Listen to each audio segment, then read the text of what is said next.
what is best in life? To crush your enemies, see them driven before you, and to hear the lamentation of their women.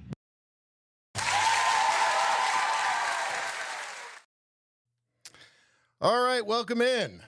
Welcome in. I'm sorry, I apologize that I'm running late again today. So we got HRC in the chat already on YouTube. Good to see you in there.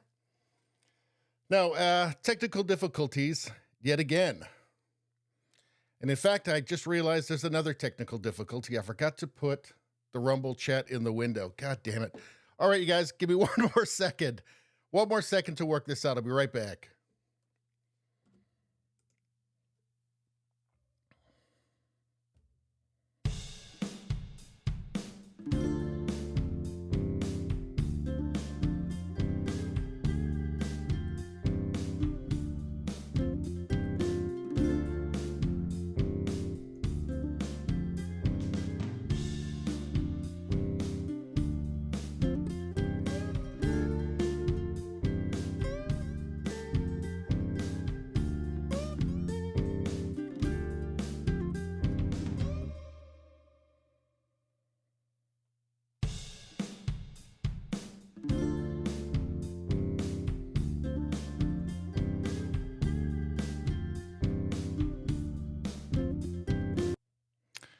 All right. I think we're ready to go now. God damn it. I guess I'm a mess tonight. All right. Anyway, so technical difficulties over. Looks we got everything running fine now. Hopefully the audio is working. Can you guys hear me? I always assume there's something is going wrong, something else. Everything they can will. All right. And actually, one more second. I got to do one more thing.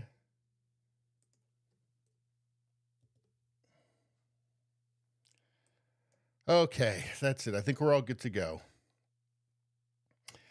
Hey, we got Antipop in the chat already. Sorry for being late, sir. Sorry for being late, but I'm glad to see you here.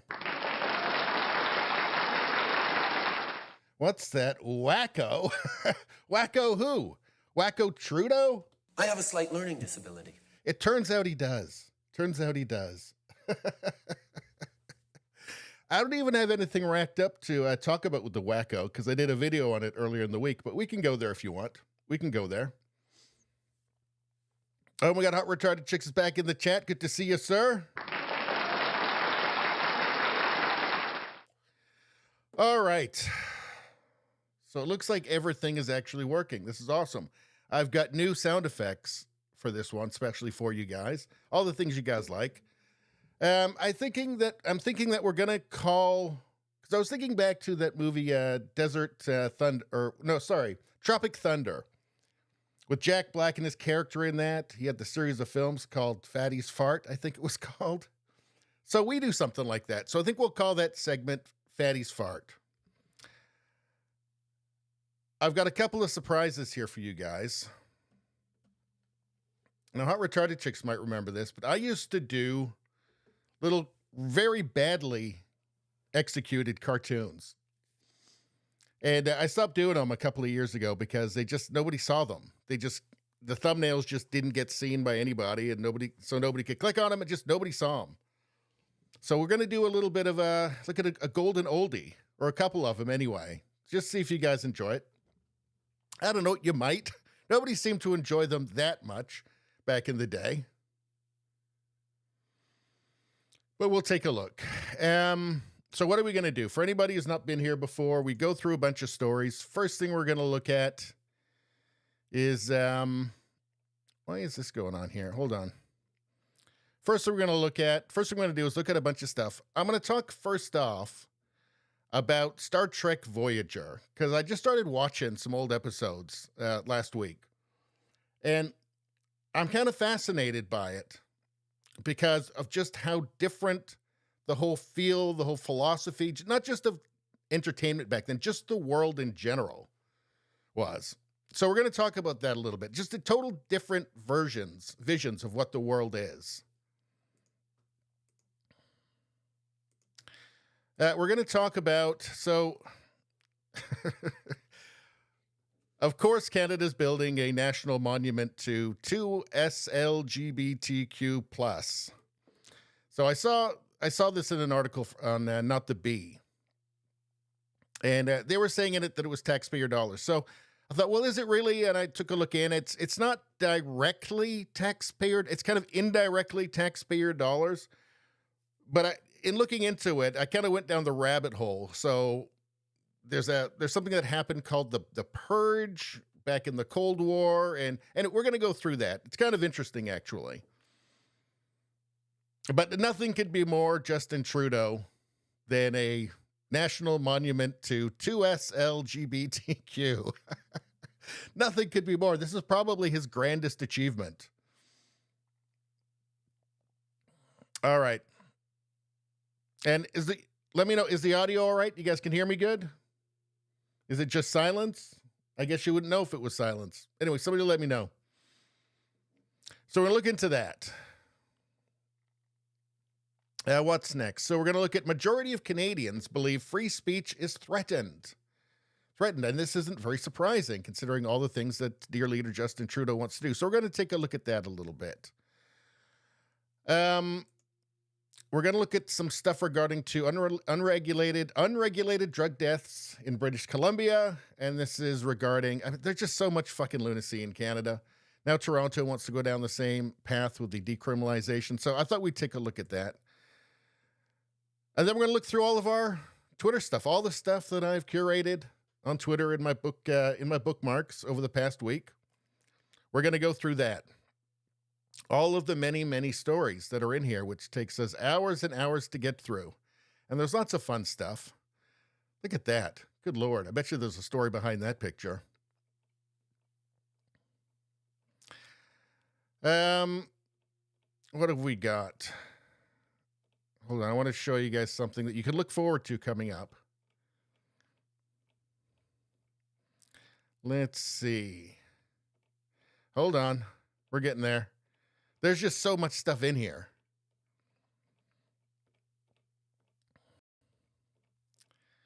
Let's keep going. This guy, I think you're going to be very interested. I'm very interested. I don't know what it is. I don't know what's going on there. I'm hoping you guys can possibly tell me.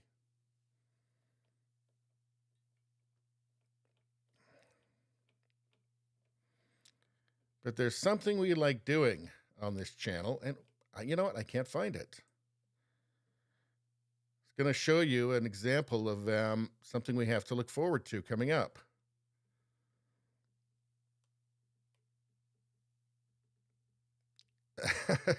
There's lots of stuff to talk about in here.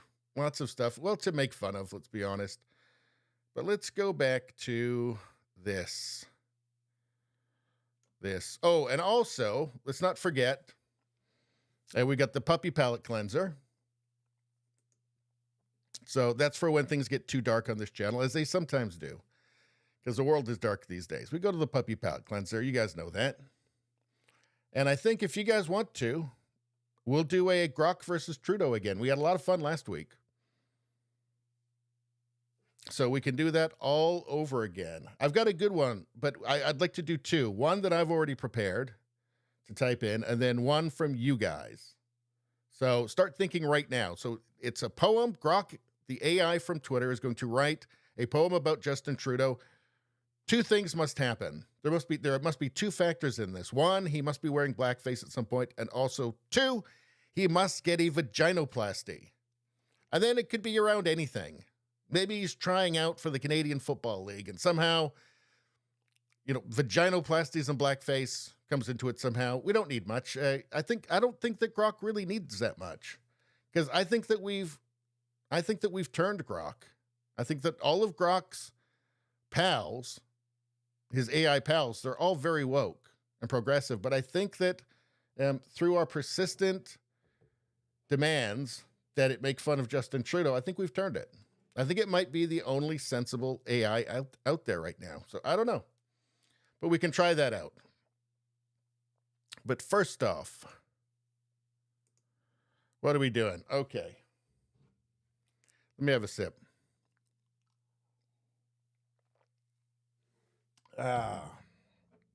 So Star Trek Voyager. So Antipop says diverse crew. That's right. And sometimes you I've seen this before. They say, well, Star Trek was woke. Star Trek was not woke. Just having people that look different in a room together isn't woke. What's woke is what the ideas are and the philosophies and how they treat each other and how they see themselves in the universe and their political philosophy. That's what will make them woke or not woke. Just people being in a room together doesn't automatically make anything woke, right? It's really, you got to mix in the Marxism with it. That's how you get started with it. So, you guys might be aware of this, but modern TV shows are fucking garbage. They're all woke trash. They're terrible, right? I find it very hard to watch. Almost any of it. I mean, there was one I watched that was, I think, like 5 or 6 years old, which was dark. It was a German show, which was actually surprisingly good. I enjoyed it, and it actually, amazingly, wasn't woke. I didn't know Germans were allowed to not do woke stuff. I thought everything had to be woke. I don't know. Apparently not. Apparently not for them, for that show. That was a pretty good show, but really there's not much. I mean, I liked the first season of Reacher. I thought that was pretty fun. But there's very, very little in the way of TV shows and movies. And at one moment.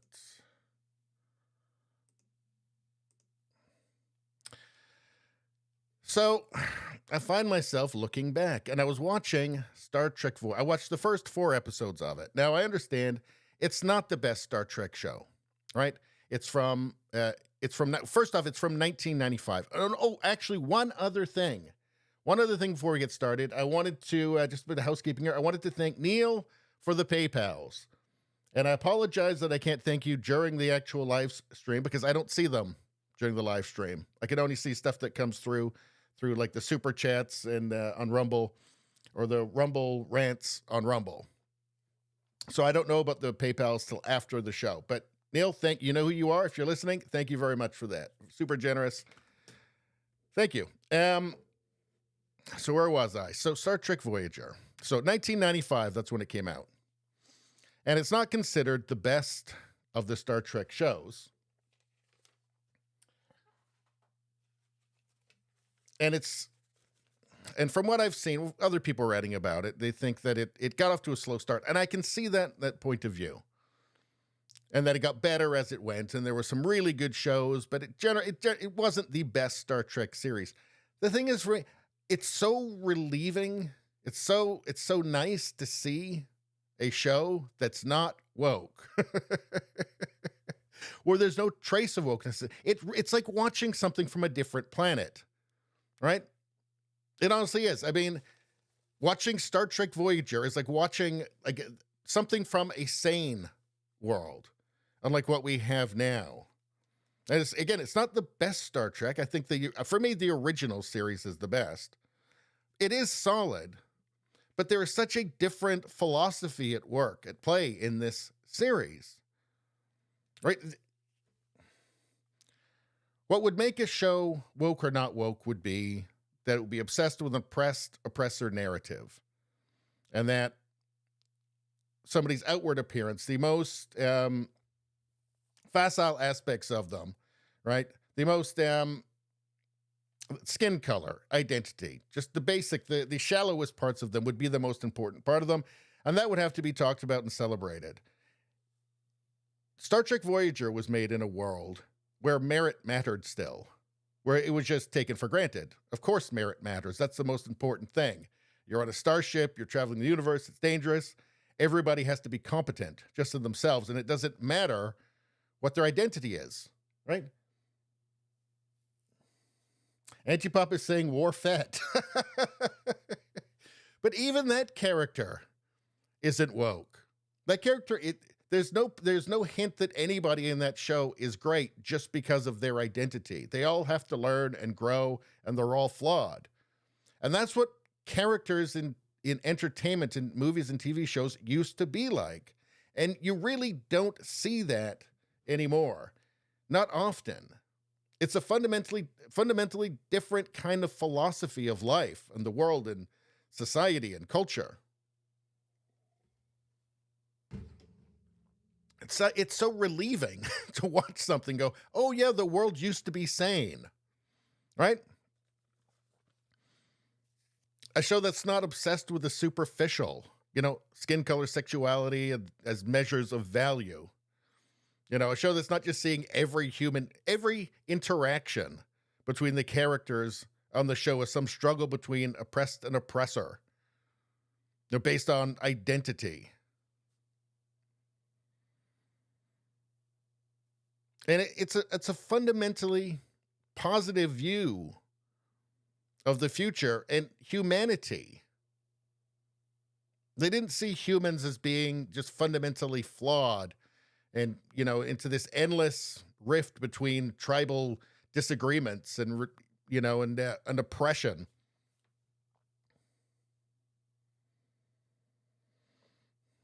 Yeah, it's like they can't help but put that into everything. The screenwriters these days, it's like they can't help but to put these weird political narratives into everything, that nobody can just be normal with each other. If there's any identity difference between them, that needs to be the most important thing. It needs to be stated, it needs to be out front. That needs to be the most important thing in their relationship. And I don't think the real world is like that. Actually, in this world, the content of your character mattered. That's what the 90s were like. In the 80s and the 90s, that's what it was like. That was shows like Star Trek, The Next Generation and Voyager and Deep Space Nine. They were a hopeful vision of the future, where we had left behind all of these kind of petty tribalisms. Could you even do that anymore? I watched like 1.5 episodes of Star Trek Discovery and turned it off in disgust. It didn't feel like that's where they were going with that show. I don't know if any of you guys watched it.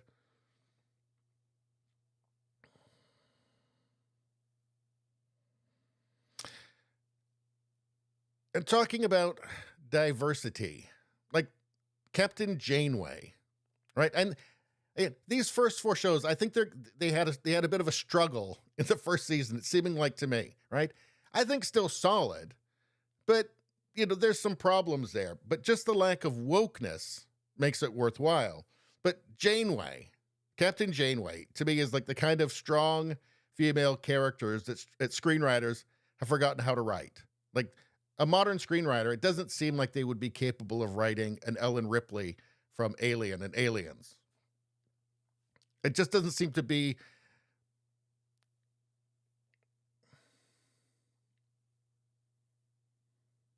Politically, I think it would offend them in some way.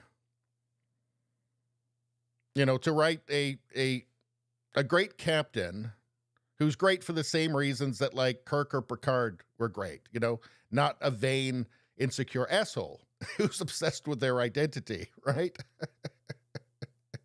It's like a character that treats the crew with respect, is tough but fair, can take advice, even admit when she's wrong, not perfect immediately, not perfect at everything immediately, actually makes some mistakes, amazingly, and then owns up to it.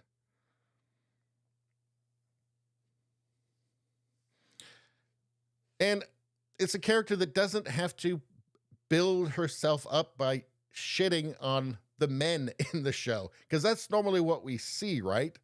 The screenwriters, that seems to be the only way that they can build like a female character, a strong female character up, is at male character's expense, instead of they're just all competent, and sometimes some of them are better than others and sometimes they're not, and that's just the way it goes. Anyway, I say it's all very refreshing to see this, and it makes me kind of angry that we don't get it. It's not like I want to sit around binge watching TV show. I got lots of stuff to do. But when I do watch something, I want to at least enjoy it and not be angered by it, right? Some shows with some actually human and likable characters who aren't already perfect, depending on identity. I think modern audiences, the modern audience, what is that? Everything's for the modern audience. Apparently, it doesn't really exist. There's just people that'll watch fucking anything.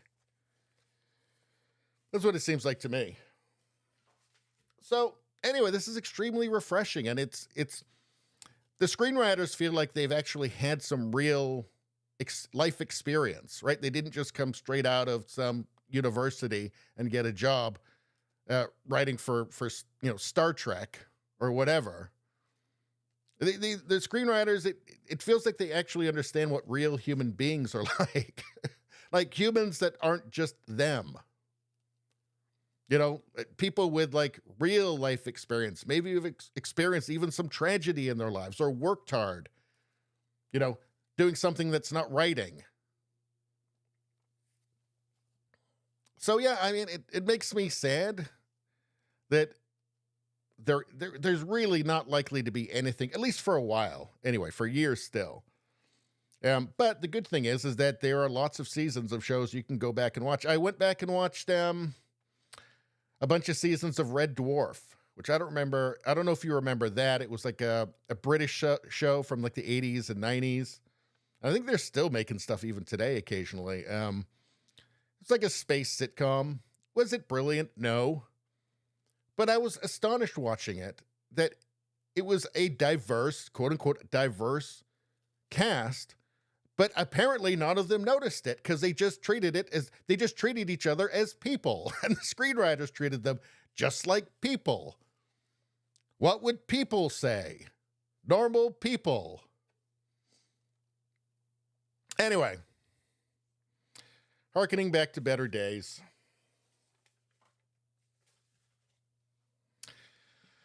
So where do we go to next? All right, so what are you guys talking about in the chat there? Let's go back. Rogue Thought, good to see you in the chat, my friend.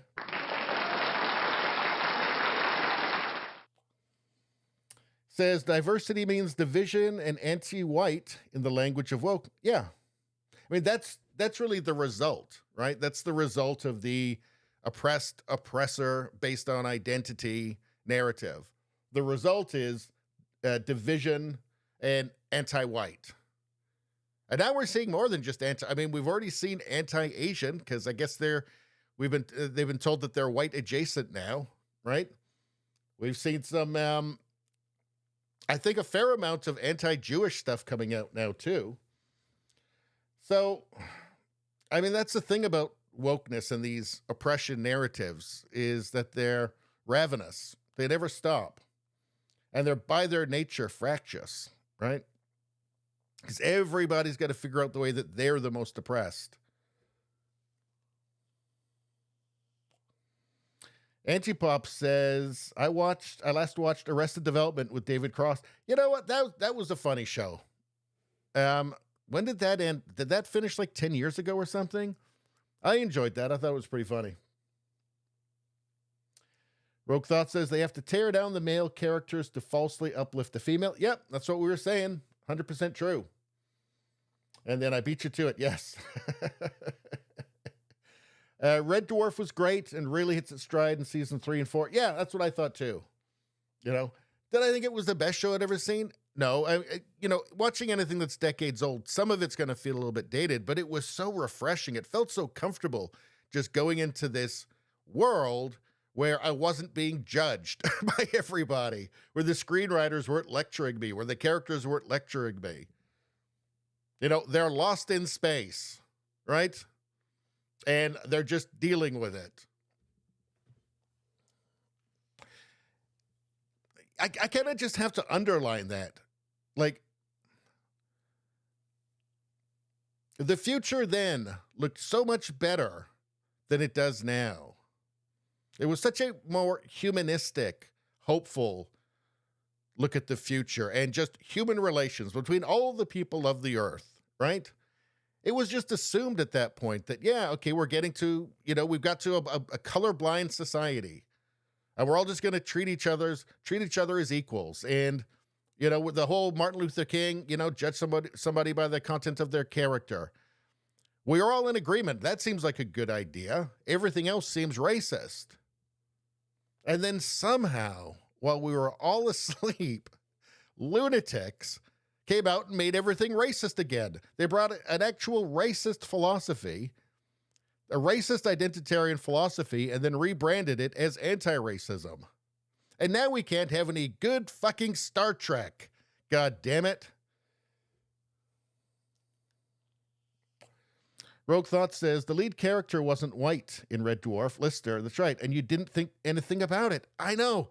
That's the thing. I remember watching the first few episodes and going, oh, wait a second. This show's diverse.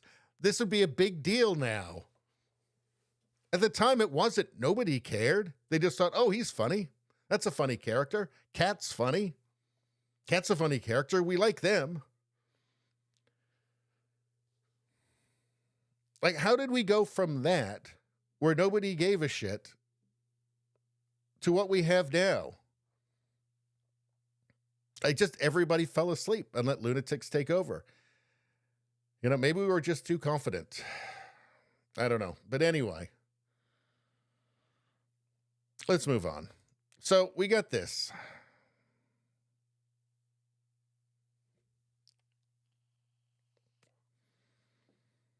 Construction begins on National Monument to honor 2S LGBTQ plus community.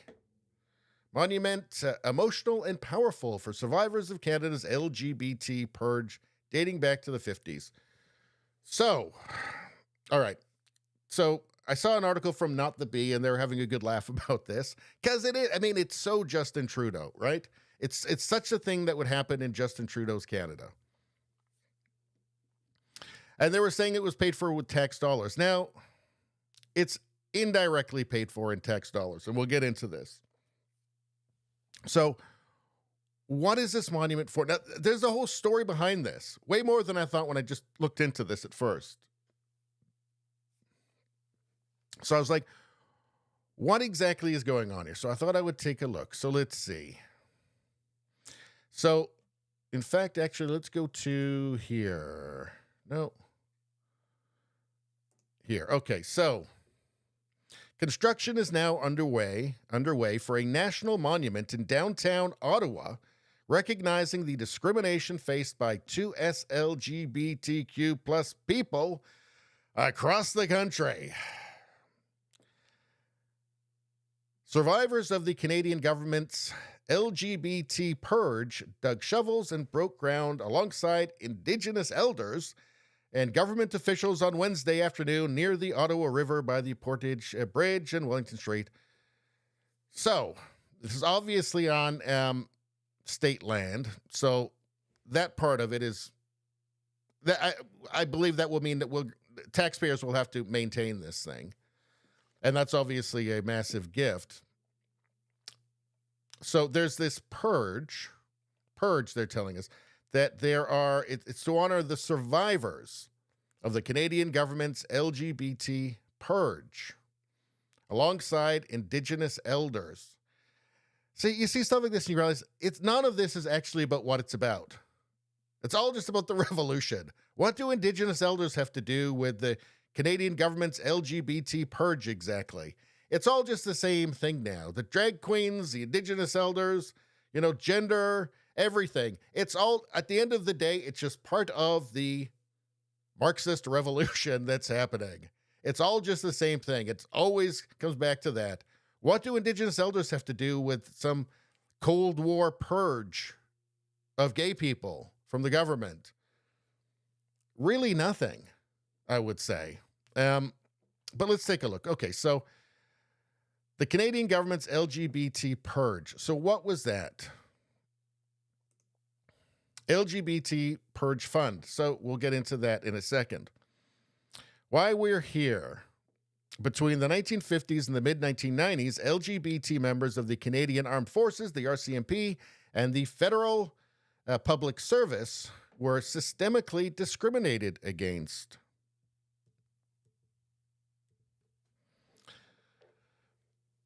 Harassed and often fired as a matter of policy and sanctioned practice.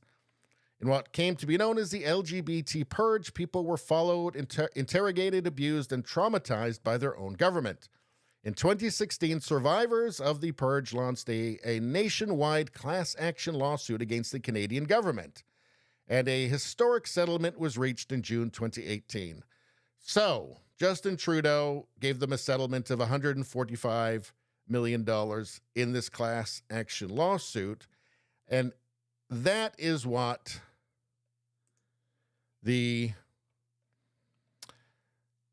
The monument to honor to SL, all of that. That's what that's coming out of. So it's, I think, $15 million or something.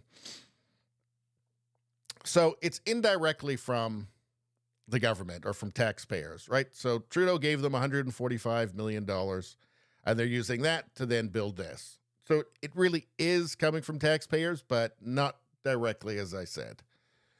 So what was this purge? Okay, Wikipedia. Let's take a look at this. It's not a scary right-wing blog. It's Wikipedia. They're going to have the nicest version possible for something like this. Occurring between the 1950s and the 1990s, the gay purges were a series of mass discrimination and expulsion of Canadian workers in the civil service, Royal Canadian Mounted Police, and armed forces due to their suspected homosexuality. So, yeah, there weren't like any trans around back then, or the pluses, or, so no T's or pluses or it was basically just gay men. Gay men that were affected by this. Not entirely, but mostly. During the early stages of the Cold War, increased surveillance and interference from the Soviet Union resulted in the Canadian government and military to become increasingly worried about the loyalty of their employees. In the late 1940s and early 1950s, the RCMP was charged with investigating the loyalties and later the reliability of character of civil servants and Canadian Armed Forces members.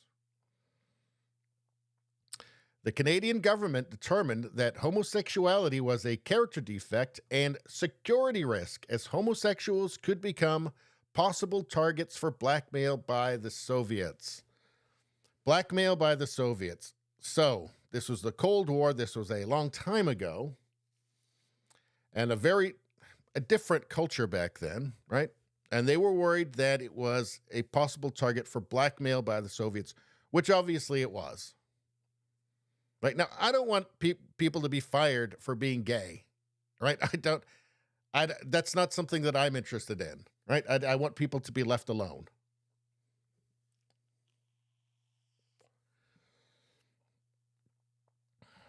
So, I get it. I mean, I think the language that it's couched in is, when they say survivors of the Canadian government's LGBT purge, survivors? Didn't survivor used to be kind of reserved for, like, I don't know, like Holocaust survivor, or like you survived, like the Battle of Stalingrad, or the Civil War, or like a cancer survivor? Like, didn't it used to be, survivor used to be for things that would, that would kill you. So, like, you didn't die, you survived. I'm not sure getting fired. Look, it's not good, obviously, and I don't think that gay people should be fired from their jobs. But I think when you look back in history, like, let's have a bit of perspective. Like, there was a risk, because it was not socially acceptable back then, there was a risk that it could make you a target for blackmail by the Soviets and turn you into a spy and giving away secrets. Like, that just was a fact, right? Like, the 50s, 60s, not the same as today. I don't know why we can't have any perspective, right? Ever, right? Like, there was a reason why they were doing it in a society that was different from today, with different norms from today.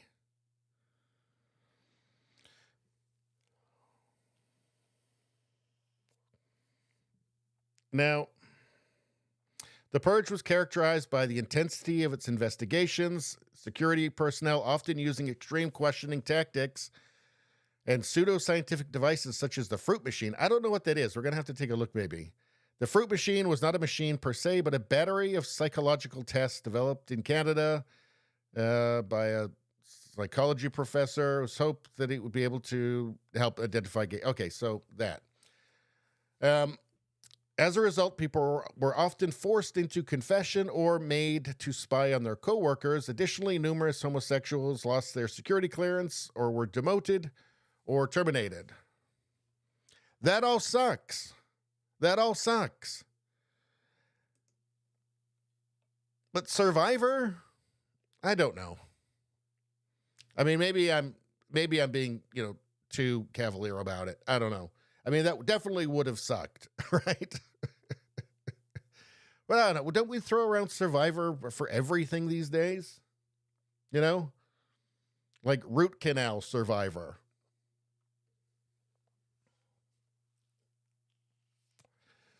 All right. So they got a massive amount of money from the Canadian government. They're going to use it to build this thing. And let's see if we can get a look at it here. Here it is.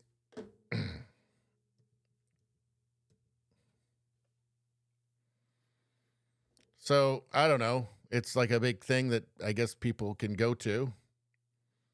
And, I don't know, say, yay, gay, I guess. I don't know. Wow, look, we've got a monument. And I don't know what it's supposed to be exactly. I don't know. Maybe that's some sort of non-binary orifice or something in it. I have no idea.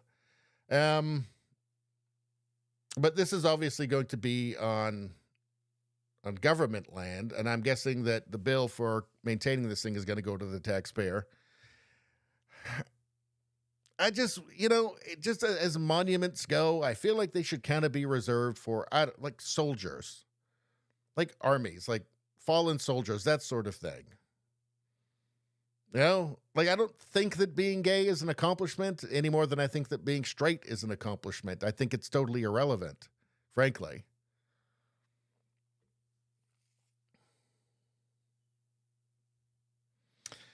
So I don't know what you guys think of that. What are you guys saying? Let's see.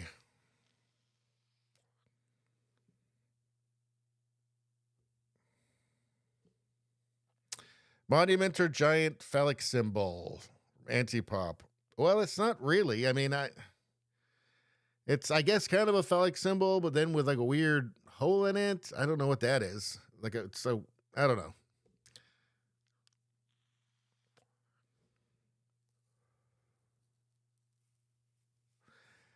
Well, Rogue Thought has a good point here. Probably they're going to have to, it's probably have to be made with movable blocks like Legos or something. They have to be able to add and change it at a whim.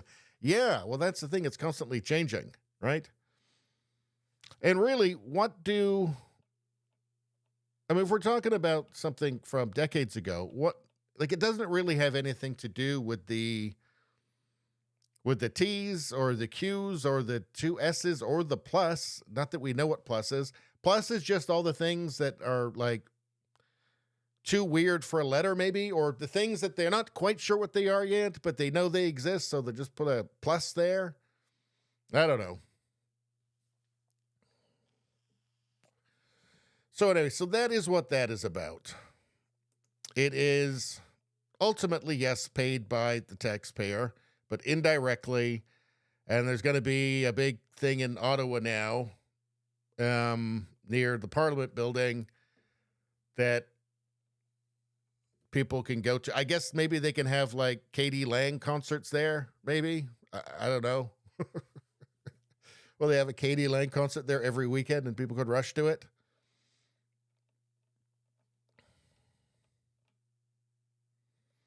I mean, is it even something that like gay people are going to go to? They're going to be like, let's go to that thing. Let's go out with like 7 months of the year, it's like freezing cold in Ottawa. Let's go freeze ourselves and look at that thing. The pride thing. I don't know. I guess the point of it is for eternal oppression, right? So it must be eternal oppression. Now, if you are any of those letters in Canada now, you are not oppressed. If you're any of the letters in that acronym, you're not oppressed in Canada. That's a benefit. If you're looking for a job, especially in government, well, there's one identity that's going to hold you back, and it ain't any of those. I think we know which one that is, don't we?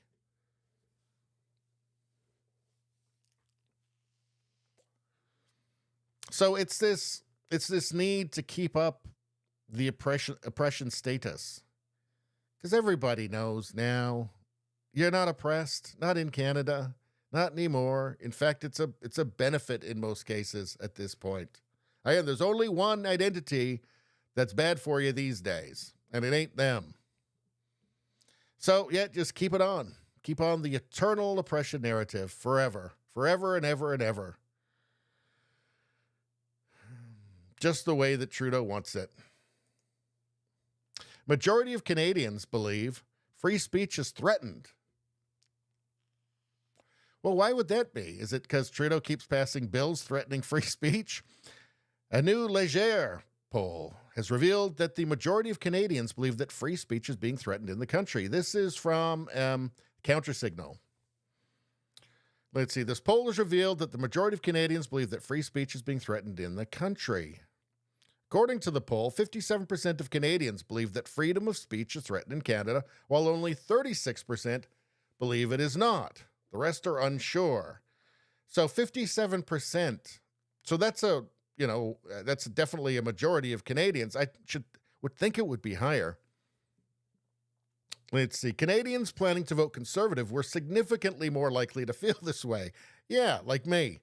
Compared to Liberal voters, 61% of whom feel that their free speech is not threatened. Well, they're not going to, because everything they know and everything they say, they learn off the CBC or CTV or Global or something, right? So, of course, they're not going to feel like their free speech is threatened. They just parrot what they hear from the CBC or other far-left sources, and that's all fine. Anything can be said, right? Nobody's shutting them up. In fact, Trudeau's giving them money. So that's hardly surprising. One of the greatest threats currently facing Canadians is the so-called Online Harms Act, which many critics have stated will limit Canadians' free expression online based on an arbitrary definition of hatred defined by the government. Now, I've made videos on this. Anybody who's not subscribed, subscribe to the channel, and you can find my videos on Bill C-63, the Online Harms Act. I take you through the bill itself and show you exactly where it says the terrible things that it says, and all of Trudeau's terrible plans for Canada. But everything here is correct. So, as one is deemed to have spread hate speech online, the punishment can reach $70,000 in fines and a content takedown order. Let's see. Let's go to... Okay, so we should mention, of course, there's the Online Streaming Act, which basically gives the CRTC the power to regulate the internet. They say they're not actually directly regulating the internet, the CRTC, the government body, but they're obviously what they're doing is they're getting the social media companies, YouTube, Facebook, whatever, to change their algorithms to suit the desires of the CRTC and ultimately the Liberal government in Canada and Liberal bureaucrats, I'm sure. Then you have the Online News Act, which has resulted in not being able to get Canadian news in Canada on like Facebook and Instagram. So a total disaster there.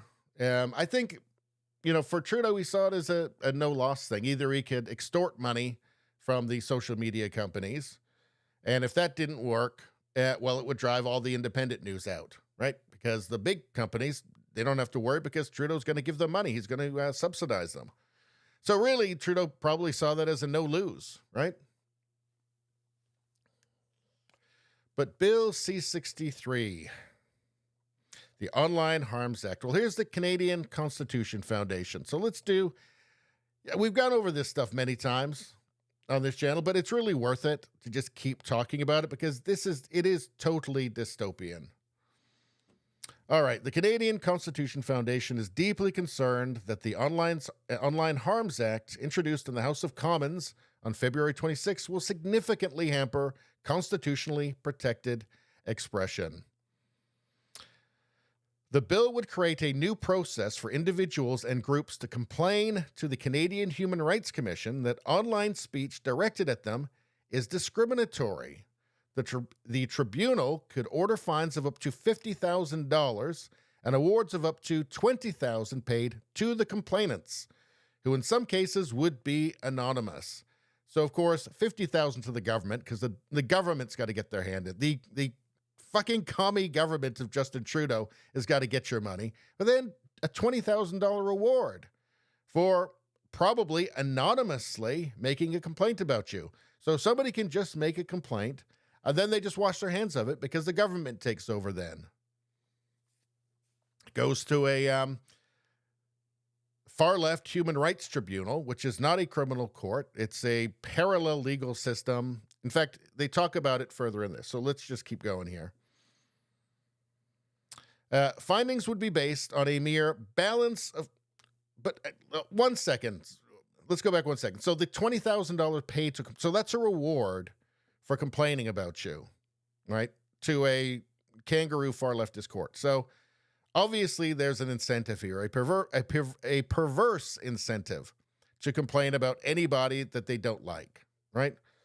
To a body that has a record of like close to 100% of just finding people guilty, just whatever it is, as long as what they're saying is politically incorrect. But anyway, let's continue.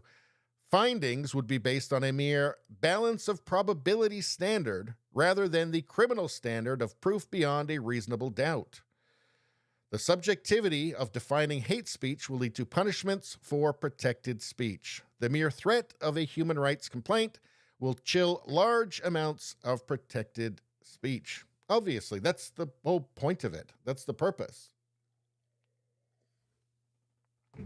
That's the purpose. And, you know, before an election, too. The next election, which doesn't look like it's going to go very well for Trudeau. So you're accused by somebody who stands to make money off of this, right? Make money from you, where the court can order you to pay $20,000 to them. So some anonymous person makes this complaint. It goes to a far-left kangaroo court. And you're basically screwed because they are going to find you guilty.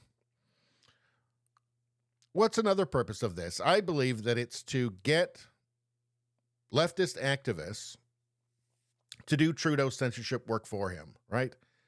So to terrify anybody who might be a dissident in any way or dissent from, you know, his far-left loony ideas in any way, to make them afraid to speak their mind. Because an activist out there, maybe one who works for like the, you know, one of these advocacy groups who's getting money from the Canadian government, from Trudeau, maybe one of them.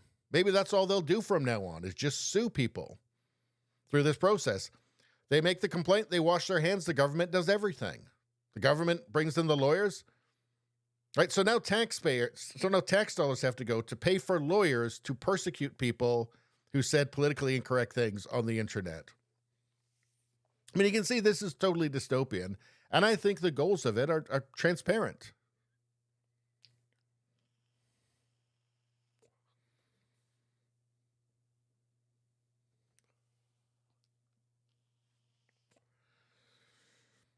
Let's see. The bill would increase the maximum sentence for advocating genocide from 5 years in prison to life in prison. So life in prison for advocating genocide, whatever that's going to end up meaning. I've got a feeling River to the Sea is not going to mean that, right? I think it's going to be applied in a very political way, of course. And that's the whole point of this. The whole point of this is to stop people from disagreeing with Justin Trudeau or whatever loony leftist comes after him.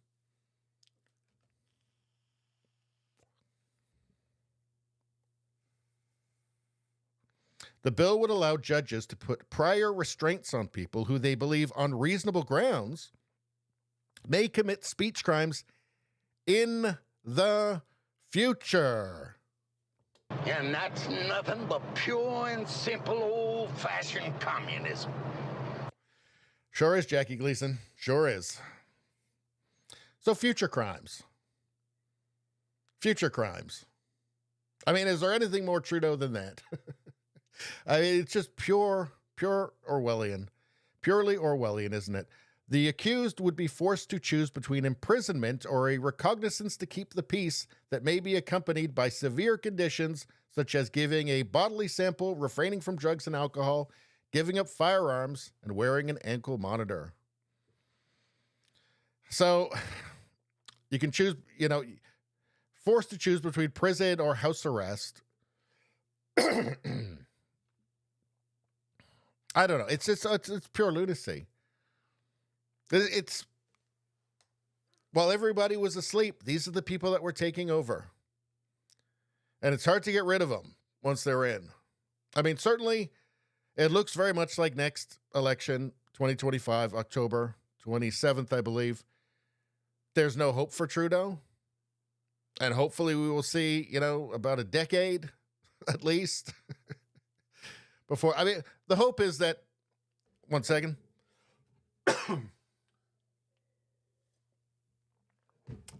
Sorry, I've been sick the last few days. So my head is like a block of wood a little bit, and I'm going to be coughing. But anyway, where was I going with that? The hope is that Trudeau will take the Liberal Party down in flames and completely just burn the party to the ground. And then they have to rebuild themselves up as something sane again. Something reasonable. What are the chances of that? I don't know. The chances of it being burnt to the ground are, I think, pretty high. Rebuilding itself as something reasonable, I don't know. I mean, there is this real extremist leftist current in this country. It's enough people that they can take over a political party anyway. But maybe what would be good for Canada is if the Liberal Party moved way back into the center again. And the Overton window just shifted way back into sanity again. That would be a good thing for Canada. Because, I wouldn't want just a conservative party, one-party state forever either, because they'll just end up getting corrupted. But if we had at least a sane Liberal Party that couldn't do too much damage when they got in, that would be a great benefit to Canada.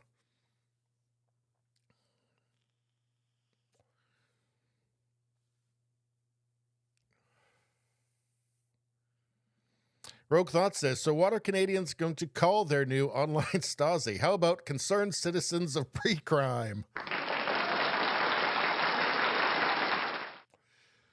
50K fine and 20K rewards. This is from Antipop. That's making money.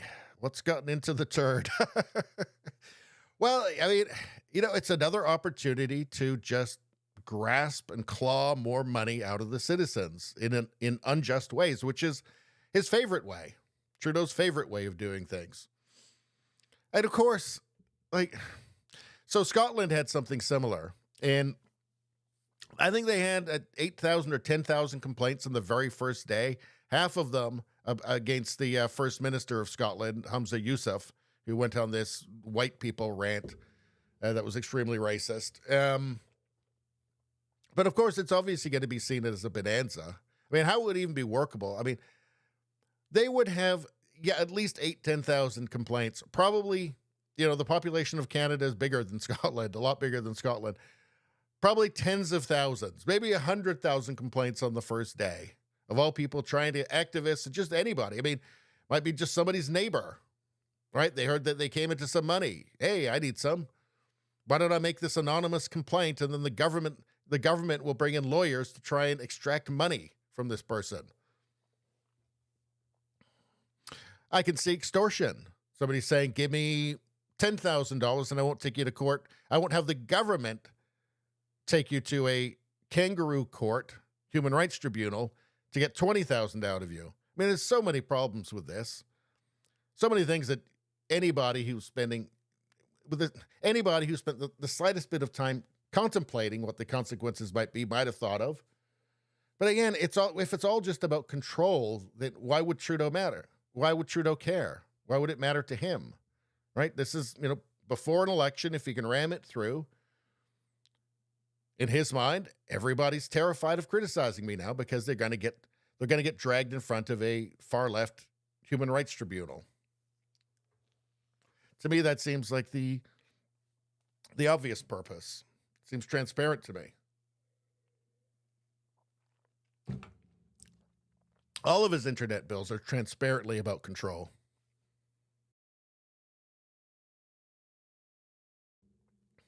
Antipop says Canada's main source of income will be fines. Oh, let's see. Body sample. Yeah, I guess to make sure you're not, I don't know, drinking or doing drugs. They want to be able to stop you from having a beer when you get home as well. If you did a hate. Rogue Thought says, funny how all these similar bills are all happening nearly at the same time. Well, yeah, there's bills happening throughout the Western world. In Canada, it's just a series of them, one after another. You know, and Trudeau hasn't improved in the polls, so I guess they're not working, so they got to do a new one. But this is all so terrible. I mean, which one? The life in prison for doing a hate speech? The pre-crimes thing? This is all shit. This is all... What's that name? What's the name of that science fiction writer who wrote Do Androids Dream of Electric Sheep and, you know, Blade Runner and what the hell was his name again? Like Through a Glass Darkly, and he wrote a bunch of stuff. What the hell was his name? You guys tell me, what was his name? The guy that wrote the story that Blade Runner was based on. You know, these are all dystopian ideas. It wasn't Asimov. These are all totally dystopian ideas. This is stuff that you get in science fiction novels about the future, about dystopian futures. Pre-crime? Really? Really, Trudeau? I shouldn't be shocked. I really shouldn't be shocked, but the bill would require that social media companies minimize the risk that users of the service will be exposed to harmful content, with the threat of massive fines if they don't properly mitigate the risk. Social media companies will likely err on the side of caution and block large amounts of speech that is close to the legal line. I think that probably would happen. If you actually see in the bill, I believe it's 8%. They want to be able to fine, like Facebook say, 8% of gross revenue if they break one of their little commissions, online harms commissions, rules. I mean, that's absurd. Why wouldn't they just write Canada off? Say, okay, well, you don't get it in Canada. I mean, they already blocked news on Facebook and Instagram. Why would they even do business in Canada? It's not very much of their global business. Why wouldn't they just say, okay, well, fuck off then? Maybe that's the point. Or maybe that's the point. He just wants to reduce the media landscape to just CBC and like CTV. That's it. He was talking a little while ago, longingly, of the days of when there was only 2 news channels that people could get news from, and how much better it was. That'd be back in his father's day.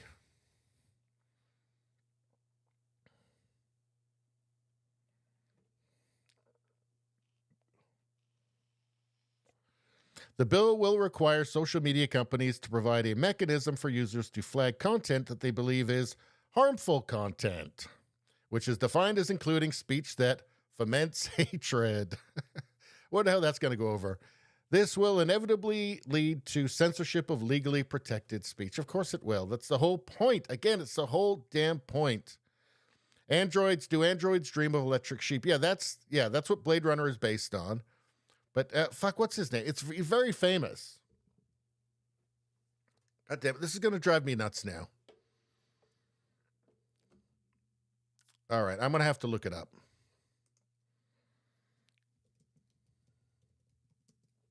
Philip K. Dick. That's what it is. Philip K. Dick. All right. That's who it was. Not that it matters. But it's like something out of a Philip K. Dick novel, is what I was saying. Again, who decides what's harmful content and foments hatred? What does that mean?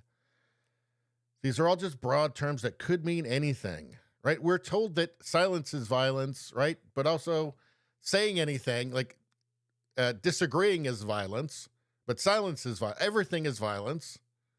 It seems to be you can never win, right? With woke, you can certainly never win. If the bureaucrats who are making these decisions are woke, you can't win.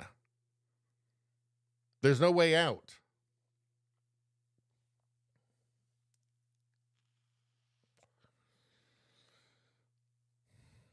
Let's see.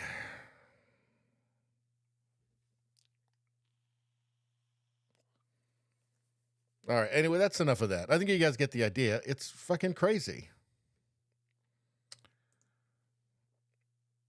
So, unsurprisingly, 62% of Canadians now believe it's more difficult to voice their opinion than in the past, while 27% think it's easier. Well, yeah, I mean, if you are a far-left loony, it's easy. You're fine. Nobody's going to have a problem. You're not going to have any problem. You're not going to get deplatformed. The media is not going to call you a hate. They're not going to call you a supremacist or anything. Just repeat everything that the CBC says and you'll be fine. Or that Trudeau says. You'll be fine. Doesn't matter how hateful it is. It's approved. That's the approved narrative. See, conservative voters, 70%. This is not surprising. And Canadians aged 55 and older, 70% think that it's become more difficult to express their opinion than before.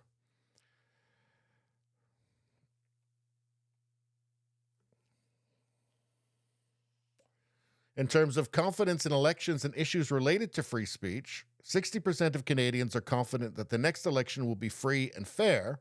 However, nearly one-third, 29%, are not confident.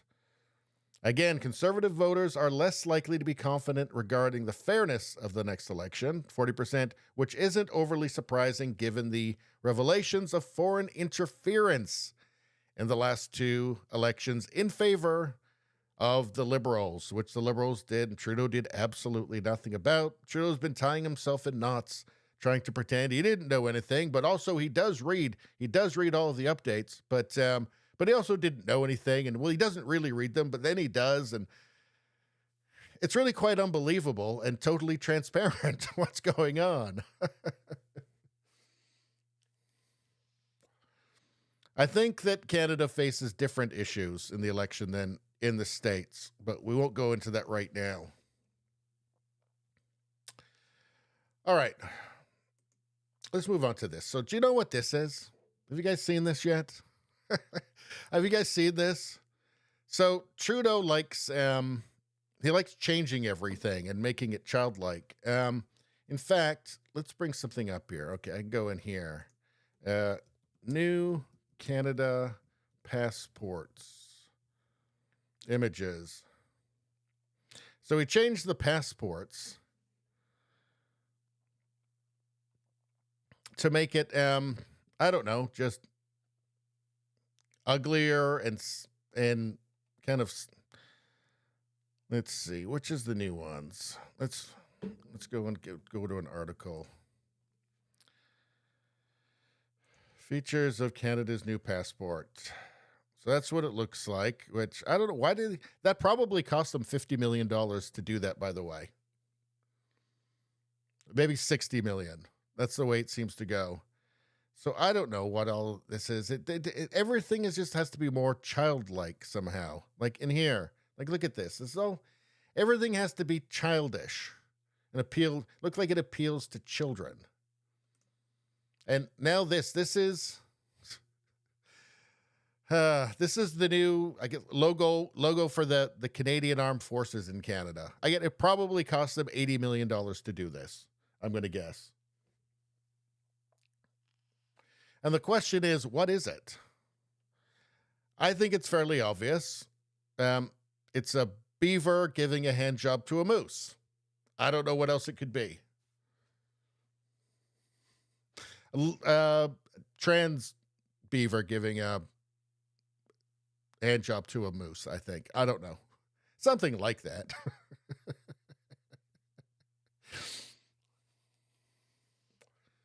I picked the wrong week to quit sniffing glue. Sure did. Could use some of that glue right now. This is, I don't, Why? Why? I don't understand why. Why is all this necessary? What? Huh?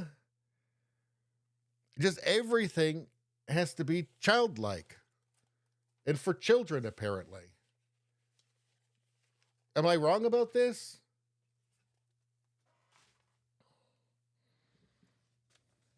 Is it a is it a beaver giving a hand job to a moose? Or trans beaver giving a hand job to a moose? I don't know. But there's no trans flag in it, which is nice. Or Hamas flag either, which I think is a bonus. So they managed to restrain themselves somewhat with this. So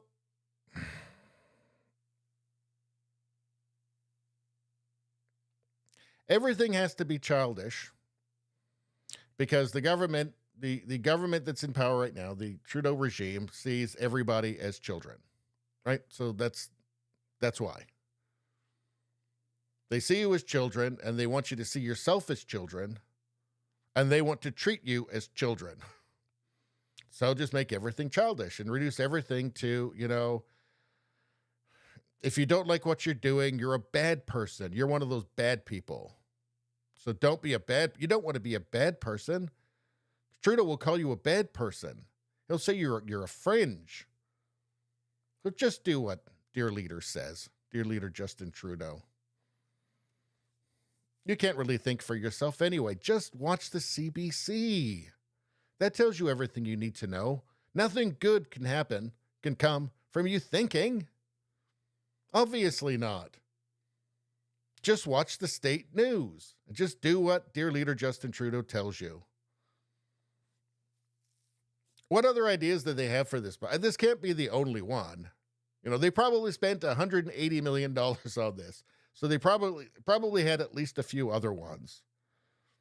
So I don't know, like a trans moose dancing for children or something, or like a moose drag queen dancing at a library or something. Could be something like that. I wouldn't doubt it. How about a tampon being shot out of a howitzer? That makes sense. It's got the military aspect to it there, so that probably would have been better. A soldier looking for personal body armor on eBay, because apparently Canadian soldiers actually have to do that now because the military has been so underfunded. Well, that probably wouldn't look very good. Okay, how about this one?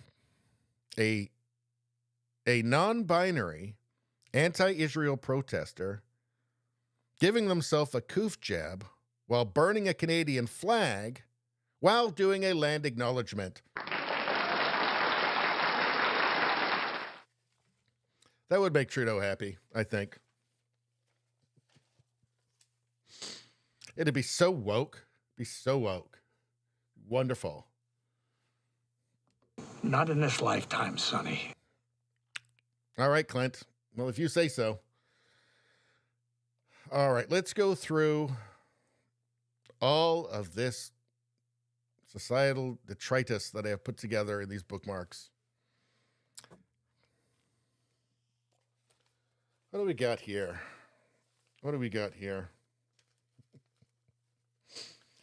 All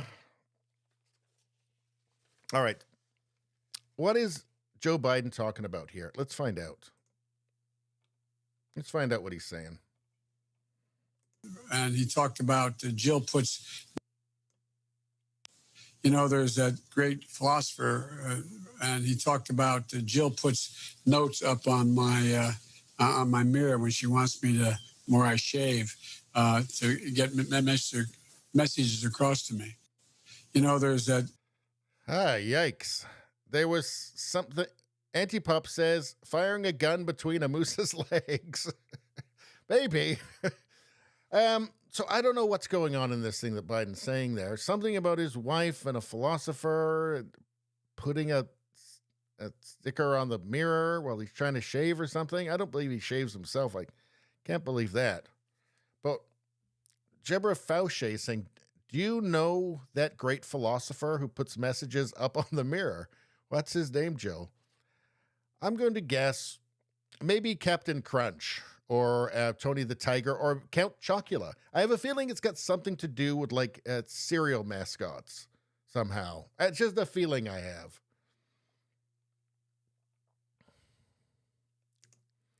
All right, let's keep going. Maybe we won't deal with this one yet. Maybe we'll go back and forth and we'll just go with the flow. Maybe not this one. You know what I think we need? What the hell is this? I don't know. I want to ask you guys, is this real or parody? What do you guys think? What do you guys think? So it's an Asian guy. Okay, let's watch. Let's watch.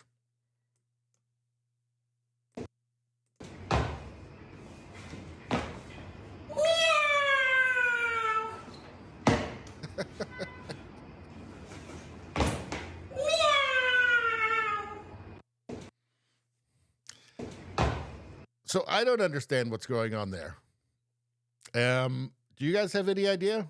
Is that real or parody? I can't tell anymore.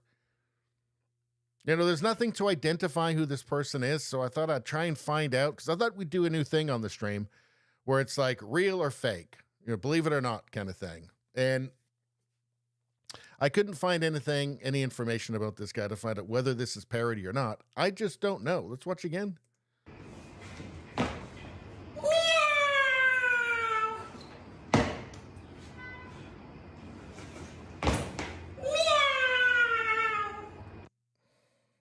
What the fuck is it with you? I don't know, Joe Pesci. I have no idea. I don't know if it's real or not. I don't know if it's a comedian. I don't know what's happening here. It don't make a lick of sense to me. It's an Asian man dressed up like a schoolgirl doing a cat thing. It feels like it shouldn't be real, but maybe it is. Maybe it is. I don't know. Do I have another button to press for this? Let's see. Why don't we go with this one? You shall not pass!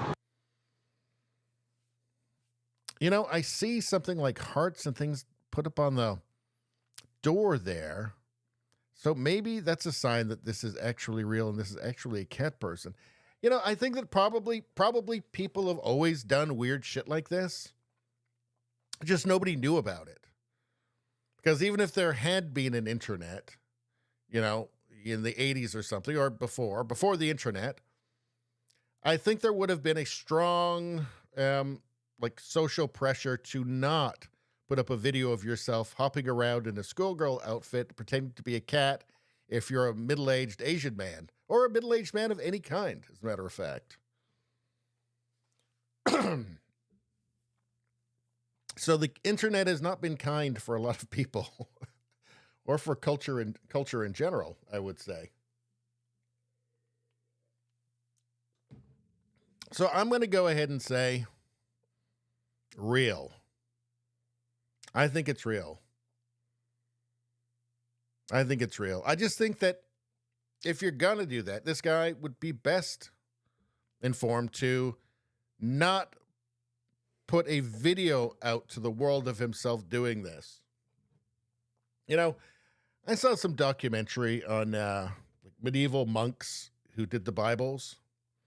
Bad Seed 28 says it's real, looks like TikTok. I think it is. I think it is real. But back to my point, there's always been people doing freaky, weird stuff. They just kept it to themselves. Like I saw this documentary on monks, medieval monks, making Bibles, you know, in that very slow, tedious, methodical way they had to do before the printing press. And they have taken some of these Bibles and kind of split apart the pages from the spine where they'd be all stuck together. And what they found was that all of these naughty drawings in the spine of these Bibles of images of the monks doing things that monks are not supposed to be doing. But I guess they didn't have much else going on, being monks in a monastery. And, but they were right drawing these, you know, these naughty pictures. Books, and of course you'd never see it because it would be in the spine of the book, and that's it. And it was just discovered in recent times. But they were hiding it, right? They weren't putting like their medieval monk porn on like the cover of the Bible. They had it hidden in there. And people kind of used to just not put it all out there to the world. You know, because there was it would have been looked down upon. You know, the whole, if you'd ask somebody, hey, so I like to do this thing where I dress up like a schoolgirl and I hop around and pretend to be a cat. Should I tell everybody? No, don't do that. I wish you hadn't told me. Rogue Thought says, it's hard to be special today. He's trying, but he has too much competition in our current insane world. Yeah, I think we'll see some of that in this live stream. Some of that competition. I guess they have to keep trying harder and harder. Is this even weird now? I guess that's the question. Is this even considered strange now, or is this just normal? You know, is this just your insurance broker now? I mean, it may have always been your insurance broker, but they weren't gonna make a video about it. Antipop says, you kidding me? That guy's rehearsed that. He's tight. He is pretty good. He is pretty good. Should we play it again? But we're going to change the sound on this one.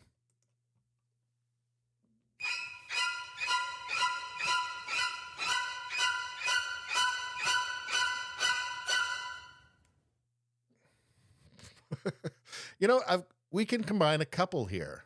It's not our usual thing, but Rogue Thought says, no, it's weird and he's nuts.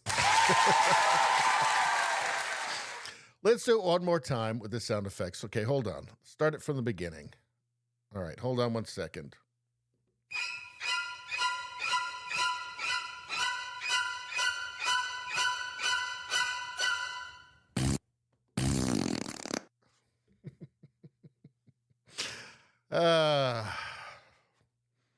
Antipop says,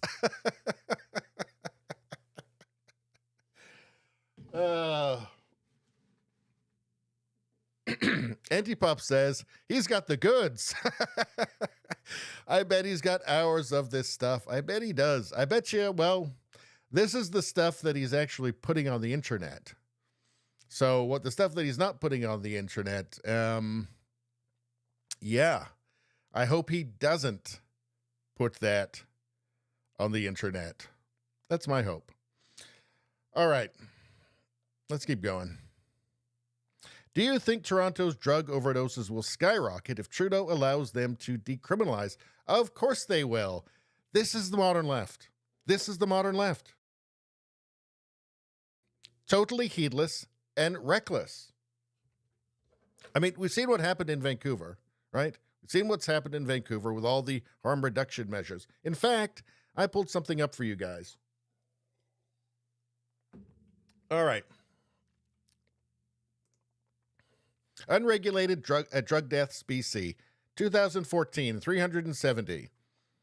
2023, 2,546. Already as of this 377, 2024, and this will not be right up to date. So 370 to 2,546. This is what they call harm reduction. Now, you might think that harm reduction would reduce harm, because you think it'd be right there in the name. Turns out what it actually does is increase harm. Increase it, you know, by an order of magnitude.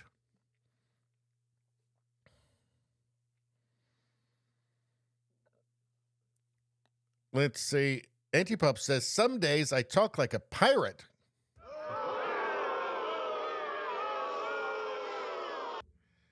Goddamn freak. Don't you have a Squirrel Girl's outfit to wear? God damn it. Don't you like cats? No, in all honesty, I actually approve of talking like a pirate. I like it, personally, and I encourage people to do it. I think it's better. It's a masculine thing, for one. And, you know, if the shit really hits the fan, at least having some sort of intro into the life of the pirate, even if it's just psychological, that can't hurt.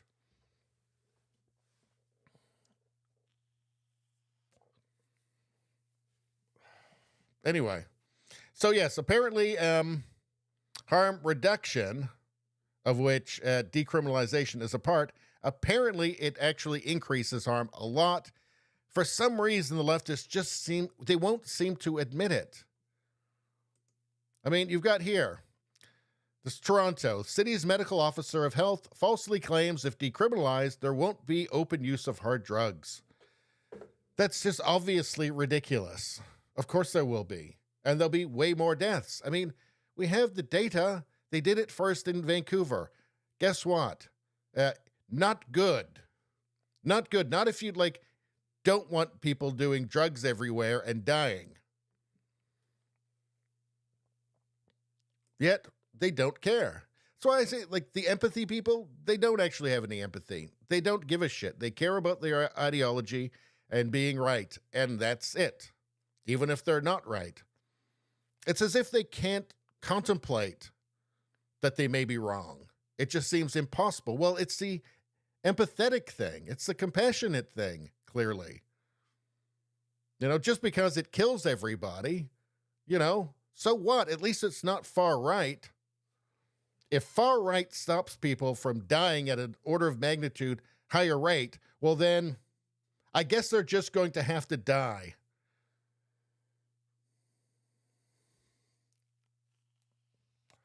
It's the weirdest damn thing, isn't it?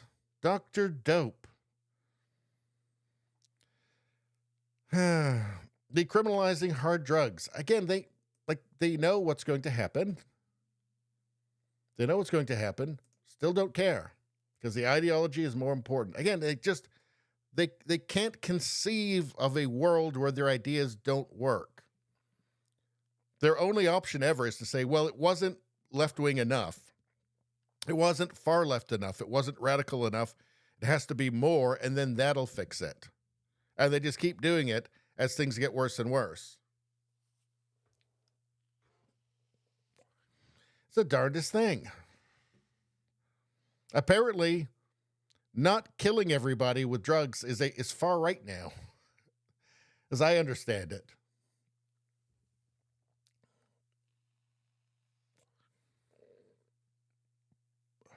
All right.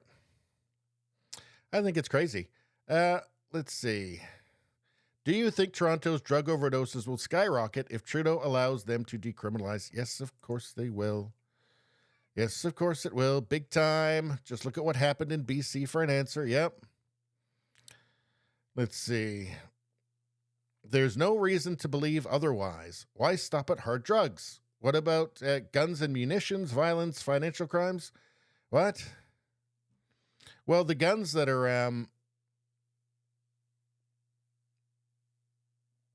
the gun violence in Canada is all from illegal guns. It's not from legal guns. So that's not making any point there.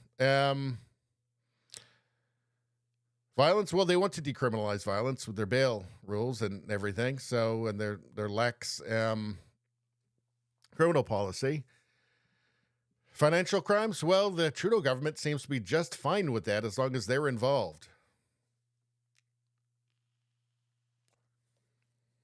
These are the so-called experts that had us locked down for 2 years for a cold. That's what I have right now. I have a cold, which makes it hard for me to think. Yes, of freaking course. Every other place that has tried this has failed, so if she has a better plan, let her put up all her money. Let her put up all her money, assets, and medical license as collateral, and if it fails, she pays all the costs associated with the decision, pays the victims their damages and property losses, and does jail time for all the crimes committed. They just keep shrieking that it saves lives. It saves lives. I mean, obvious, I mean, the hard facts, the hard evidence is that it does not save lives, right? It's clear that is certain, right? That is just cold, that is cold, hard reality. It kills people, but they will just keep shrieking about how, no, it saves lives, we're saving lives. Against all evidence, it's like they don't actually care. Let's see, what else we got here? You know what I think we're going to do? I think next, I'll give you guys the choice. You tell me what you think. We can do Grok versus Trudeau, or we can take a look at one of the cartoons that I made before. I haven't made one of these in like a couple of years because nobody really watched them, and they're really time intensive. You know, they never got any, like on YouTube, they never got any impressions, so nobody even saw the thumbnails. And I did a lot of them. I did, I think, like 30 or something or more of these little things. I did like Woke News Network and stuff. But I stopped doing them because they're really time intensive and nobody saw them. So I thought maybe I'll bring out some of the classics and show you guys. Well, I have a captive audience here. And you can see some of these short little funny, unwoke cartoons. I called it unwoke animation. So we could look at one or two of these, and they're short, or we could do Grok versus Trudeau. So I'm going to leave it up to you guys. But right now, I'm going to take a short break because I'm an hour and a half in. I'll just be back in 1 minute. You guys decide what you want to do next.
All right, I'm back. Thanks for your patience, everybody. So let's see. What are you guys saying?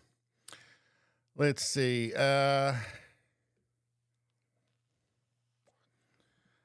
Rumbum says, I'm in for the animation. The less true debt, the better. Sorry, you guys. Sorry about all the Trudeau stuff, but we do have to talk about it. Let's see. Cartoons are fun from Anti-Pop, Rogue Thought. I'm up for the cartoon too. All right. So the cartoon it is. All right, you guys tell me what you think of this. Again, I really enjoyed doing these, but they just got no views. Like, they got no impressions. So, you know, on YouTube, like on Rumble, like I just get the same amount of views every video, basically, because there's not really any discovery. It's just people who already know who you are. Now, they're fixing that on Rumble. So they're working on like a suggested videos thing that should help with that. But with YouTube, I mean, they didn't show my thumbnail to anybody. And at the time when I was making these, I had like 700 subscribers, so they just didn't get seen. But I enjoyed making them, and maybe if you guys like these, I'll try and do some more. But there's actually quite a lot of them. I took a bunch of them off YouTube because I thought they might be messing up the algorithm for me. Nothing works, basically, so maybe I should put them back on. All right.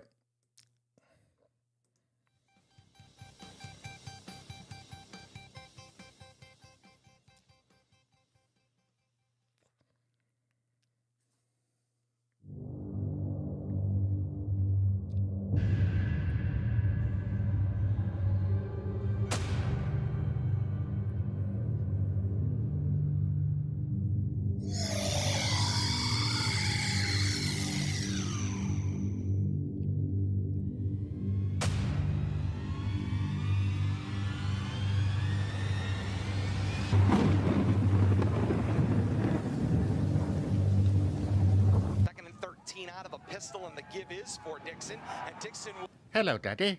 Bah! Oh, you crept up on me again. Hey, just keep doing that creeping up on me thing. Anyway, how are you, son? I'm a white supremacist, Daddy. What? Robin DiAngelo, author of White Fragility, came to speak at our school today. And she said all the white students are white supremacists. She said you're one, too. Are you a white supremacist, Daddy? No, of course not. Neither are you. But Robin DiAngelo said we were. She said to be anti-racist, you have to say you're a racist. Son, that is idiotic. You're not a racist. You're just creepy. That's what a white supremacist would say, Daddy. Aren't you anti-racist? Yes, of course I am.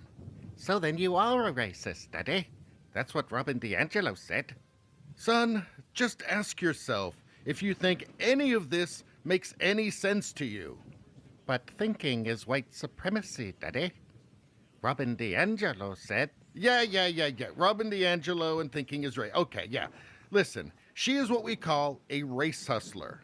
What's a race hustler, Daddy?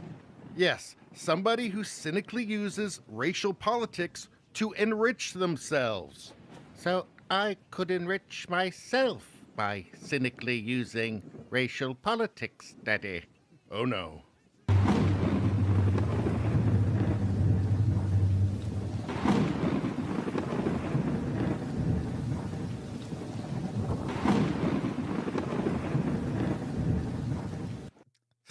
All right, well, that was the first one. That's actually pretty good, I think. Not bad.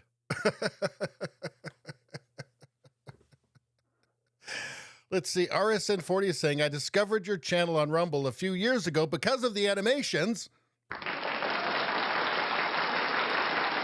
Why didn't anybody tell me? I would have kept making them. God damn it. So I don't know.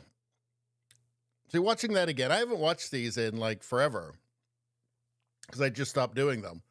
But I thought that was pretty good. Maybe we should do another one. I don't know. Are you guys enjoying the cartoon so far?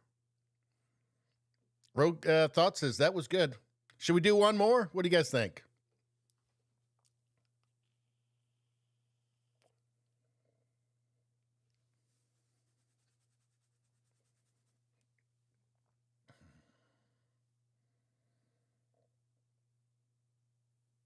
All right.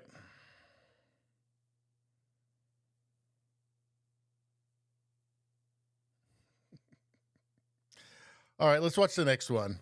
I'm not sure which one this is. Oh, okay, so the woke destroyer of worlds. Okay, I think I liked this one.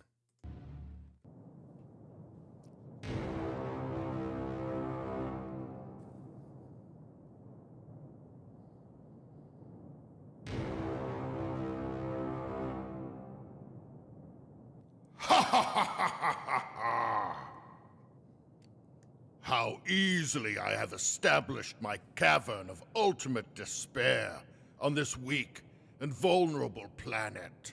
Now, with my apocalypse missiles, the staff of eternal torment, and my portal of doom, I shall annihilate this pathetic world. You're annihilating? Yeah, not very space woke. I'm annihilating this planet too. You know what? I'm sorry. I didn't mean to diminish your role in the destruction of this world. Let me restate that. We will annihilate this puny planet together as equals. Well, thank you for checking your green male space monster privilege. No. Thank you for helping me to come to terms with my unearned sense of entitlement and green supremacy. Well, now you just sound fragile, but, well, thank you. Okay, so we shall render the surface of this world a desolate hellscape and crush the withered skulls of the humans under our boots.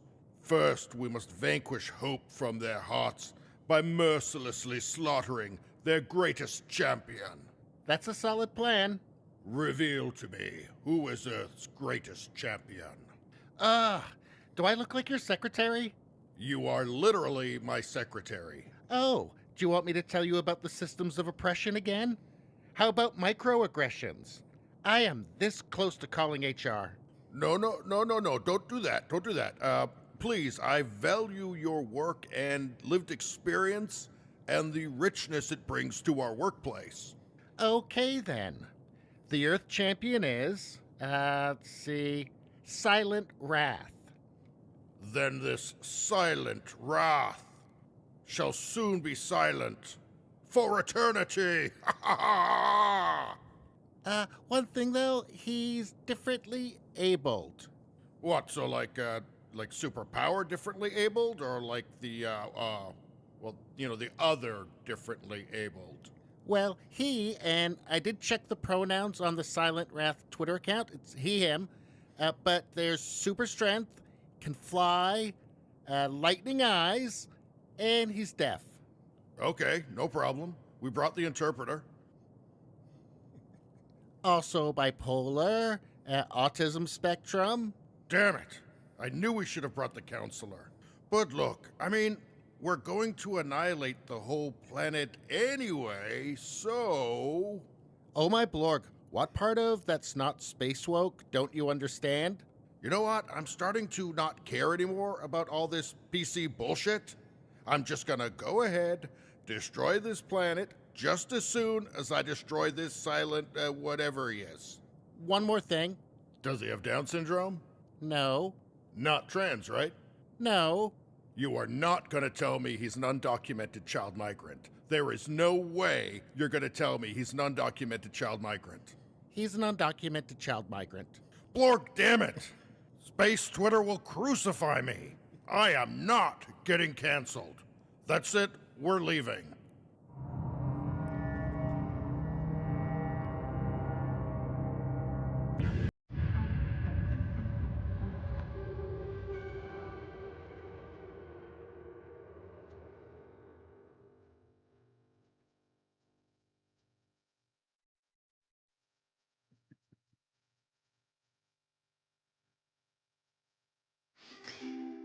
So I don't know.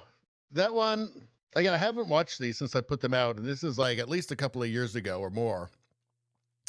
That one had some good moments.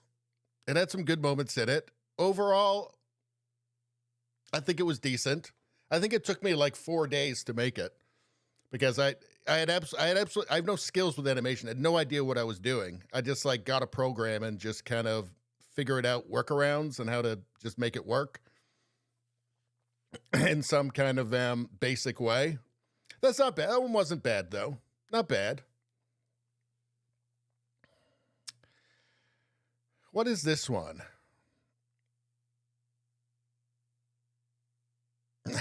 Space lizard. Damn space lizard, you're almost there and tipped at the finish line. I wonder what this one is. Should we watch one more? Are you guys going to indulge me? Let's watch one more.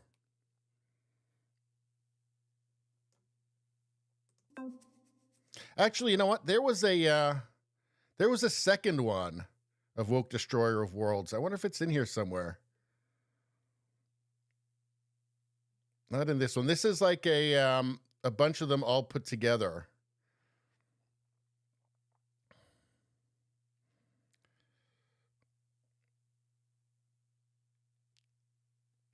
Let's check out this one.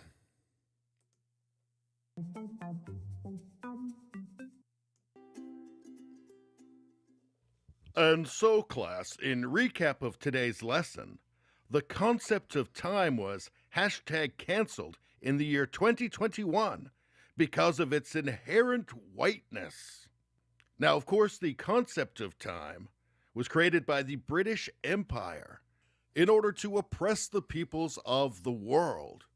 And remember, class, these were healthy at any size people. It's crucial to remember that. And also, every single person in the world prior to the British Empire had an adorable kitten. And when I say adorable, I mean adorable. Until the British Empire took those kittens away. Now, you will not be tested on this or asked to provide any evidence that you have paid any attention to anything that I've said. Seems like since we #canceled time, nobody shows up anymore. Who would have thunk it? All right, one more then. In news tonight, dear leader Joe Biden has had his first press conference in only his first 64 days. Whoa, Joe, slow down. This one must have been like right after the election, so this one is really old. Let's take a quick look at this glorious press conference. Okay, hang on. Sorry. Oh, Miss Kim. What a magical display of grace, empathy, dare I say Jesus-like compassion and decency. Let's go to our panel. Good thing expert number 1. What are your thoughts? Great or super great? I'm awash with emotion. That was beautiful. That is the most articulate thing I've ever heard in my life. Bravo. That's all I have to say. Bravo. I have to go with super great on this one. That is exactly what I expected you to say. How about you, expert number 2? A masterful performance from the greatest speaker in all of human history.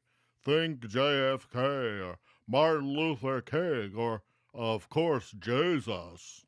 So great or super great? Mega super great. That's what I think. Now, how about you, expert number 3? Well, to be honest, I thought he seemed a bit confused.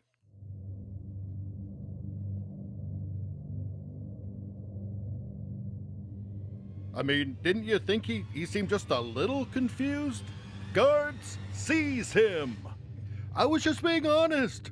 Ow! That hurts. Not on my watch, Nazi. I won't have you spewing your white supremacist hate on the most trusted network in News-ish-ism. And we have breaking news. News-ish-ism is the new word for truth. Hail Biden!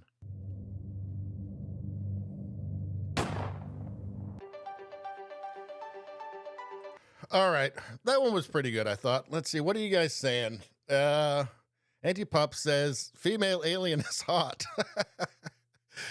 Let's see.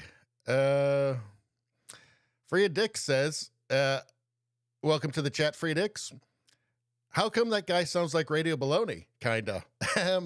All of them sound like Radio Baloney, kind of.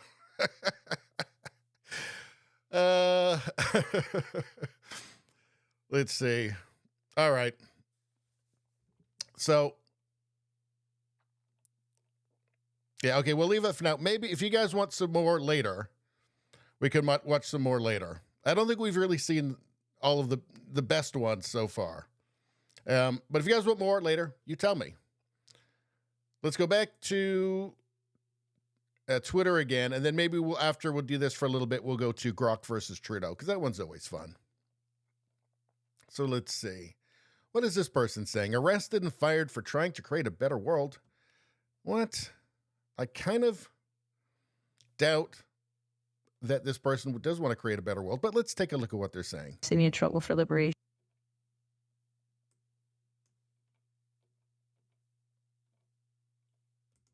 Arrested and fired for participating in the worker-led sit-in against Project Nimbus, which is Google's $1.2 billion contract with Amazon and the Israeli military and government. I decided to be part of the sit-in because I personally have just been waiting for labor to take more of a shape in the Palestinian struggle for liberation. Workers are the ones that are able to stop this genocide by withholding their labor. Workers should have the right to control how their labor is being used. I think that Google is very terrified of worker power, excited to see the ramifications of workers taking up the struggle for Palestinian liberation in their workplaces more, whether that be in Google, whether that be in tech, and whether or not that be in the working class. Honored to be part of. Let's see. And that's nothing but pure and simple old-fashioned communism. Rogue Thought says, Commie. Do you agree? I do.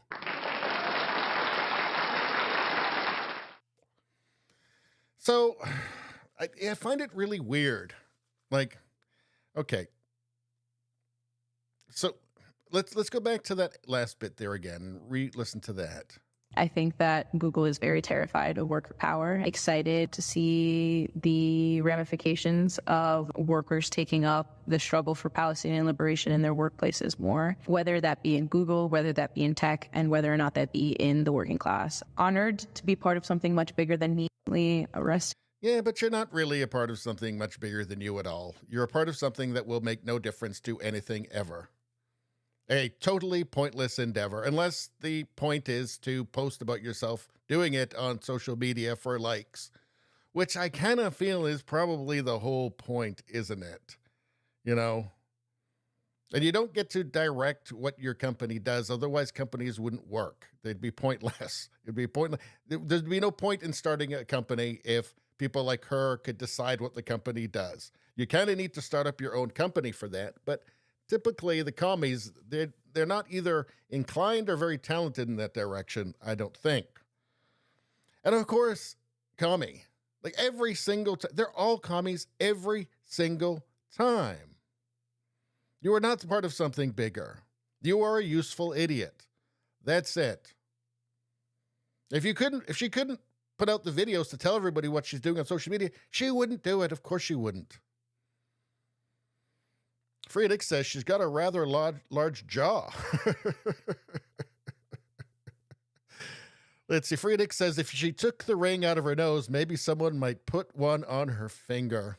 Well, you're right. She does have a large jaw, but you're right. Somebody might put a ring on her finger. But I don't think that she wants that. In fact, it's just whether or not she wants it, that's no way to get a man doing this. No way to get a man. Antipop is saying that's a he. I don't think it is. I don't think it is a he. Or maybe it is. I don't know. Fuck, God knows. Who knows anymore? All I know is that she's a useful idiot. She wouldn't be doing this unless she could post about it on social media anyway, because that's just the way it is. All right. Let's keep going. Oh, for God's sakes, more Canada here. What does a hate speech law look like in practice? Well, we know. Like militarized politics. This is from Ezra Levant.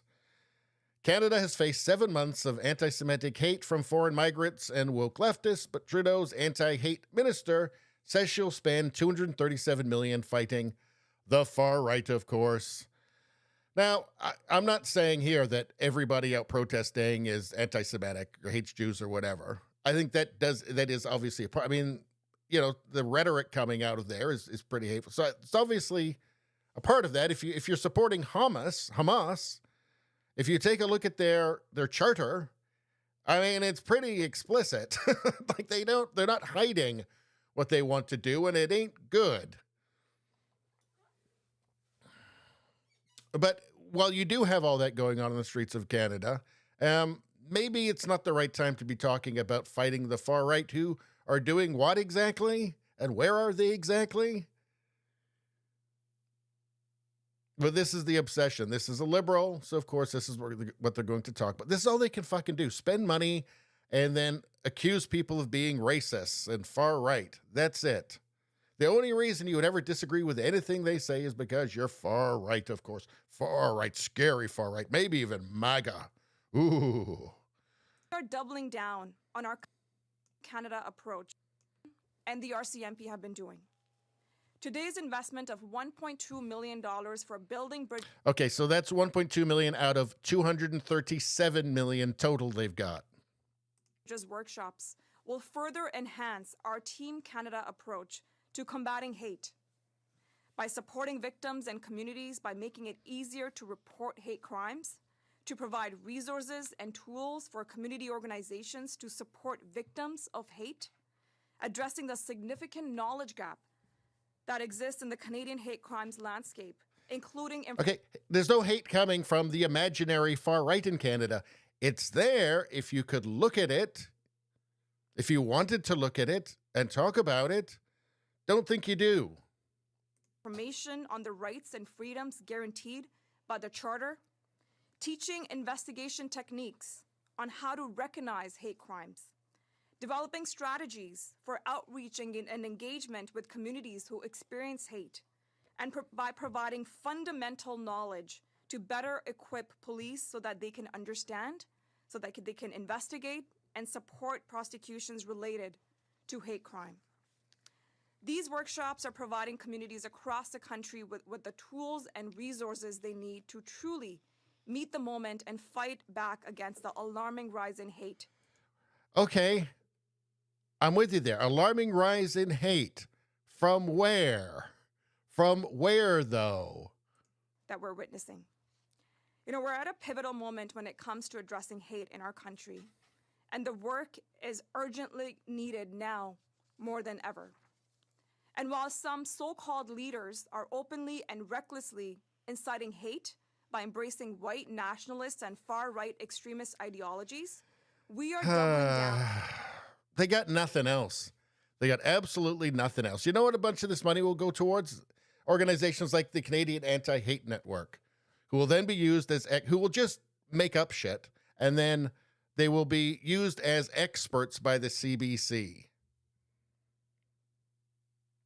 To prove that the word freedom is actually a far-right dog whistle. I think, was it last week or the week before, I actually took you to the article from the CBC where I showed you this disgusting kind of circle jerk between the media, these organizations, these advocacy groups that the government, Trudeau is funding, and the government itself. So Trudeau says, oh, the far right's this big problem. Give a bunch of money to some organization like Canadian Anti-Hate Network. They say, yes, the far right is the problem. And they make a bunch of shit up. And then the media contacts them to prove what Trudeau said was right, which is all actually total bullshit. That's what this is all about.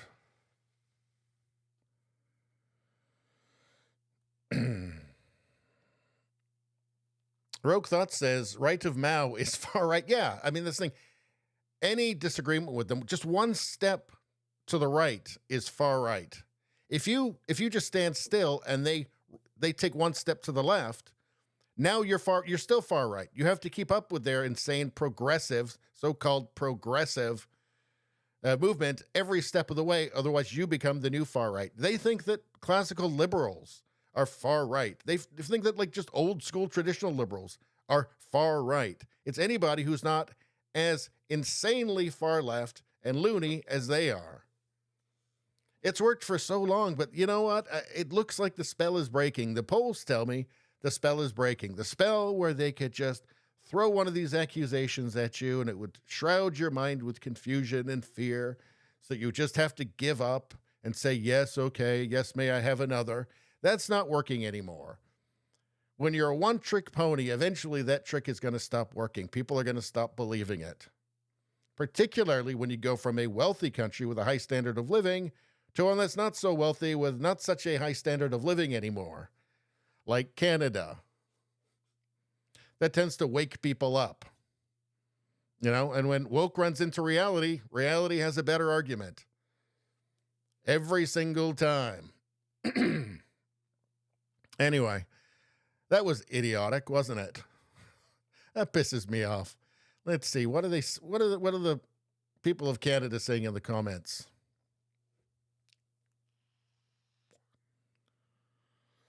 So let's see.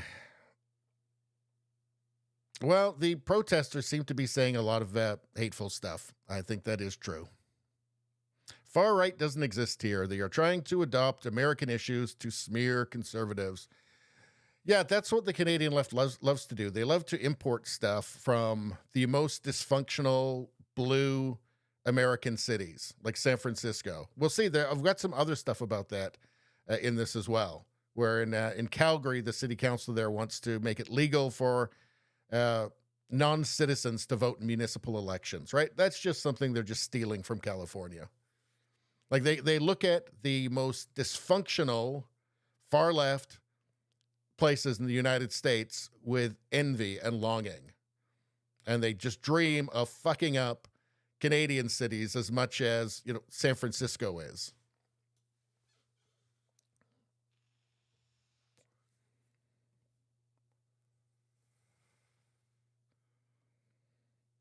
Well, here's something in the comments that's not very politically correct at all. I can't control these people in the chat. They're animals. Freya Dick says, Canada needs to flush its turdo. What? Turdo.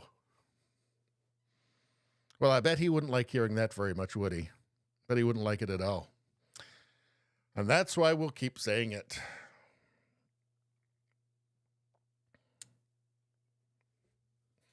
Let's see. Yes, hate is a big problem, especially when most of it comes from PM Trudeau and his criminal syndicate.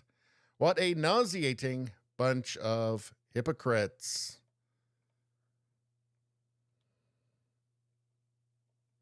What about the far left? Well, they're not interested in the far left, obviously. That's their voters.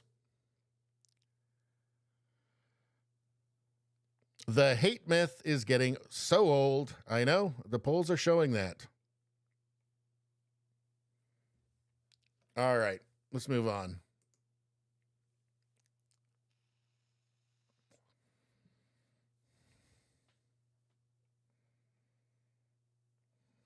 So this is, I thought this was kind of I was surprised by this. And it's like, don't judge a book by its cover story here. So let's watch this guy here.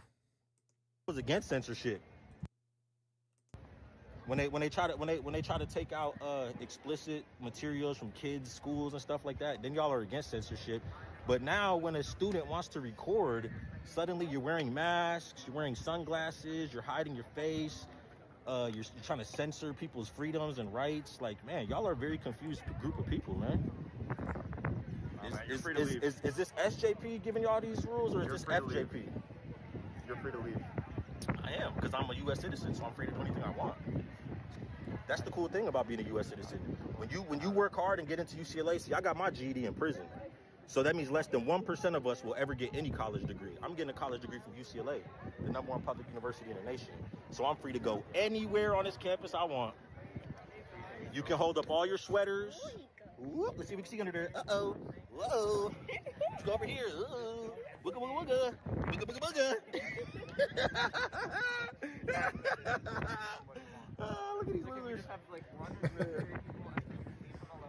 Yeah, leave him alone. Don't waste your time. He's just a First Amendment auditor. He's not bothering you. So don't get triggered. I know it's that time of the month, bro, but you'll be all right. You'll handle it. Yeah, listen to mommy. She gave you orders. Do what she said. Follow rules. So that guy's awesome. And it really shut them up there, talking about how he got his GED in prison, right? But it's amazing how, white leftists, the whole diversity thing, diverse voices thing, comes to a screeching halt as long as they hear something, as soon as they hear something that they don't agree with. All of a sudden, that whole diverse voices thing goes right out the window. Nope, you don't agree with us. Nope, now you're bad. Now we don't want to hear your diverse voice. We don't want diversity anymore. You disagree with us. It's amazing how that happens, huh? Rogue Thought says, that intersectional point system is really fucking with these people. Yeah, it's amazing, isn't it? And it's kind of shameless, too, how they just are, here's somebody whose voice they're supposed to value and listen. They're supposed to listen and learn, right? But he doesn't agree with them. So all of a sudden, that's completely gone. No, now we don't want to hear. Now we want to. I find it astonishing, the hypocrisy of these people, but it shows you. RSN 40 says he is a white supremacist or something. They literally would call him that. I'm sure they did, actually. I'm sure they did amongst themselves afterwards. I mean, hey, Larry Elder, the white face of, or the black face of white supremacy, right? I think it troubled them for a little while. The hypocrisy of talking about, hearing diverse voices and then just shutting down any voice that didn't agree with them. Even if they were what they're supposed to be defined as, as diversity, but they don't have the right ideas. I think they struggled with that for a little bit. Then they just went, fuck, we'll just say they're white supremacists. I know it doesn't make any sense, but none of what we says makes any sense. So who cares? What's he saying here? So the reason why I keep flipping it around and bringing up race when I'm around these protesters is because that's one of their trigger words. If I try to think for myself around them, let's say I was to say oh man, I want to vote for Donald Trump in the next election, or bro, I'm going to watch this Joe Rogan podcast or just anything. They'll always point out, oh no, you can't do that. That guy's racist. That guy's racist.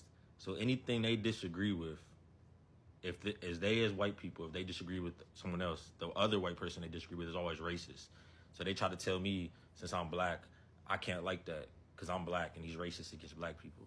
So I'm just flipping it around on them and telling them hey, you're stopping a black guy from moving around the campus. You're always accusing other white people of being racist. You on the left are always accusing white people on the right of being racist.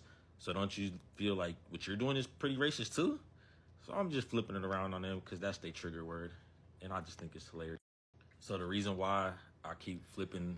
Yeah, so I think they struggled with it at first. And now they've just gone, well, again, none of it really makes any sense. So we'll just say he's a white supremacist and just not worry about it. Because they're not going to argue about it amongst themselves, right? They're not allowed to dissent within their own group. So that's just an easy out for them, even though it makes no fucking sense. I wonder what's in the comments here. Love that guy. Mentioning his stint in prison, just by the way, is brilliant. Yeah, that really did throw him for a loop there, I think. Suddenly his hosts are a little less confident of what they can get away with.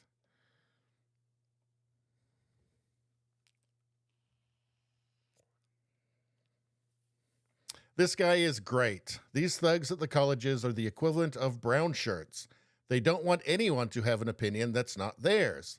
They don't want anyone to be able to go somewhere or say anything that they don't approve of. Yeah, these are fascists. I mean, they're just straight up fascists now, is my opinion on it. Fascism, I believe, is a left-wing movement. I think that the Nazis fighting the Soviets in World War II was just two leftists fighting each other, just two leftist governments fighting each other. When the brown shirts were fighting with the communists in the streets of Berlin in the 30s in Germany, they were just two leftist factions. Leftist factions are notorious for fighting with each other and not getting along and being authoritarian. They're notorious for that. So to me, just this authoritarianism is just, it's a natural progression for the progressives. That's what I think.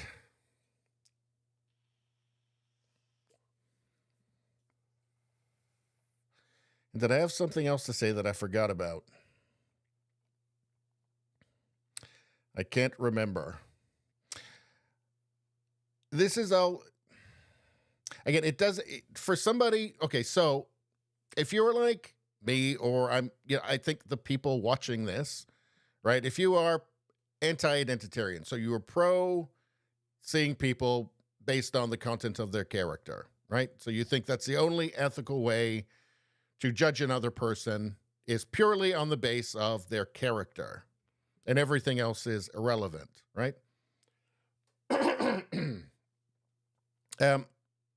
It does. So if you think like that, like we do, then it doesn't make any sense. The left's behavior doesn't make any sense. But you have to understand, for them, they don't care about the individual at all. They just care about group dynamics. That's it. And they use those cynically to try and achieve their goals, which is communism. They're fine with violence. They're fine with authoritarianism. They're fine with censorship to achieve their terrible, terrible goals. Rogue Thought says, it's like the Borg realizing they're being attacked. It takes a while for the groupthink to come to a collective reaction. I'm liking the Star Trek references we're seeing in here, because we started talking about Star Trek Voyager, because I'm watching the first season of that.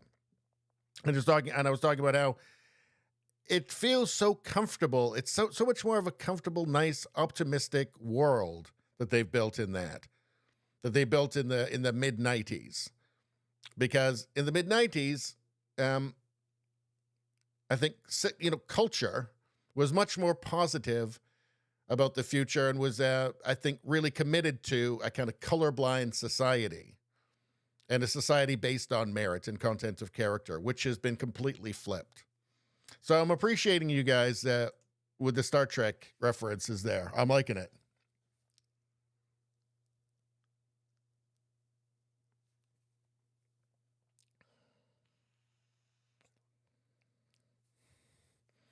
Rumbum says, agree with me 100%, or you are my enemy. Leftists back then, leftists now. Well, I think that we have to kind of parse it out a little bit, because we used to have just a lot of, traditional liberals who were not really so different. There was a lot of overlap with just kind of moderate, conservatives and moderate liberals back then. And when you had like the old school traditional liberals, right? They liked free markets. They liked freedom of speech.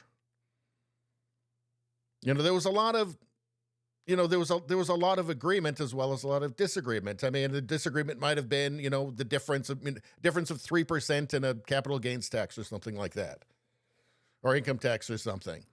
But they widely agreed on a lot. Like, they both believed that, Western civilization was a good thing. And was better than, like authoritarian states. Everybody agreed, that Western civilization, that the United States or Canada or the UK was better than communist China, right? But you also had the far left back then. And we know this because they were obviously infiltrating all of the institutions, especially the colleges, the schools. And that's how they've grown. So while everybody was asleep, while all of the sane people were asleep, these people were taking over the institutions, and now they're pumping out a bunch of fucking communist robots. A bunch just apparently useful idiots by the millions.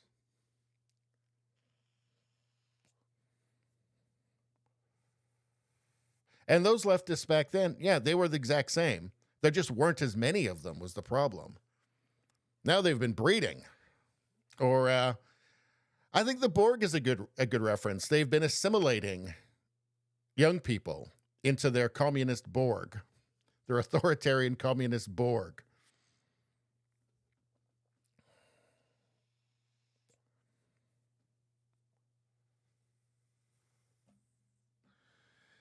Let's see. Friedrich said they're brown shirts with a stain of rainbow. It's true. It's true. All right. So let's move on. So what the fuck is this shit? It's so typical. All right. Public service announcement for all those who identify as having a vagina. All right. Let's take a look here. It's always so typical. It's always so predictable. All right. Let's take a look.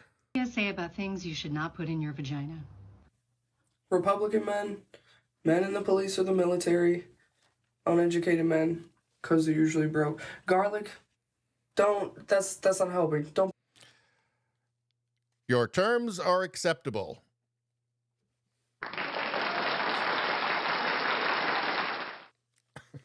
Pissed off, whatever it is. I don't know what the hell's in there, but it's weird and pissed off, whatever it is. It certainly is. Why is it? Why is this always? Why is it always the same person over and over and over again? But anyway, yes, your terms are acceptable. We accept. I think women like this feel like a sense of power. It's weird because they feel a sense of power in denying men something that they don't want. So maybe it's a way of flattering, like it's a way of flattering herself to pretend that she's denying men something that she's pretending they want, but they don't actually want. And she probably knows that, right? Is it something to do with having like a low value in the sexual marketplace? And what was with the garlic thing? What was that? Just put garlic in your vagina, you slut, for your dick says.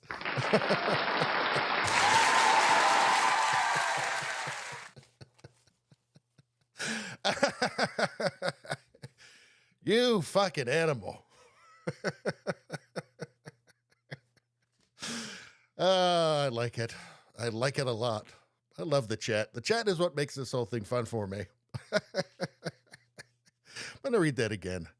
Just put garlic in your vagina, you slut.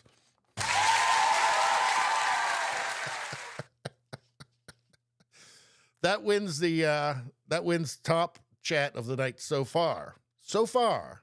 We've still got hours to go, I think, though, so.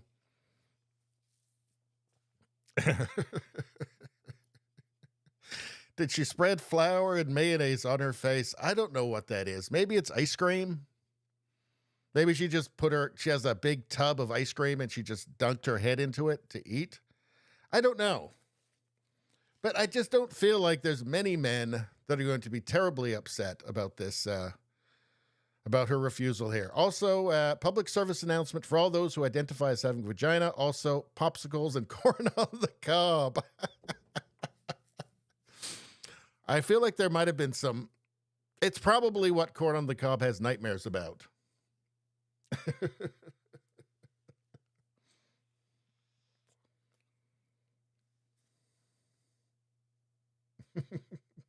Air Rifle says, obviously looking for some Transylvanian vampire action.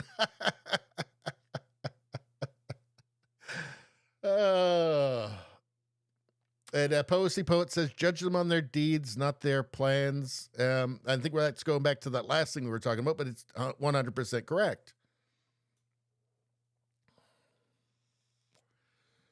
All right. Give me 1 second. I got to fix something with the,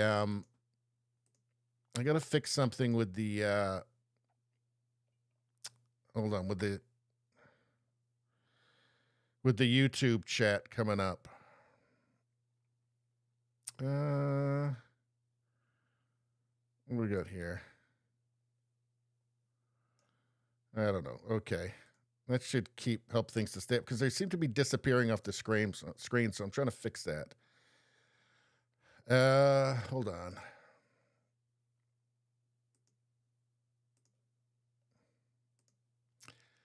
All right.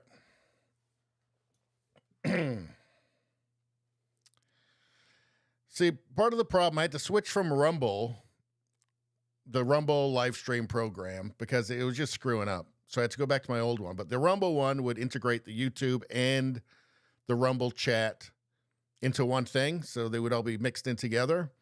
And doing it with this program, I can't do that. So I've got to have them on kind of separately so they're not mixed in together, which kind of sucks. You know, it doesn't matter that much because, you know, the vast majority of the chat is all from Rumble. And apparently YouTube just doesn't show anybody my live stream. So like there's like, at most there's ever like 7 people on that one. So I don't know. We're just going to have to go with it. I like this setup better actually anyway than the Rumble one. I just like it more. I think it looks better. But anyway,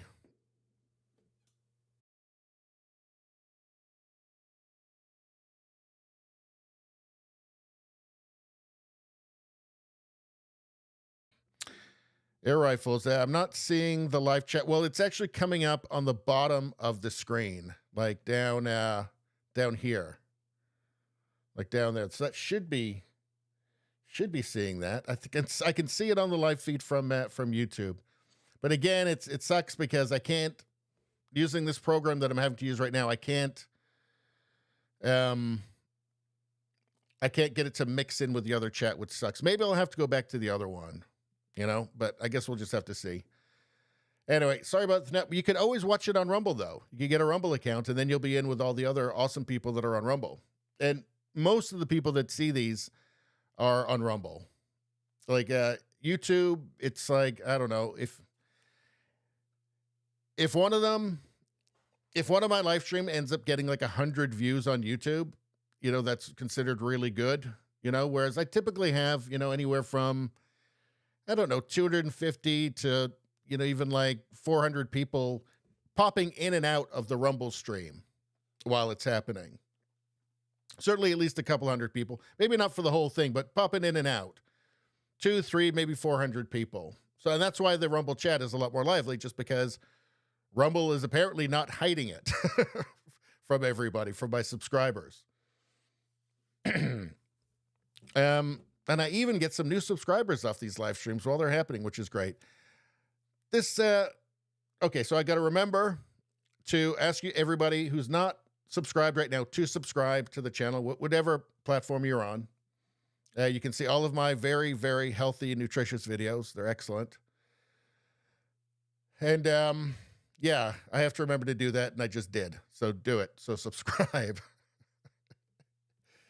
I like it when people do that. It makes me want to keep making content because it can be very, very, it can be difficult to motivate myself at times. So people liking it and subscribing, it helps. It gives me a shot in the arm. All right.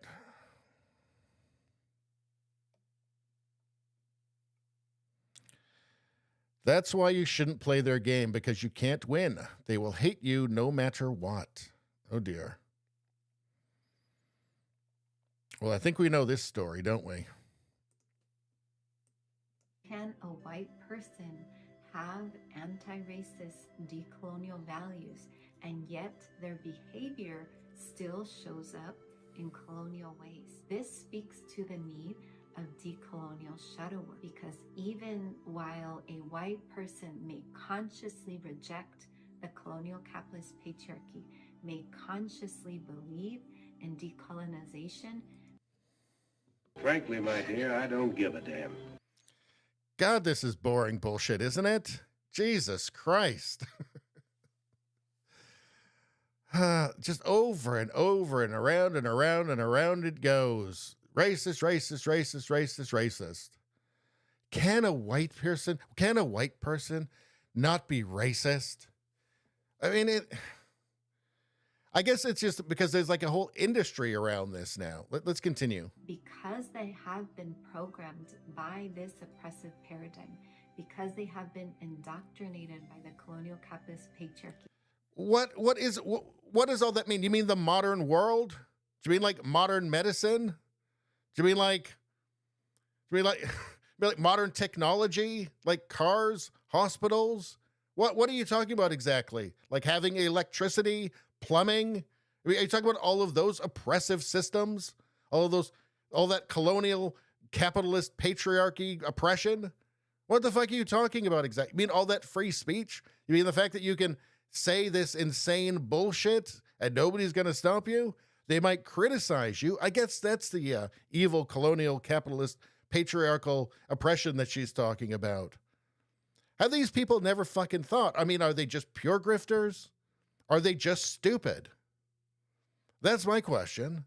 Are they just pure grifters or are they just fucking stupid? I mean, I don't see a lot of light in those eyes. I'm just saying that, right? Let's continue. Rumbum says, this chick pays for things using crystals. What? I hope they're not colonial, capitalist, patriarchal crystals, because that would be racist.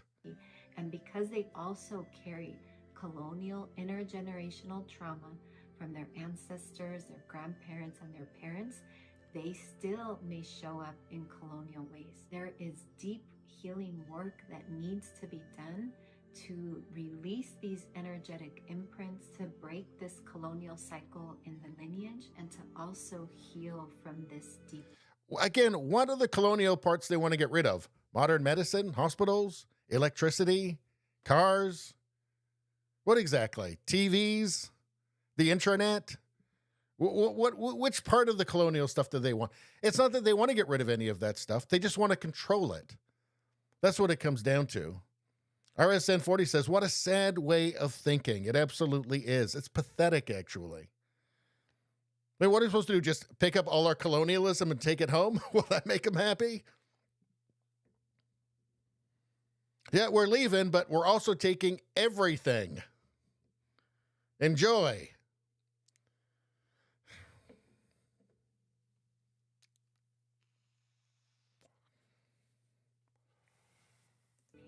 Can a white really just tired of this bullshit. None of it fucking means anything. Anti-colonialism. What is that? I think that apparently what it means, what we learned from October 7th, was that it means, the leftists were telling us, it means killing everybody that they call a colonist settler, apparently. It doesn't mean that it definitely doesn't mean that they don't get all the amazing shit that they need to live and to live well. They still want that. They still want that part of the colonialism, the colonist settlerism. They still want all of that.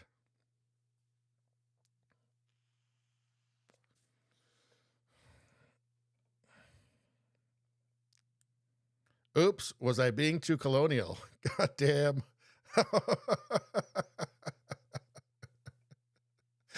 How white leftists see themselves after complaining about white people online. Yeah, that is how they see it. I think that she is, I assume that she's maybe, because you got the feather there, either native or indigenous or pretending to be, like Elizabeth Warren, perhaps.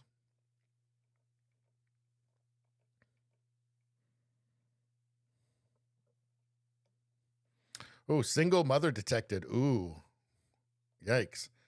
Go fuck yourself. Let's hear that. Go fuck yourself. Do you know what? I got to remember to get that on the soundboard. We'll use that for future streams.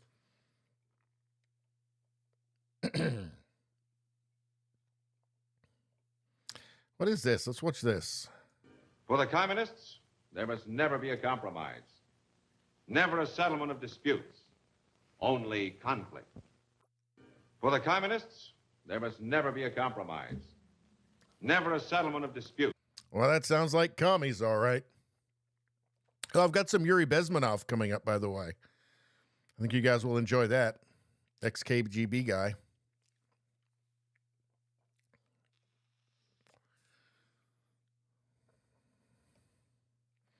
Is she not white? Well, I mean, she could be. I mean, that's the thing. There's a lot of like white leftists who pretend to not be white because I guess, I mean, you might wonder why would they give up all that precious white privilege, right? How could they possibly succeed without all that white privilege, right? All right, let's go. All right, do you guys want to do another cartoon? I'll look through here for some other stuff, and you guys can let me know if you want to see another cartoon. Because I kind of want to see some of these. I haven't watched these things in years.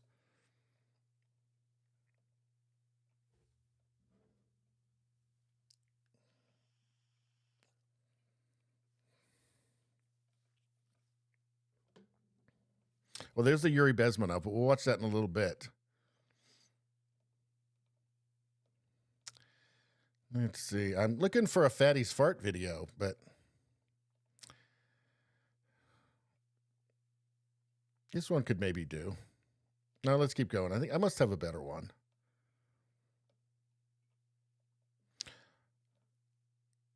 This one will probably do the trick. Okay. Let's wait for the right moment. Let's wait for the right moment. Okay. She put her hand on her head there. She was embarrassed. All right. Is there another one? I can't remember if I had any really good ones in this.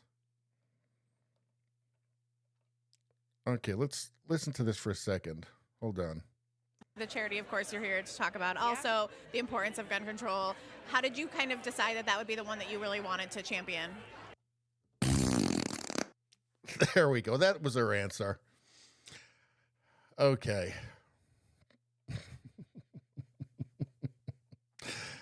All right. Do we have any more of those?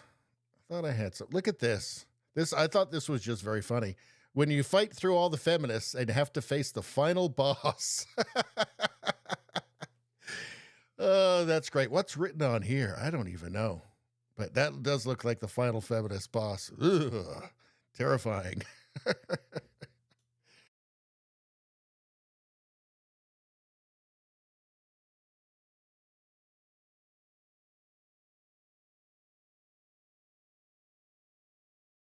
All right, so I want to see if, because YouTube actually makes it hard to find my own videos. That's how much they've. Okay, here's part 2 of Woke Destroyer of Worlds. Maybe we'll watch that one. I think this one was better than the first one. But it took me a while to actually find these videos before, because again, YouTube makes it hard for even me myself to find my own videos if I'm not going through through the studio. All right, let's go through here.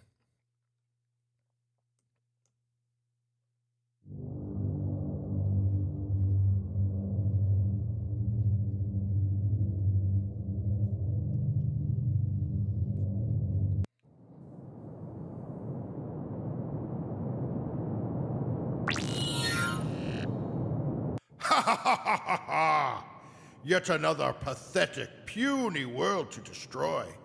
Tell me of their crimes. It's a Nazi planet. Oh yeah, they're all Nazis, every last one of them.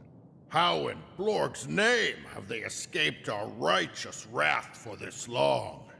It will be a pleasure to scour this planet with fire and watch the bones of our enemies burn to ashes. Ha ha ha! Yeah, this planet of 23-year-old lingerie model Nazis is gonna pay. What now? This planet of Nazis must be destroyed. Hold on. Wait a second. What was that other part you said? The lingerie, 23 years old? Yes, every single living soul on this terrible planet. You should see their vile Instagram accounts. Well, actually, I mean, maybe I should take a look. I mean, just to make sure that they're, really, really that evil. I mean, if they are evil, I mean, are we even sure that they're totally evil yet? It's a total Nazi planet. Not destroying this world would not be woke. That would be very unwoke. but you're not looking. And what is the problem here? I'm starting to think that maybe you're a Nazi. No. It's a planet of women, and as a male feminist and ally, I just think... Uh-huh. Look, I just think maybe I should go down and talk to them first, by myself. I don't want to freak them out. We both go down, that could freak them out. Just see if they're really that Nazi after all. I mean, maybe I just need to give them a stern warning, some critical race theory. You know what I'm talking about. I don't seem to remember you complaining when it was the planet of menopausal, healthy at any size Nazis. You couldn't wait to annihilate them. They were really annoying. Anyway, I'm just gonna go down, investigate their crimes a little deeper, maybe over some drinks and tapas, to lull them into a false sense of security. And in the morning, if they're still Nazis, we'll annihilate them. You want to spend the night? I just want to make sure we're being fair. This isn't exactly an advanced civilization. I don't want to punch down. I don't want to be that guy. Whatever. I mean, just a quick tachyon scan of the planet says they're still using World War II-era weapons. I think this one's going to take a little bit of extra time. I mean, I'm going to go down there. I'll probably be talking to them all night. I'm going to be exhausted. It's just easier if I stay down there. Oh, wait. Hold on. Sorry. The database just updated. This is another planet of menopausal, healthy at any size Nazis. And it says here, they're also getting their groove back.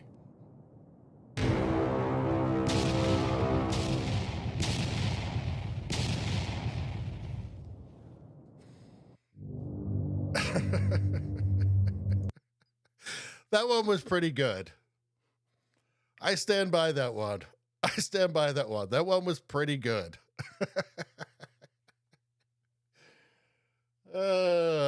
Space Lizard Redemption Arc. I definitely stand by that one. Okay, this is fun. And thank you guys for sitting through this with me. All right, so I think we should go for one more. Unless, was this a... Oh, no, that was the whole thing. Okay, so that was not one of the... Let's find one more, and then we'll get back to the other stuff. Let's see. Any of these good?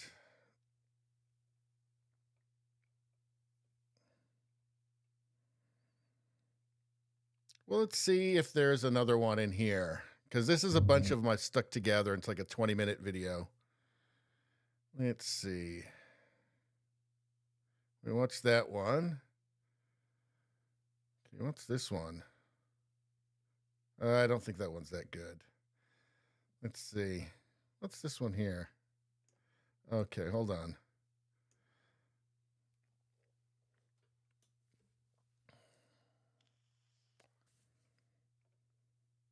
A white male. So maybe just agree with everything Don Lemon. Give me another beer. Okay, hold this on. One's yeah. At YouTube, we're not political at all. But if you could just make your videos agree with everything Anderson Cooper says, that's way less triggering. But you know what? Anderson Cooper is still a white male.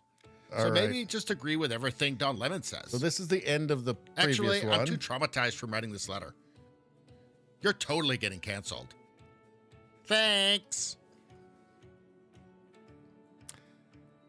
I think this one was about a blue-haired troll that works at Google that's decides what gets canceled or not. Anyway, let's continue. So here's the next one.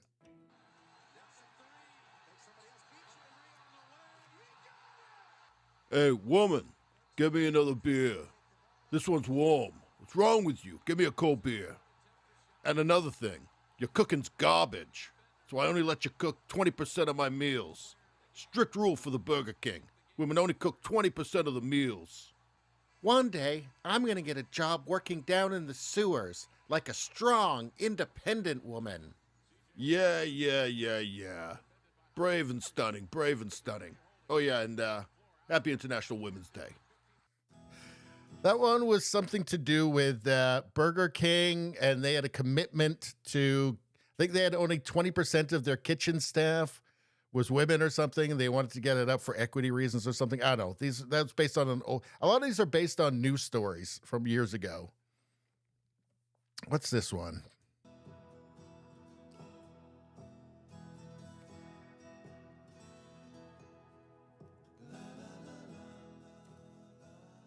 All right, well, this seems like it will be an entirely standard birth.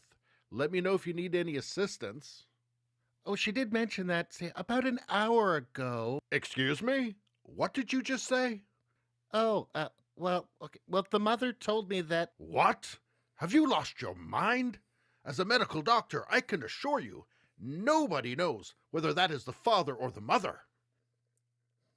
Have you been listening to those bizarre conspiracy theories about sexual reproduction? Maybe. Oh my God. You're not one of those Trump supporters, are you? Maybe. Somebody call the Huffington Post. Stat! All right, that one was kind of lame. This one's, I think, better. Hold on. Okay, we'll watch this one, and then we'll get back to it again.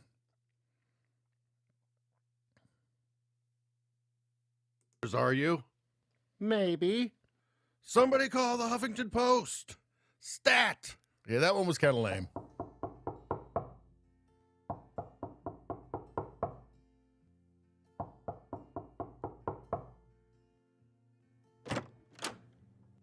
Hi, just having a bit of a nap there. How can I help you? Well, you can start by bending over, sunshine. Oh, what? Well, you got to bend over, sunshine, so I can stick this big old swab where the sun don't shine. You want to know if you got the COVIDs, don't you? You want to put that giant swab, inside of me? It's just 3 simple steps. 1, you bend over. 2, close your eyes. And 3, think of Wuhan. Then I tell you that you got the COVIDs, and then we weld you into your house. Just follow me into the back. I don't want the children to see. Just to be clear, we're talking about an anal swab, right? All right, that one was okay. We're going to do one more. I'm going to put you through one more. This one was about, what was this one about? It was about, what was it called? Where there was GameStop. I think it was about the thing with GameStop and the hedge fund managers and it's something like that. Let's take a look.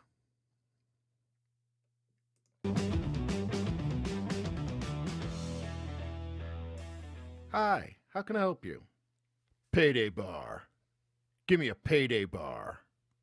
Ooh, we don't actually carry the payday bar. Yeah, look, I don't have a lot of time here. I'm a hedge fund manager, so I've been shorting all day. I've been shorting, nonstop shorting. I'm exhausted from shorting. So if I can just get that payday bar, everybody's happy. Except the companies I shorted. Okay, it's just that we don't have any payday bars. So actually the chocolate bars are just to your left if you want to take a look right there. Yeah, just to your left. Okay, now let me explain a little something about the world to you. Your job is to sell me a payday bar. My job is to short sell companies all day long and then buy a payday bar from you. That's what keeps the wheels of industry turning, my friend. Now, you want to be a spoke in the wheel of industry, don't you? You want to be a part of civilization, don't you? You don't want to shame your ancestors, do you? We don't have them. So I'll just take that payday bar now. No. So is that like a no worries? Here's your payday bar, sir. You know what? This isn't a game. Stop asking for a payday bar and just leave my store. Thank you, sir. Okay. You know what you just got? You just got yourself shorted, my friend. You just got shorted. So this is a corner store. This is not a publicly traded company. There's no stocks. You can't short it. There's nothing to short. This is a corner store. You think I can't short you? I can short anything. I do short anything. You are getting shorted. You just wait and see, my friend. You just watch. Hey, there's some guy outside who's calling you short or something. He's trying to stop people from coming in because he said you're short. I think he was saying you're short. Ah, why is it always the hedge fund managers? Why? Nobody go in this business. It's being short sold. I'm short selling it. Don't go in. It's going out of business. This company's going out of business. I'm shorting it. But I like this place, bro. He's cool.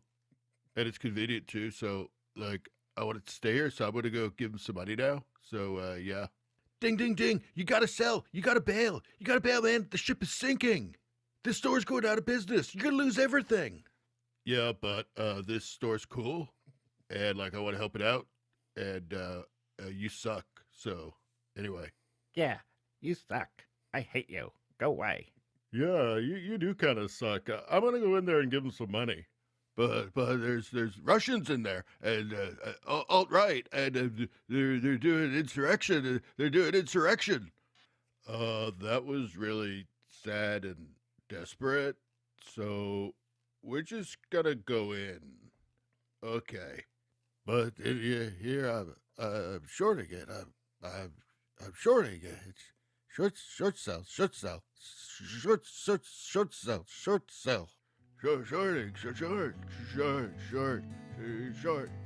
Russians, shorting, short.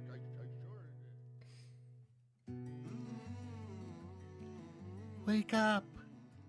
It's time to wake up now. Wake up. What happened? Honey, you came home and you were ranting and there was a quarter store and a guy was short and you're ranting and raving and then you just went crazy and then now you've been sleeping for 3 days. I think I lost it, honey. I don't know if I can short sell anymore. I just don't know. Well, I think I might have put the pieces together during your insane ranting. And I think I might have something that could cheer you up. Come follow me out back. Do you like it, honey? I just don't know if I can short it. I don't know if I can even short it anymore. Well, do you think this grenade launcher might help?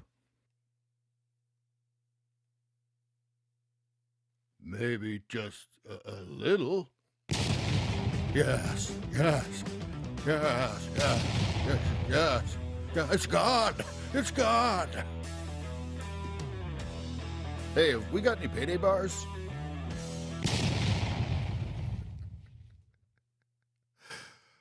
All right. Well, that one was interesting. So that was the GameStop thing where they were trying to destroy GameStop, and then the people rose.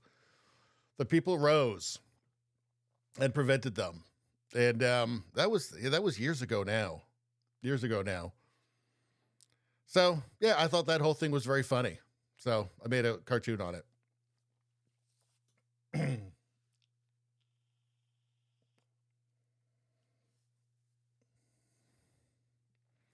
Let's see. Val says, this is good, but split it up into parts. It's too long.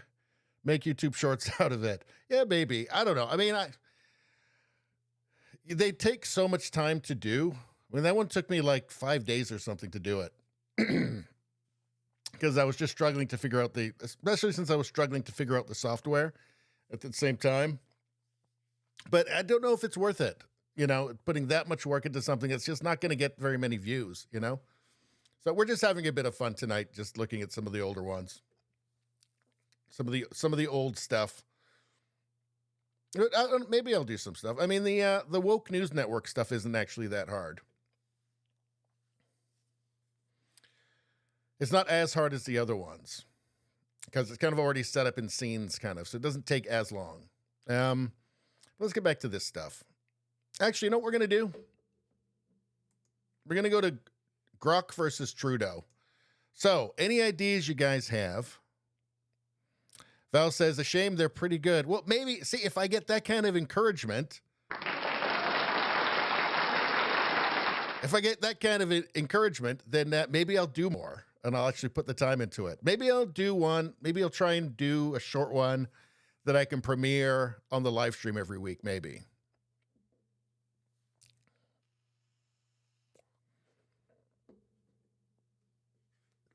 Let's see. Okay, so Grok versus Trudeau. Rumbum says, do more, mate. Okay, well, maybe I will then. Maybe I will. Let's see. I had something written down here. So you guys, I want to do two. Get Grok to do 2 poems about Trudeau. So I've got one that I wrote down. So while I'm putting this in, you guys think. So while I'm putting this into Grok, you guys think of some ideas for the next one. So it's Trudeau. He's got to be wearing blackface and he's got to get a vaginoplasty. And we can even just throw in like random names with them and just say, Grok, just make something up out of this. But we'll do the first one here. So what was it? It was Justin Trudeau decides to reverse his political fortunes by branding himself the Black Face Panther. And I did another cartoon. I was trying to find it earlier and I couldn't find it. It's called Wakanda Dreaming, where Justin Trudeau is dreaming of himself being the White Black Panther and then using his powers as the White Black Panther to stop the truckers at the Freedom Convoy. I'll look again. Maybe I'll be able to find it for next week. I mean, it's published. It's just impossible to actually fucking find my videos at any of these platforms unless I scan through like 2 years down, which I guess I could just do that. Anyway, let's see. So Justin Trudeau decides to reverse his political fortunes by branding himself the Blackface Panther. So like the Black Panther from Marvel, but the Blackface Panther because he does blackface. Let's see. Using taxpayer funds, he produces, directs, and stars as the Blackface Panther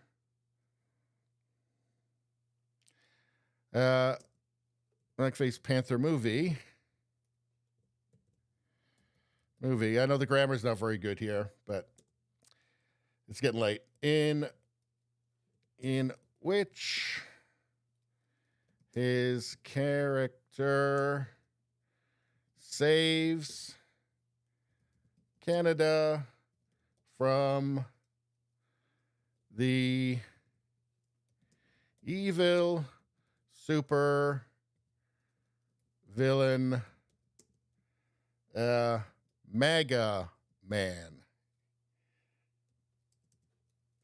He defeats MAGA Man by getting a vaginoplasty.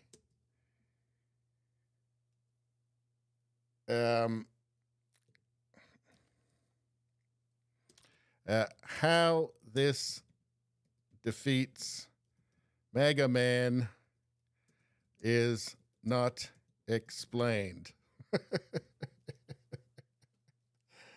The movie bombs. The Trudeau liberals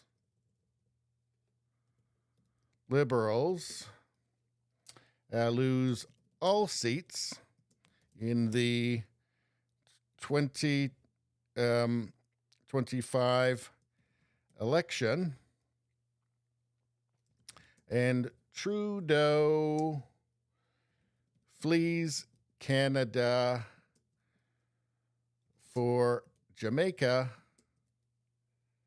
where he opens a black shoe polish factory. And that's so that he could put the black shoe polish on his face. All right, so let's see what, okay. Did we say, okay. We need to go here. Write a poem about, there we go. Now let's see what it comes up with.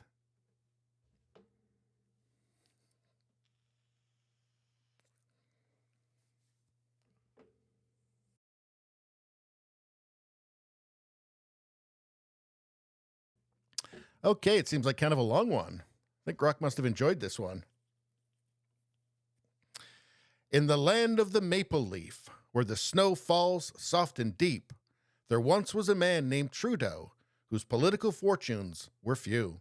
He pondered and thought, and then he had a plan to become Blackface Panther to save the country from a man. With taxpayer funds, he produced, directed, and starred in a movie of his own making, a tale that was bizarre. The Blackface Panther, a hero bold and true, would save Canada from MAGA Man and all that he would do. But the plot took a turn as the hero faced his foe. He defeated MAGA Man by getting a vaginoplasty, you know? How this would defeat MAGA Man was never quite explained, but the movie bombed and Trudeau's plans were strained. The Trudeau Liberals lost all seats in the election of 2025, and Justin fled to Jamaica to start his life anew, alive. In the land of sun and sea, he opened a factory of black shoe polish, and he was no longer a political pariah. So ends the tale of Justin Trudeau's fate, the blackface Panther, and the country he tried to save. Not bad, not bad, not bad, not bad. Better than the other AIs. The other AIs are losers. They're total disasters. All right, so let's see what you guys came up with.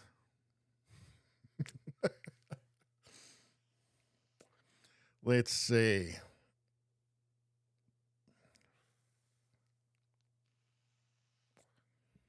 Let's see. Okay.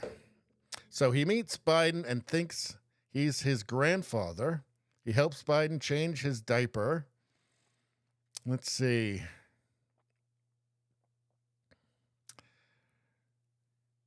Okay, well, let's do this. Write a poem about Justin Trudeau meeting Biden,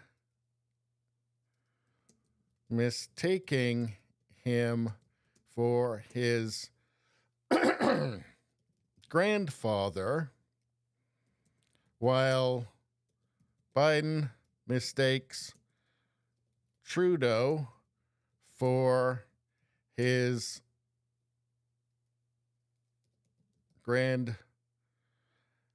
daughter,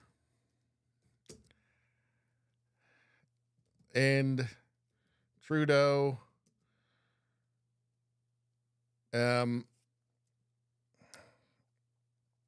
it changes Biden's diaper. Anything else? Anything else?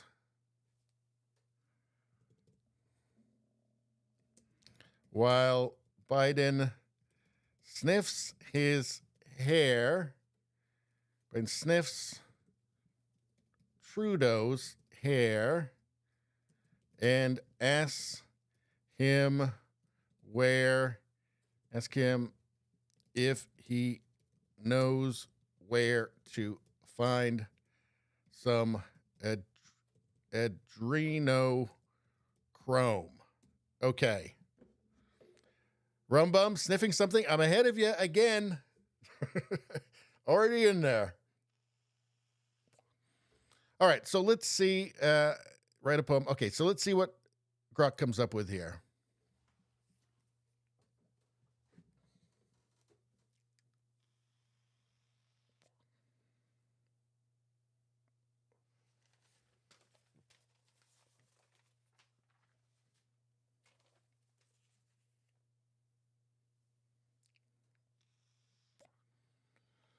Okay, a pretty long one. All right. I think Grok enjoys this. In Ottawa, where the leaders meet, in a room of power, so grand and elite, a tale of two men, a comical feat. Justin Trudeau and Joe Biden, oh so sweet. Justin the Canadian in his prime, Joe the American in his golden time. Their minds a bit foggy, oh so benign. In this moment, a story of two minds entwined.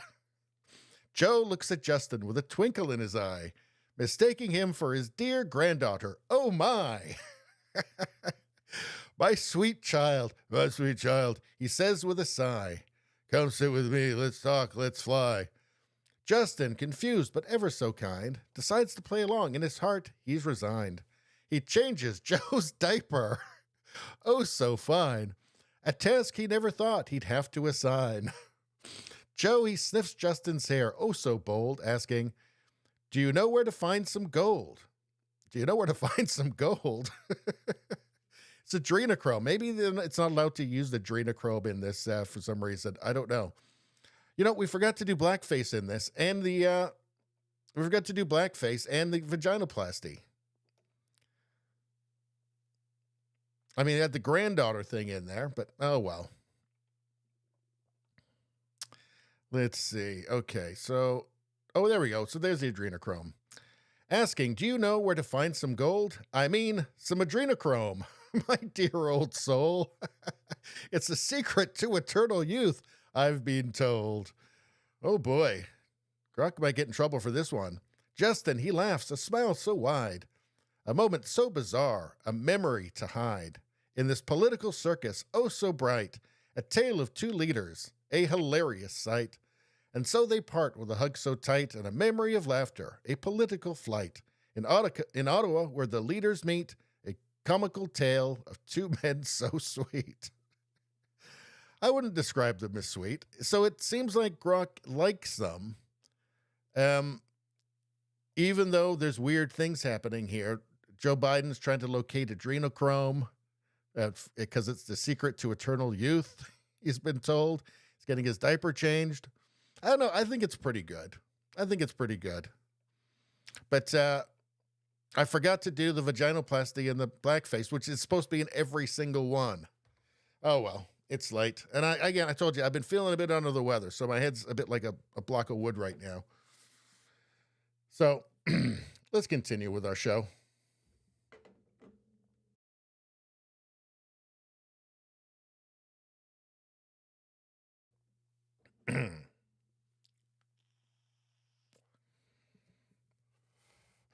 Warped Pulley said, anything with Trudeau landing on a banana is good enough. Remember it for next time. See, Rumbum saying I have a pretty big delay from when I comment to it actually posting for some reason. I don't know.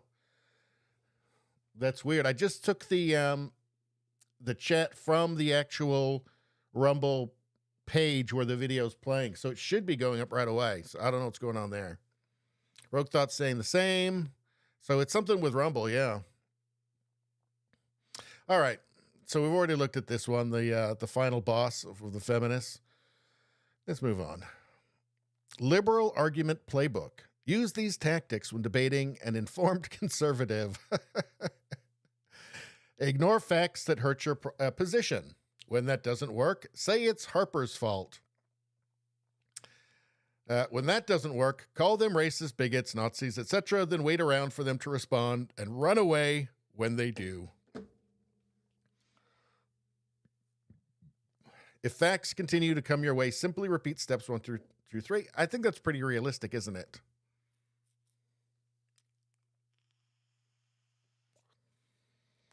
Let's see. Rumbum says, so the AI acts just like the crazy leftists. Weird shit going on, but it's all fine. They still like it. I guess so.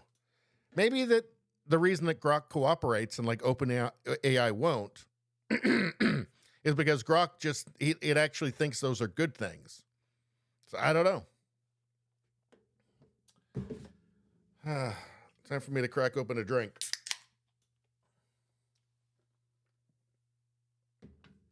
All right. What do we got here? This is nuts. Canadian municipality now requires a QR code to enter or leave. I don't think it's actually gone through. This is the plan, I believe. So let's watch this. Don't get your QR code, you will be fined. Madalena Island getting QR codes in order to leave. And if you don't get your QR code, you will be fined. Guess what, guys? That's the very first QR code prison here in Canada. And it is going to sweep the nation faster than you can think if people don't stand up and take a stand against these QR codes. It's not happening in your town yet, but it most certainly will be. We know the government's expropriating land from farmers all over the place. We know that they are trying to make military presence a normality. So it's only a matter of time before you are trading away your information, your private information in a QR code in order to leave your town or city so that you can go to work, shop, get an education, or just plain out visit and travel this amazing country. Yeah, it's disturbing. In fact, let's take a closer look. I can't remember the name of the town. Quebec town to require a QR code. Something should come up.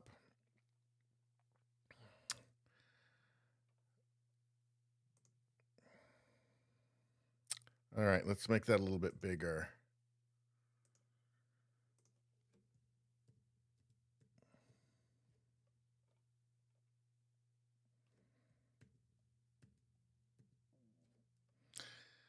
Let's see. No, that's not what we want.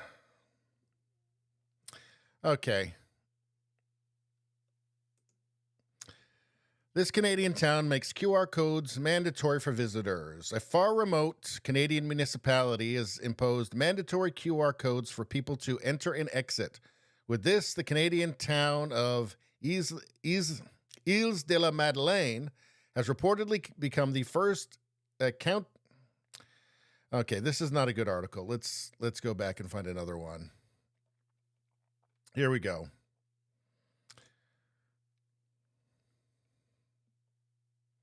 Planning a summer trip to Quebec's Magdalen Islands, you'll have to pay up. Mayor says fee is necessary because tourists are burdening services, straining revenue. So it's a tourist thing is what they're saying. Tens of thousands of visitors flock to Quebec's Magdalen Islands every summer to behold its cliff-framed seascapes and sandy beaches. But starting next month, those island sojourns will come with an added cost. The small archipelago northeast of Prince Edward Island is introducing a $30 visitor fee to raise funds for tourist infrastructure, environmental protection, and waste management. Called the Pass Archipel, the new fee will be mandatory for domestic and international travelers who stay on the islands for more than 24 hours between May 1st and October 14th. Individuals who fail to comply will risk a $1,000 fine. Now, this is directly in violation of the Charter, Canadian Charter of Rights and Freedoms, which guarantees movement. So I don't know how they're getting away with this.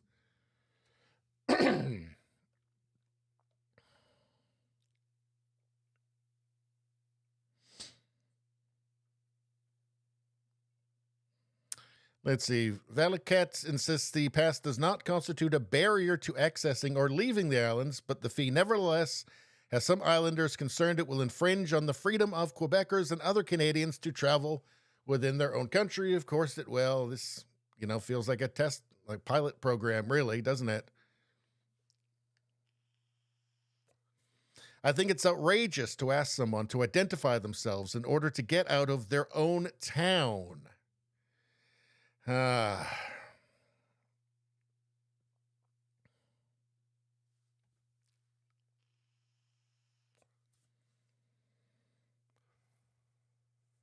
an interview, Thériault said she considers the fee especially unfair because it will charge mainland Quebecers for using public resources partially financed by the provincial government, such as roads.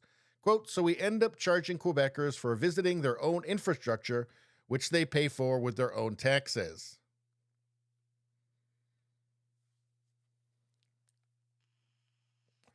Quote, there is really an obstacle to my freedom of movement. This is a former Magdalen Islands town councilor saying this. It's the first time in my life that this is happening to me, and I find it nonsensical. So, I mean, it's little bits of creeping authoritarianism, isn't it? It's little bits of creeping restriction on everything, on speech, on movement. You know, Canada's Trudeau, I mean, his plan is for, to get rid of gas cars, right? So they tell you what kind of transportation you can even use. And tell you what kind of transportation you can even use. Of course, Trudeau famously had the vaccine mandates for travel on trains and planes in Canada. Again, against the charter. Not supposed to be able to do that. It's just this creeping authoritarianism, isn't it? You know, somebody might see that and go, oh, well, I mean, they have a point. They're an island and, they're overburdened by tourists. So what? So what? You're not supposed to be able to do that. You're not supposed to be able to restrict people's movement in their own fucking country. It's just the same bullshit. Why would we trust any of this? Honestly.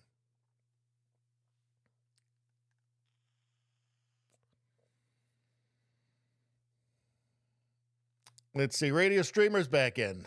Glad the stream is still going. Well, glad to have you back, sir.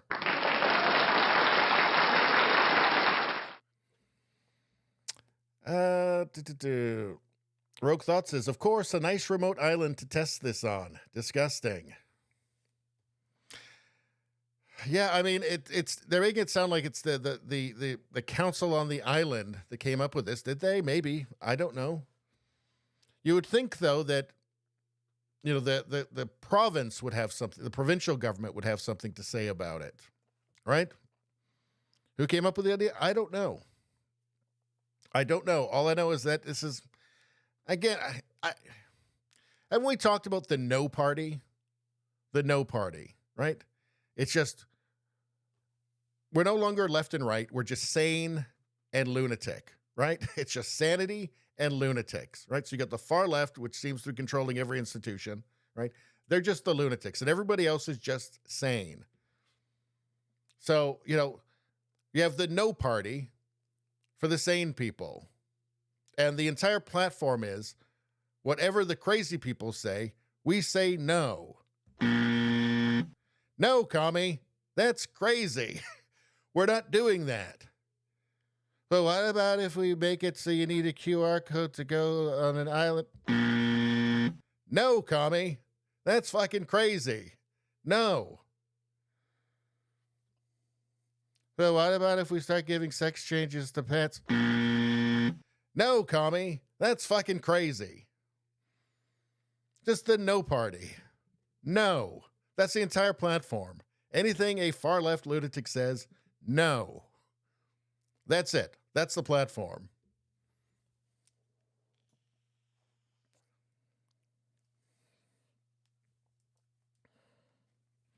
Rumbum saying, just watched Winter Soldier today and they nail it in that flick. They tried to take freedom by force and failed, so now it's done little by little using fear and corruption.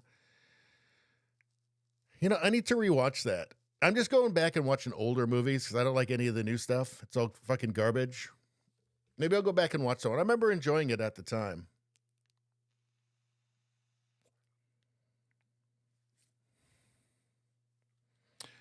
Warped Pulley says, we got to be careful with these articles because they probably want people to be scared to live out there in paradise.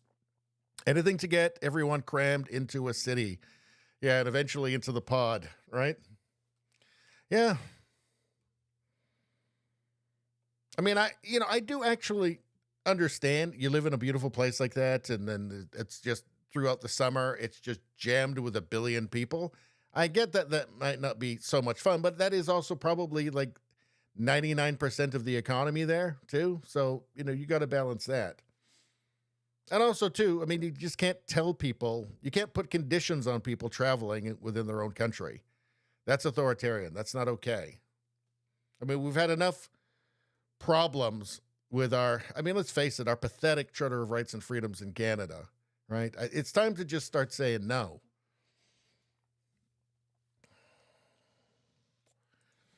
All right. So we checked that out. We already did this one. So this is the new like logo for the, in case anybody is just getting in, they didn't see this earlier. This is the new logo for the Canadian Armed Forces. For some reason, the Trudeau Liberals keep wanting to change everything all the time. I think it's part of that whole Cultural Revolution thing. Anyway, people don't know what it is. I say it's obviously a beaver giving a moose a hand job. That's what I think. Sorry, a trans beaver. Trudeau's Canada. So anyway, we'll just leave that there. Here we go. Is Antipop still in the chat? Because this is what he would have been waiting for sure.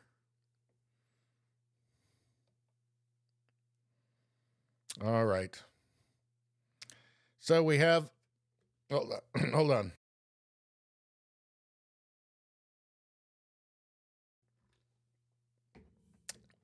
So we have a button for this, for these videos. First, let's see what this is all about. Since launching the petition, okay, let's listen to this. Fly on 853 million people fly on U.S. airlines every year. I surveyed thousands of travelers, and over 86% of them believe the airline industry is not plus-size friendly. This has to change.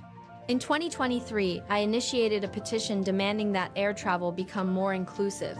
Over 35,000 people have signed it. The fight is far from over. Since launching the petition, it's become even more clear that society unfairly believes plus size. Individuals shouldn't travel comfortably or without stigma. However, this only fuels my determination to fight for inclusive travel. Plus-size individuals won't be deterred, and I'm committed to advocating for change until it's achieved. Travel is for everybody, and nobody should be discriminated against. Sign the petition at change.org. Fly on 800. Okay, but you should have to pay for an extra seat and for extra jet fuel. That's just what I think. Good Lord, what is this in the comments here? Rogue Thought. How could you be so cruel? You won't believe what Rogue Thought has said here. This monster, this animal Rogue Thought has put in the chat. Good Lord. I hesitate to even read this. What's her carbon hoof print? What?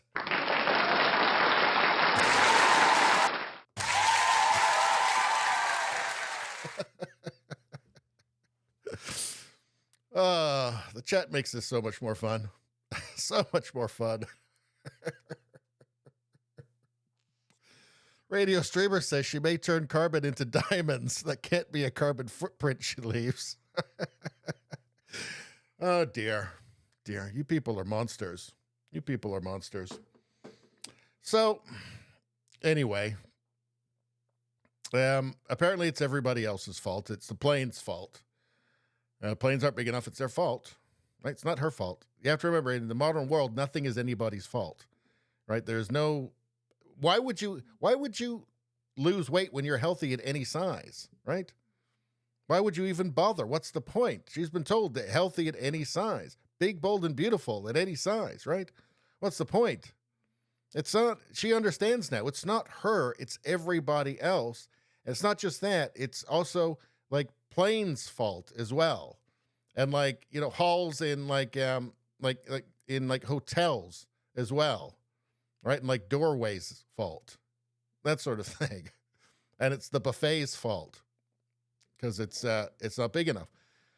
She knows that now. She's learned that, all of this wisdom of the modern age, you know. But we have a button, a sound effect button for videos such as this, and I think it's time that we brought it out. Let's go.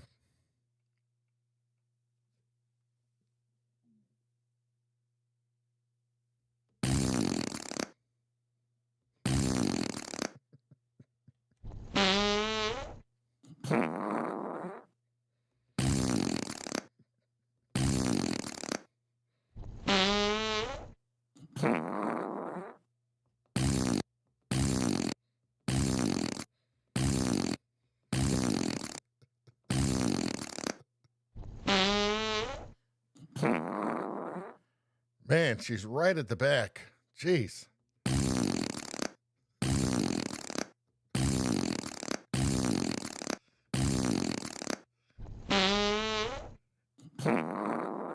Just a little further. There we go. All done. I never get tired of that. It's perfectly juvenile. I just never get tired of it. It's always fun. Always. Anyway, I'm glad she complained and let everybody know that it's in fact the plane that is too small, not her. It is in fact the plane that is too small. What's going on here? What problems does she have? Let's take a look. Oh, that doesn't sound good. You shall not pass!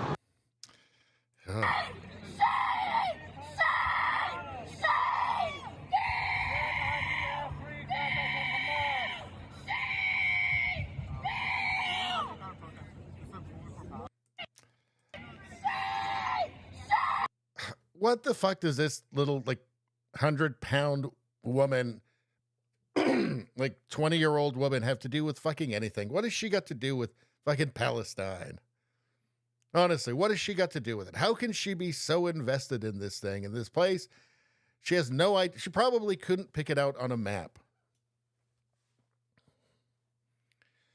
So invested. So self-righteous. Shame, shame. I don't know what the hell's in there, but it's weird and pissed off, whatever it is. Everything woke turns to shit. Radio Streamer says this person seems perfectly stable. Well, it's a performance, isn't it? It's just a performance. You know, she knows it's going to get on social media, and then she'll be a hero to other people who don't know anything about it, who don't know anything about anything else that's going on in the world. She's not screaming shame about Sudan or Yemen or Myanmar or the Uyghur Muslims in China. No, here's the thing. This is the current thing now at the university, and everybody else is doing it, so why shouldn't she? Why shouldn't she be really into it? Again, it's just weird. What the fuck does she think she has to do with anything? Anything that's happening in the world anywhere. I just find it weird.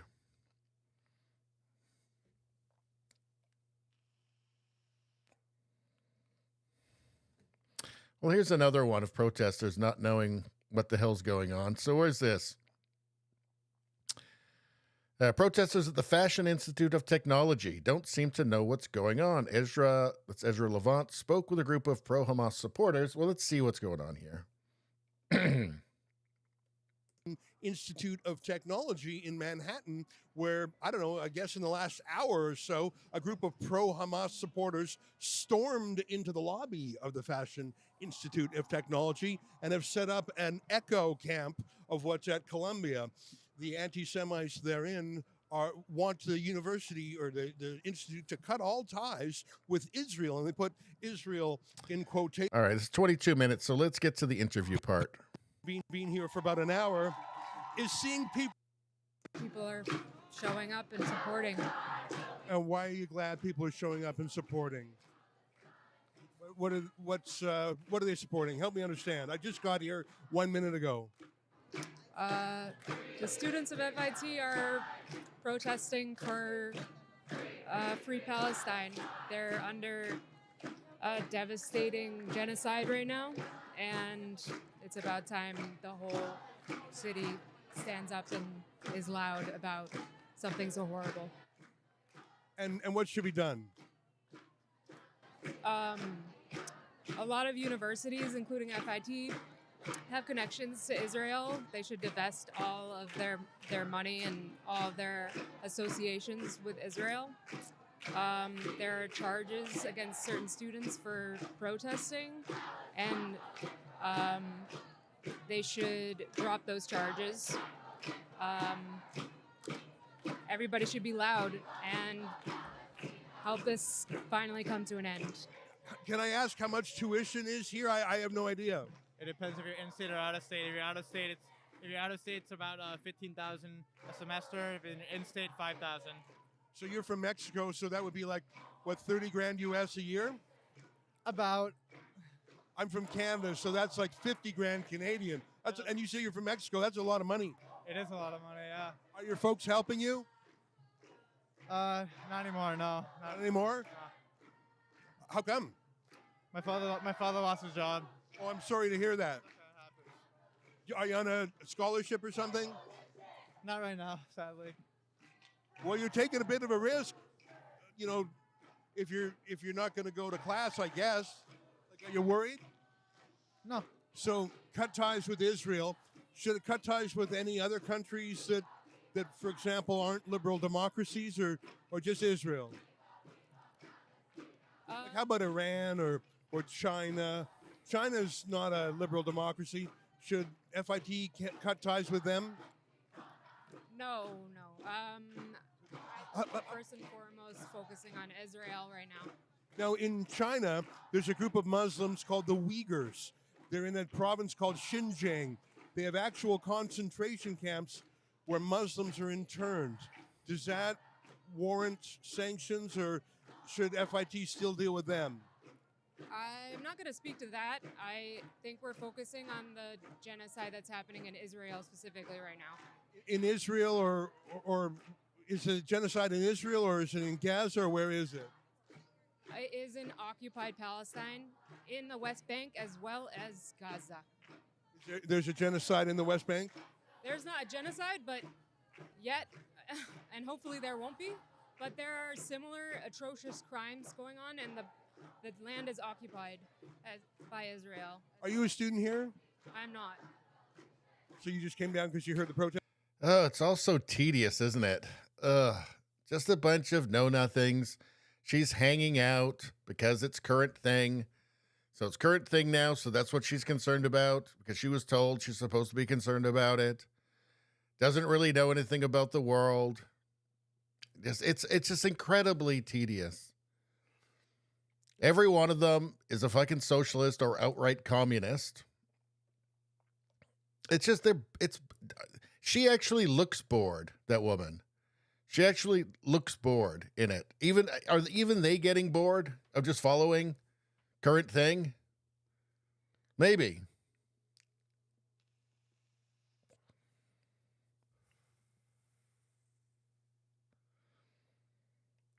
Let's see. Did we go over this one? This poll of majority of Canadians believe that free speech is being threatened. I think we did, actually. Yes, we did. Here's another one of these gender season things. We covered this like a few weeks ago. These people think that gender or that seasons are now genders. So this is totally retarded. Let's take a look. Like pretty androgynous, and then winter is like androgynous or masculine. If you're gender fluid, please keep watching and please comment your seasons with correlating to gender, because my seasons tend to go summer, spring, I'm more feminine and a little bit androgynous. She had to think about it for a second because it's this inherent thing that she is, right? It's this real thing. It's definitely real, right? Her genders are correlated with the seasons, right? But just because of that doesn't mean that you don't have to think about it for a second to figure out what the fuck you're talking about. I guess when you're talking total gibberish. Let's see. Nose ring. Always beware the nose ring, Rogue Thought says. I think it seems to be kind of an ironclad law at this point, doesn't it? She had to think for a second about the thing that she definitely is. Okay. And then fall, I'm like pretty androgynous. And then winter is like androgynous or masculine.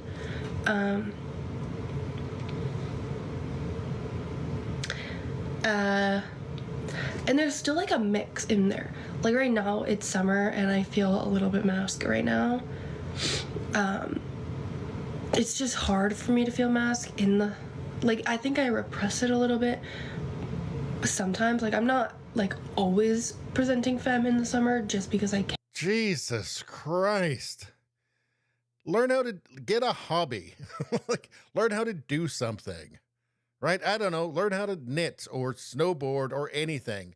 Play tennis. Anything other than sitting there and struggling with yourself to figure out how masculine you are in autumn.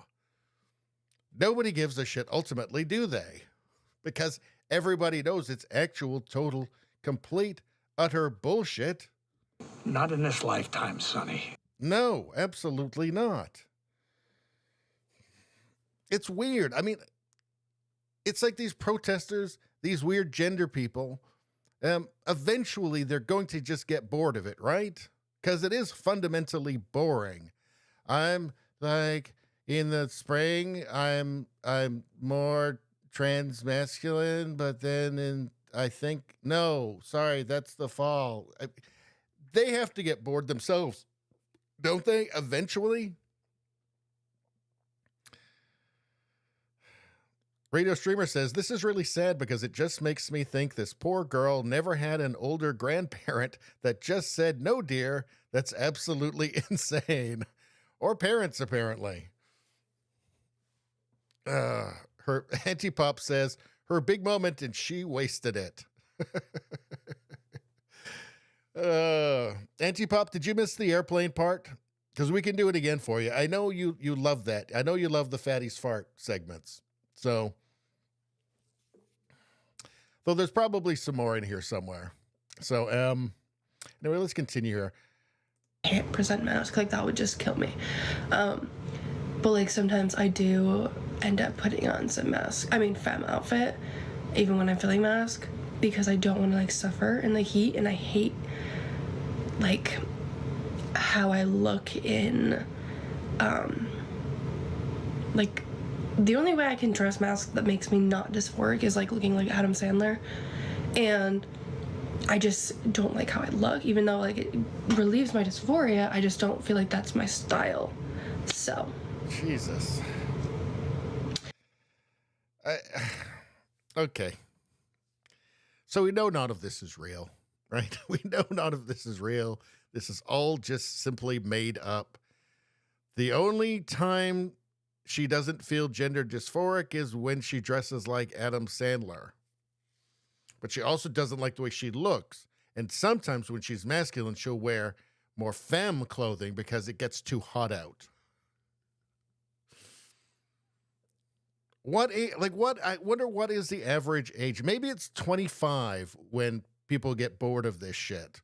Because that's when your brain fully develops, is at 25. So maybe then something clicks and they go, oh shit, maybe I should focus on something useful. You know, biological clock is ticking. Maybe this is not a good idea. I mean, this poor creature can barely even keep her story straight. It's so confused and muddled in her brain. It's so complicated. What is the purpose? Is this like just stuff that just China is like fire hosed onto our society through social media just to keep people from doing anything actually fucking useful or breeding or having children? Are they just trying to cause like a demographic collapse in the West? Because that's actually happening. So that would make sense.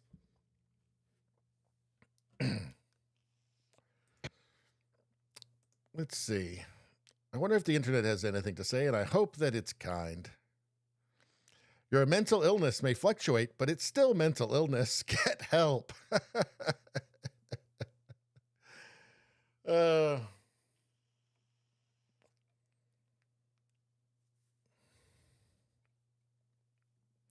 We get it. You just want to make up whatever suits the day. Oh my God, just stop. I'm so scared for this world right now. They have become so boring. That's what I was saying. Why are they all so boring? Hard to swallow pills. Just because you're unattractive and you have no friends doesn't mean you're another gender. Yikes. Maybe that's a sad truth right there, huh? The madness is in the eyes. Days without communism. 0. Yep. I think that person probably, they're all communists, right? They're all communists. This is all part of the revolution, right? Turning young people who are full of potential into something useless and unproductive. It's all communism at the bottom of all this, which is really sad because communism sucks.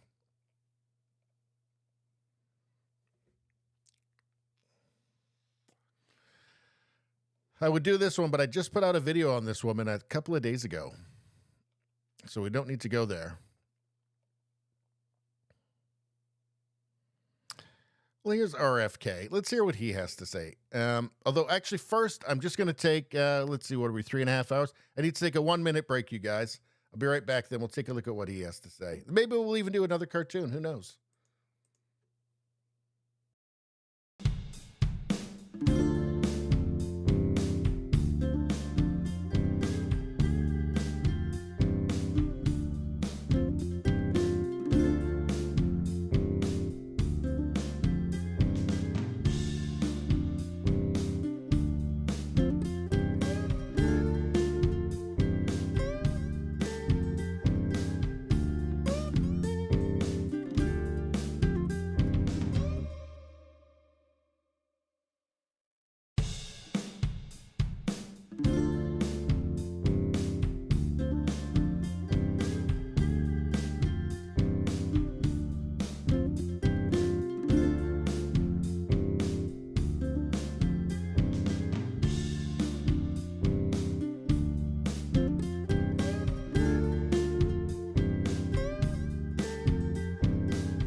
Excuse me while I whip this out.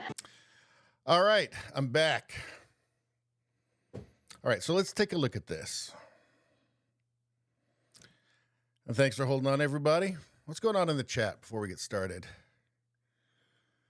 Let's see. Let's go back a second.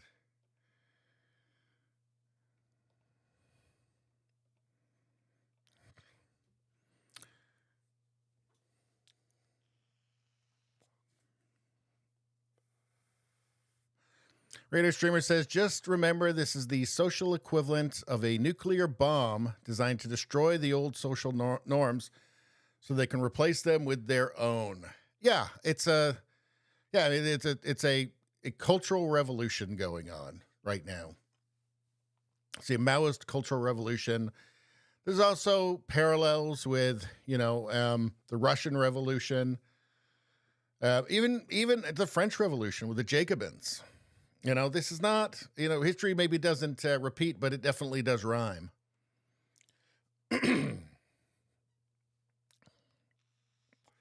Rogue Thought, degrees of communism. She's about a 5.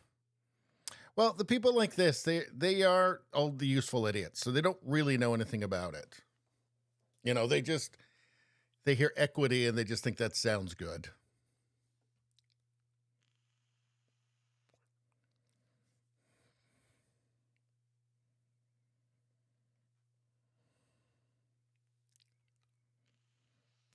All right, let's move on. So let's see what Kennedy has to say. I'm not this Kennedy fan, but I think that he says some things that are pretty interesting that you don't hear from you're not hearing from anybody else, especially on a particular pandemic that we all experienced. To me, and I think the framers of our Constitution believe this too, that the worst thing that you can do in a democracy is to censor speech. If you have a government that can silence its critics, it has license for any atrocity. But once you cede a power like that to a government, it will never give it back. And it will always ultimately abuse it to the maximum extent possible. So, today they're letting pharmaceutical companies censor doctors and scientists who differ with the official orthodoxies on COVID. But I've been around long enough to know that once the big tech firms know that they can get away with that, the oil companies will be back next in line to censor their critics. The coal companies, the chemical companies, the processed food industry, everybody else is going to get in line. Once we say that's okay, we've let a genie out of the bottle. And that happened during the Biden administration like no other in history. So, sometimes I like a lot of what he says, and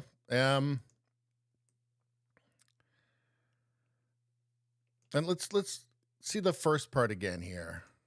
To me, and I think the framers of our Constitution believe this too, that the worst thing that you can do in a democracy is to censor speech. So that is the crucial point, isn't it? So if you don't really want a democracy anymore, well, then you want to get rid of free speech. You can't keep on without it in any case, can you? I feel like where things are going is, I think there's a desire amongst powerful figures, I would include world leaders into that they look on China with envy. They look at the totalitarian state there, the technocratic state there. And it's essentially a fascist state. Because fascism and communism are really not that far from each other. They're both left-wing ideologies. They both, one goes off, class division. One goes off identity division. One is race, one is class. They're not really so far from it. Both obviously don't like it or distrustful of it. So I think that China very easily kind of just slid into just pure fascism, right? So they've got capitalism with Chinese characteristics, as they call it. It's not really free markets. It's this melding of business and government with kind of some very limited free market. But it's not like these big Chinese companies are just free to do whatever they want. Every one of them has a Communist Party office in their headquarters. So I think there are powerful forces in the West that look on China with envy, and they want something like that. They want total control. I think the tech companies, I think they'd probably like that arrangement. They just do what they do for eternity. You know, they could never, in that system, they could never be challenged because they're melded with the government. The government's interest is their interest, right? Radio Streamer says, I wish he would just leave the dark side and go conservative publicly. Well, he's not going to, is he? You know, but maybe one day he will. Maybe after this election he will. Who knows? But in any case, he says some interesting things. I think he's adds something to the conversation valuable. Concerned Canadian says, the numbers are great, but I remain perplexed with the 23%. Why can't they see what Trudeau has done and continues to do to our country? So here's the latest polling. Conservatives, 44%. Liberals, 23%. NDP, 17%. So the Conservatives now have more votes than both the Liberals and the NDP, the two far-left parties of Canada. They have now more than both of them combined. The Bloc with 8%. The Greens with 5%. Wow. PPC with 2%. I will say about the PPC, if Poilievre doesn't deliver, if he goes like the British Conservative Party and just totally betrays everybody, there's going to be a mass exodus to the PPC, including myself, by the way. Including myself. But I'm willing to give Pierre a chance. I'm cautiously optimistic. But the 23% for the Liberals, still 23% of people would actually vote for Trudeau, which is astonishing, right? It's hard for any sane person to understand why you would continue to vote for Trudeau, obviously. One second.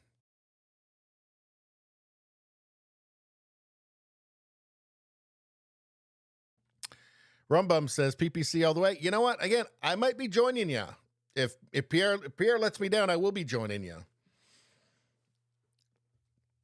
But 23%. And, you know, I lots of times I've said to you guys, Scott Adams says 25% of people are wrong all the time about everything, right? So I figure that Trudeau's support would be somewhere between 20 and 25% when the next election comes around. Maybe it'll be lower. But yeah, I mean, there are people that just will vote for Trudeau no matter what. Trudeau could tell them, there are people that Trudeau could tell them that he's going to feed them to non-binary grizzly bears to fight global warming, and he will vote for them. They will vote for him. Non-binary grizzly bears. Non-binary grizzly bears. I'm sure that the Trudeau Liberals have located some somewhere. And he will feed you to them to fight global warming. And these people would still vote for him. He could tell 20%, at least 20% of the country, that they will be force-marched to the Northwest Territories to make room for refugees to live in their houses and apartments, and they will still vote for him. They will. There are people that will vote for him no matter what. He's still got a nice haircut. He's still got a nice haircut. So they're going to keep voting for him. Maybe if he chips a tooth or something, they'll abandon him. But short of that, it's not going to happen.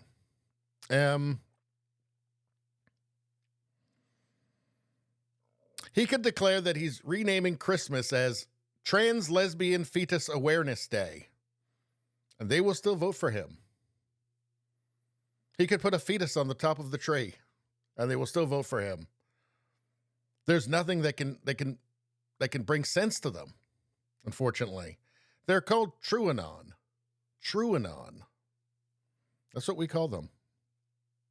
He could climb the Parliament building, nude, with a pride flag stuck up his ass, and pledge allegiance to the CCP, and they will still vote for him. Still. Pride flag right up his ass. Right up his ass. Pledge allegiance to G and the CCP. They'll still vote for him. Still vote for him. There's nothing that will change their mind. It's because that there's always like at least 20% of the population that's so stupid they are wrong about everything, every single time. Right from birth until they die. They're just wrong about everything.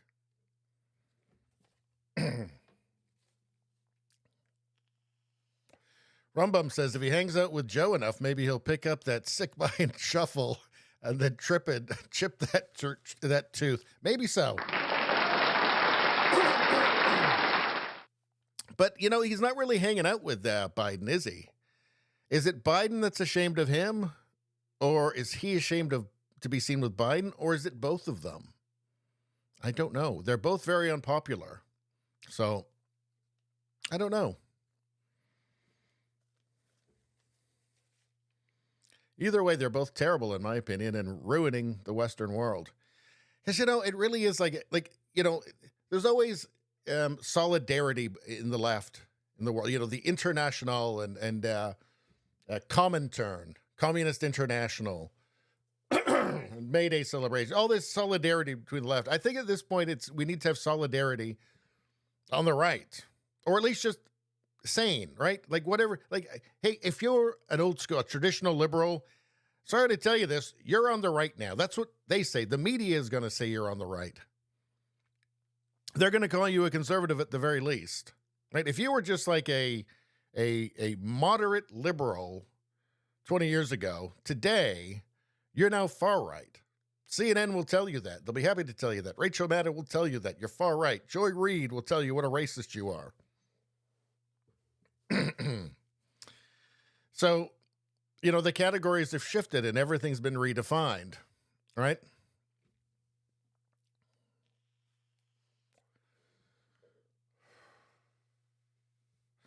I can't remember where I was going with that.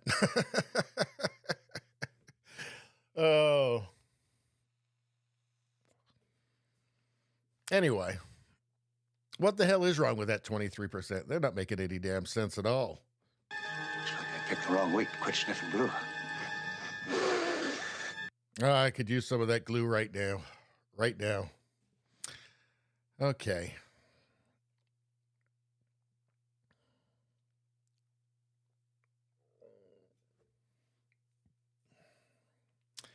Who are we to question a transgender Muslim woman? Huh. Well, let's see what's going on. Okay. Let's see. What does this say? A man pretending to be a woman now pretends to be a Muslim. How do you think this is going to go? I've asked this question before. There was another one that we looked at some time ago on this channel. You guys might remember it. I don't know. But it was a trans woman who was a Christian, but also had been studying Hinduism for 10 years, but was also a practicing Muslim. And my only question was, does he have to throw himself off the rooftop, or did they do it for him? Because I don't know. It's a question. I guess that's the same question we'd have for this gentleman here. I just gotta ask, who's cosplaying? See, cosplaying is when you dress up as something that you aren't or someone you aren't. I am a Muslim woman.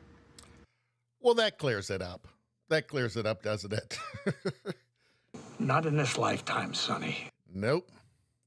I wear what a Muslim woman wears. I dress like that. So, who's cosplaying here? Oh, so he dresses like a Muslim woman, so therefore he must be. I see how it works. Obviously. It was right there in front of us the entire time.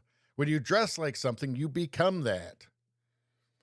If you put on a chicken costume, you become a chicken, obviously. I think you need to learn the words that you're trying to use because they ain't working for you. I just gotta ask, who's cosplaying? So, guess it brings up the question, what's not working for who? What's not working for who here? And doesn't it just seem like tempting fate as well? Doesn't it seem like tempting fate? Because, I mean, I'm pretty sure this would be considered pretty blasphemous to certain people. Like, I don't think, like, there was a lot of this guy in ISIS, for instance. And if there were any of this guy in ISIS, there would not be for very long. Pretty sure. You know? So, what explains this exactly? Is it just purely TikTok? I don't know. What is the internet saying? We should send her to Gaza and let Hamas sorting. That's not grammatically correct at all. I can't even read it. Let's keep going on. Can we get Bill Ackman to fund sending this thing to Gaza? Just wouldn't survive in Gaza. That's the thing. They would immediately throw that person off a rooftop.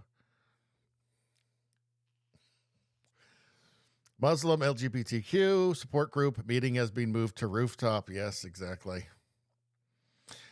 Like we make fun of it, but how do you not know that they would throw you off a roof? Like, how do you not know that exactly? I'm mystified. In fact, what do you guys... I got to go to the chat to try and figure out what's going on here.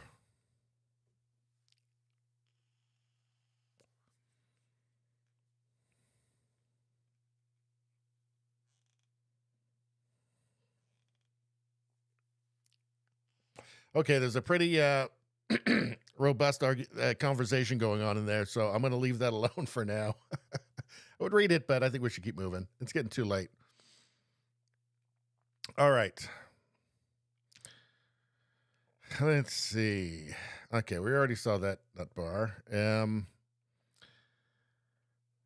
see.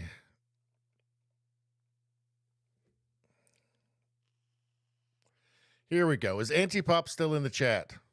Antipop, are you still there? This is what you've been waiting for. I knew I had something else. Okay, here we go. Are you ready? Everybody ready? 3, 2, 1. Oh, God damn it. We have to start over. 3, 2, 1.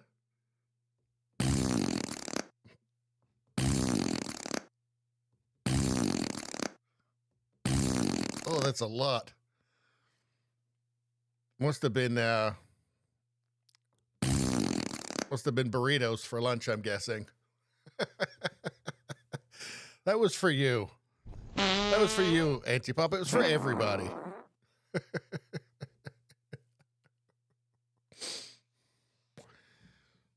Was she a great big fat person?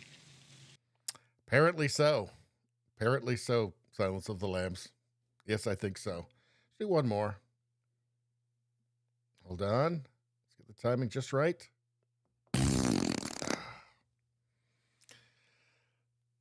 One more time. Used to be the half of me and oh, we can't do that. Let's turn that off.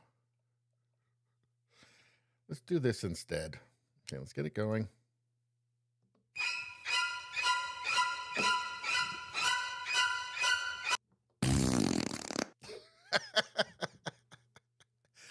He's taking it in his stride there. Taking it in his stride. I live for these moments. I really do. What else we got here? Coming up on 4 hours. Again, I'm kind of struggling a bit tonight, guys, because I'm just a bit under the weather.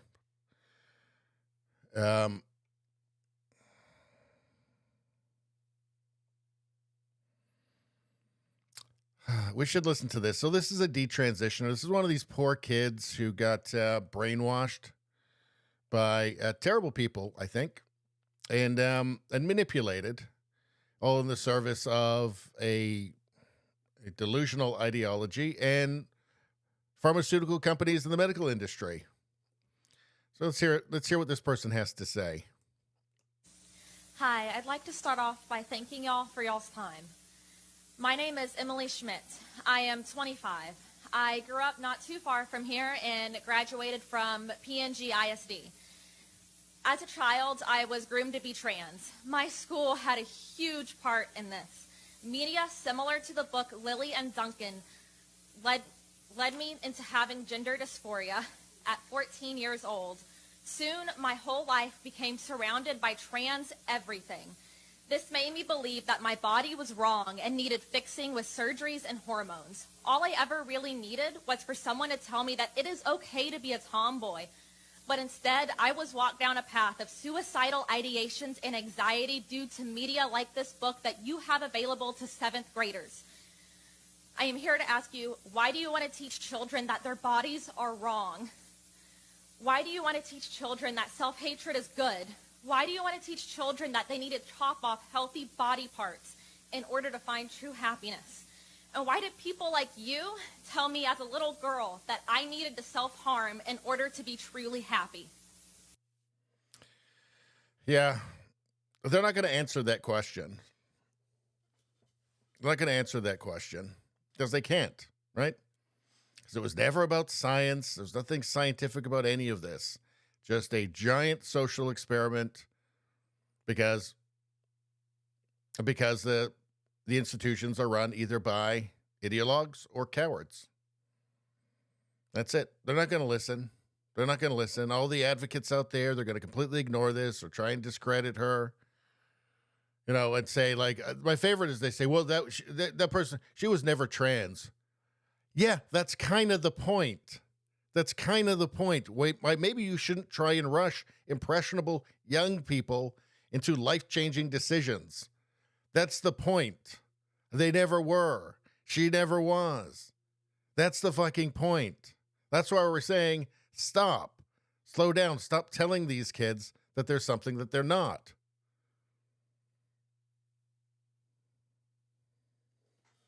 Stop trying to give them a cure for a problem that you caused in the first place.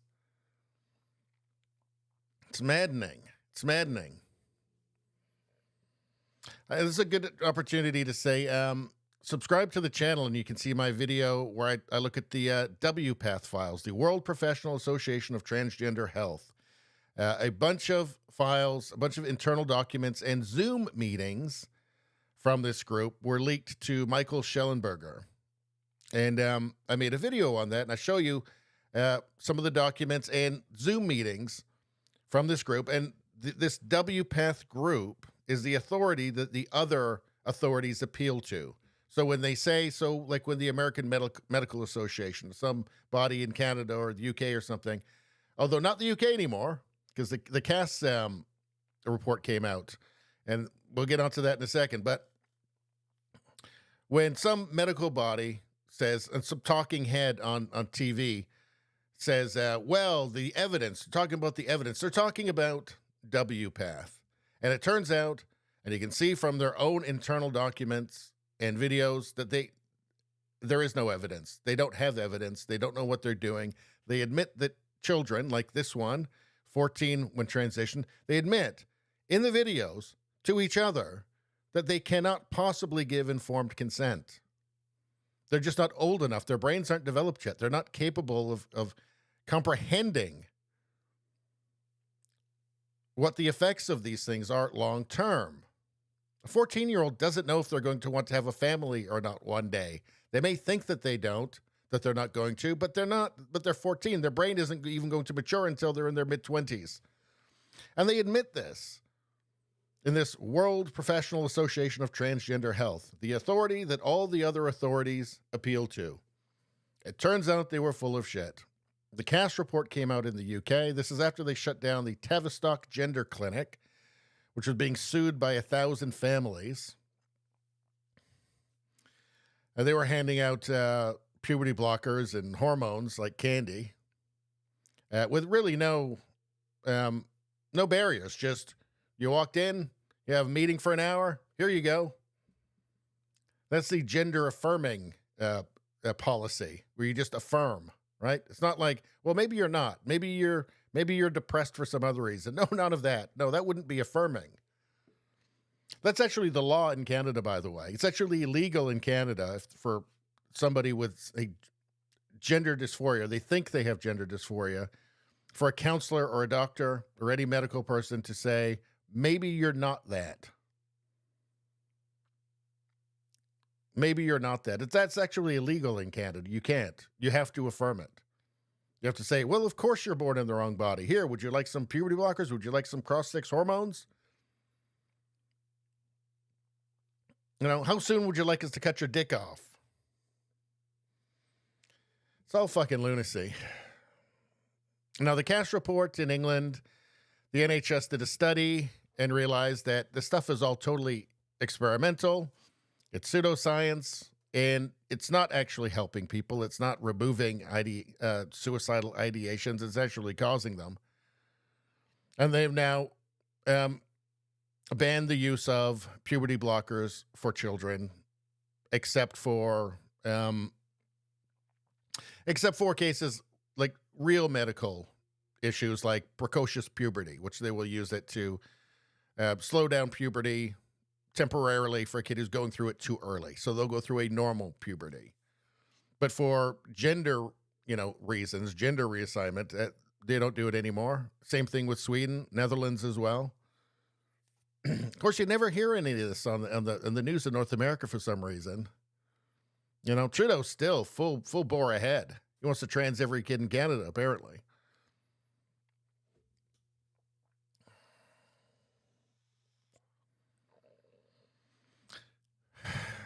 Anyway, it is going to go away. I think probably the thing that will finally kill it in North America is the lawsuits. There's the tidal wave of lawsuits because they're coming. They're coming. When they're teaching this gender shit, when they're teaching the gender shit in every fucking school now, those lawsuits are coming. There's going to be a tidal wave of kids in, various degrees of disrepair from either surgery or chemicals or hormones. It's coming. And that's going to put an end to all of this. Because in a court of law, they won't be able to hide. I mean, a lot of people say they should be put in prison. I know Peterson talks about it all the time. I don't disagree. I just don't think it'll ever happen because there's too many people, too many institutions are complicit. Who's complicit? Well, the government itself is complicit. The government itself passed laws, including the fucking Conservative Party, not led by Pierre at the time. Conservative Party voted for this shit so that they wouldn't seem, I don't know, conservative, I guess. I feel like the Conservative Party is different now in Canada. I'm hoping so. I'm cautiously optimistic. But no, so the government itself, including all of the political parties, are complicit. The media, obviously complicit. The medical associations, obviously complicit. The College of Psychologists, complicit. Top to bottom, just coward after coward after coward. Or ideologue, I guess. After ideologue after ideologue. But yeah, I think there's too many people for them to start. Because if they started they'd have to build new prisons for all the people that are complicit. So I don't think it's going to happen.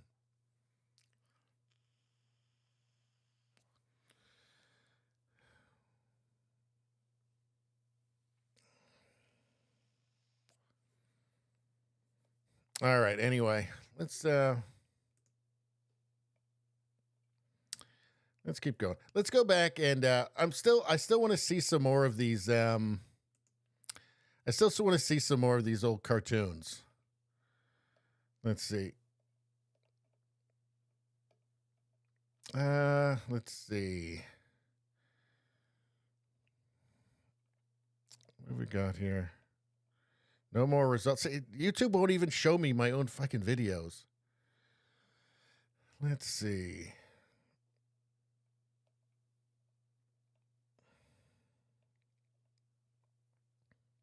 Well, we watched most of that one. We watched all of that one. What's that one? Let's see some of these woke news. Let's watch one of these woke news things.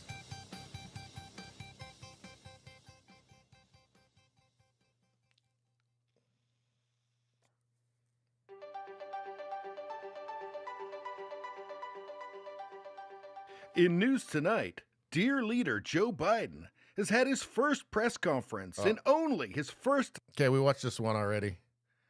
Let's go to the next one.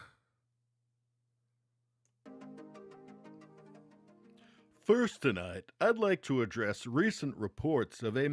I think this is one from right after the election in 2020. Let's take a look. Massive loss of viewers for the Woke News Network. Speculation is running rampant that this is due to Donald Trump leaving office. Yeah, that's pretty much it. And while Joe Biden is the new Jesus, he's just not that interesting. So, I have a proposal, and I beg you to listen to it before you stop watching my show forever. And here it is. Let's just pretend Trump is still president. I mean, it's been pretty clear we've been lying to you the whole time anyway. I mean, come on. P-tapes, Russian agents since 1987, the Fine People hoax. Some of you must have listened to the whole quote, damn it. You knew we were lying, and you liked it. And we liked lying to you. I mean, sure, we're lying to you about how mentally competent Biden is, but it just doesn't pay the bills, okay? So if we don't lie to you about Trump, truth is, before long, we may not be lying at all. And then where will you get your lies from? We need you to be credulous now, more than ever. So let's try it again, friends, just like old times. Okay, here we go. We have breaking news that President Trump, who's still president, personally created the coronavirus and probably Ebola, all at his secret private virus lab at Mar-a-Lago. This with the personal help of Vladimir Putin, who traveled to Mar-a-Lago in a subterranean tunnel built by Elon Musk. Okay, everybody, you're doing great. If I could wink, I'd wink right now, and that would show you that what we're doing is totally cool. Anyway, let's get on with this breaking news. Anonymous reports prove that they tested the virus first on a kid in a cage. How callous could this president be? But it doesn't end there. Then they sent the virus to China on a top-secret drone. Why would the president commit such a heinous crime against humanity? One word, folks. Hate. Just pure, undistilled hatred of all things good and decent. Oh, I feel good. Okay, how was that? How was that, folks? Feels better, right? Be honest.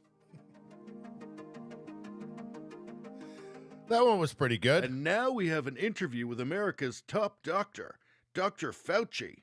So, Mr. Fauci, we've heard a lot about this new virus out of Wuhan. Is there any reason to be concerned? Oh, no. There's a minuscule chance it'll get here. Minuscule. So there we have it. There's no reason to be concerned about the virus from Wuhan, according to Dr. Fauci, America's top doctor. Yeah, or probably be worse than the Black Death. So you're probably all gonna die, though. So then we should be worried. Oh, no. No, it's fine. Or not. So should I be wearing a mask? No. Nobody needs to be wearing masks right now. Nobody. Except everybody. So we don't need to wear masks. Well, later on I'll say there's only doctors need them, and then everybody needs to wear them, and then everybody needs to wear multiple ones. Well, thank you, Dr. Fauci, for clearing that up. I feel much better. Somebody should really give you $1 million award. You've earned it. I know, right? That was not bad either. Evening.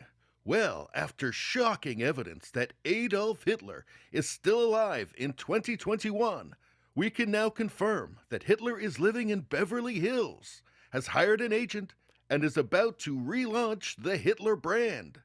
The Woke News Network has acquired an advance copy of next month's cover of Vanity Fair magazine featuring Hitler. We at the Woke News Network are breaking the scoop. Hitler is now trans. That's right. The pronouns are Führer and Frau. I personally want to be the first to congratulate Frau Hitler on this brave and stunning announcement. and that everything she has ever done before this moment is now forgotten. And of course, Frau Hitler is now incapable of doing anything that isn't brave and stunning in the time of global peace and cooperation to come. I call it World Woke 2. I don't know why, but the teleprompter told me to say it. We now have a professor of history standing by to give us historical context on this incredible news. Well, of course, Hitler being alive is truly shocking, and it goes without saying that he... She? she is one of the vilest war criminals and monsters of history, and... But what about the trans part? Well, you want me to say brave and stunning? There you have it. A historian says trans Hitler is brave and stunning. But about the atrocities... Shut up, bigot. Next you'll be talking about Y chromosomes. Do you have anything non-phobic to say? I guess just brave and stunning. That's right, bigot. Now, we can also confirm that Frau Hitler has signed a production deal with Netflix to star in her own reality show, Drag Master Race. Filming will begin this summer in Poland, then France, then Russia, and will end in Berlin. Up next, the trans Unabomber gets a sassy makeover for International Women's Day. Stay tuned and don't ask questions. Seriously, just don't. Okay, that's the best one, I think. I think that was the best one. Oh, all right. Let's do one more. One more. In shocking news, the word woke has been weaponized by far-right super Nazis to discredit the movement for social justice. A worldwide movement, except for China and most of the rest of the world, which have different cultural norms. So that's okay, and if you question that in any way, you're a super Nazi. So shut up. Any opposition to wokeness is obviously anti-science.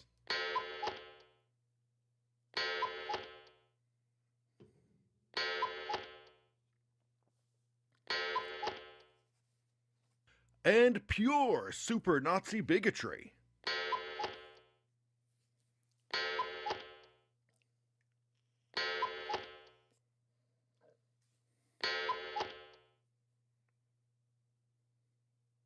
People just want to feel safe.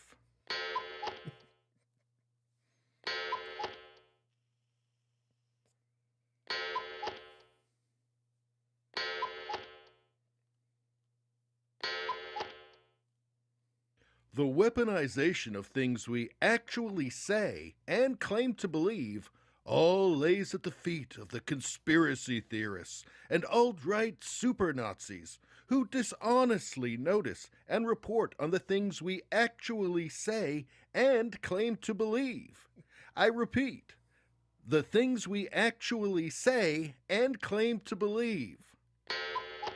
So we're not crazy, you are.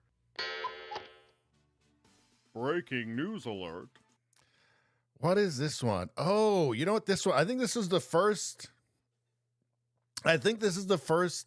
Woke News Network or new fake news one that I did. And I think this is the one that I did right after the election. Okay. I'll force you to watch this one more and then we'll move on. The United States is now oscillating between two different dimensional planes of opposing realities. Now back to the glorious inauguration of our dear leader Joe Biden, or as we the media have dubbed him, New Jesus. And now we go live to Lady Gaga performing a deeply moving rendition of... Oh, and now Lady Gaga has turned into Ted Nugent. And that can only mean one thing. We have shifted to the reality where Trump is president again. Oh, and thank Biden, we're straight back to New Jesus again. And I personally would just like to congratulate our glorious leader as he steers our ship through troubled seas. And reality has again shifted to President Trump, who is recklessly unfocused on the COVID threat on this tragic day in American history. And back to the new Jesus as we witness the glorious rebirth of the nation. To hell with COVID, I want to touch his leg hair. And back to the Trump reality as we take you to the scenes of riots in the Pacific Northwest. This is Trump's America. And back to New Jesus. We do have information that the riots are either not happening, or they're unity protests, or they're just an idea. Could it be all the above? Yes. So here we find ourselves at the winter of our discontent, made glorious summer by this son of corporate media, after the most secure election in U.S. history. And we're back to Trump universe, and one thing is certain.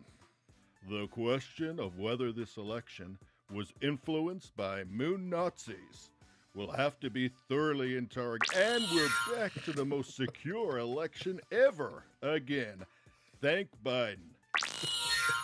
So as the nation braces for another 4 years of hate, love, hate, love, hate, love, hate, love, hate, love, hate, love. All right, that's enough of those for tonight. The good news is there's still way more of them. I just have to try and locate them. But not tonight, folks.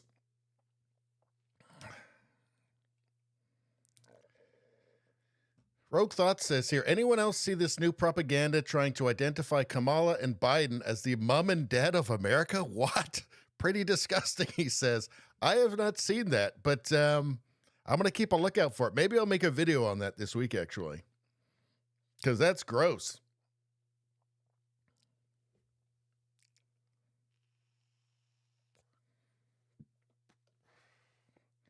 So is this trans Chris Farley?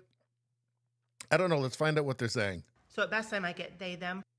Pernicious forms of transphobia is when someone knows that I'm a woman, but they also know that I am a trans woman. So they start degendering me, which is essentially like not ascribing a gender to me at all. So at best, I might get they, them pronouns, but mostly it's just oddly constructed sentences like, oh, let me just get this person the check. Or, oh, I'm sure we have something for our friend here to do. And, you know, just call me a slur. Pernicious forms of transphobia. Well, they're trying to be as polite as they can while not lying. That's what's happening there. Because that involves other people, this person doesn't understand that. Because this involves other people's kind of sovereign rights over their own language and conscience and so on. This person wouldn't understand this. There seems to be a real strong streak of narcissism behind all of this, right? That other people don't matter. I'm saying I'm this thing. I'm not it, but I'm saying it, and everybody else must at the very least, if not believe it, pretend. Right? Those people are doing you a favor. They're trying to be as polite as possible without actually having to lie, to knowingly say something that isn't true. Because reality does still, even in this day and age, still matter to some people. It still matters to some people. I think it probably matters to a lot of the people listening to this right now. I'm going to go ahead and just go out on a limb and just guess that, right? Reality matters to you guys, right? You don't want to be forced to say things that you know aren't true. Instead of just saying, look, I know I don't want to force you to say things that you don't believe, so I at least appreciate that you're not, calling me the opposite of what I'm pretending to be.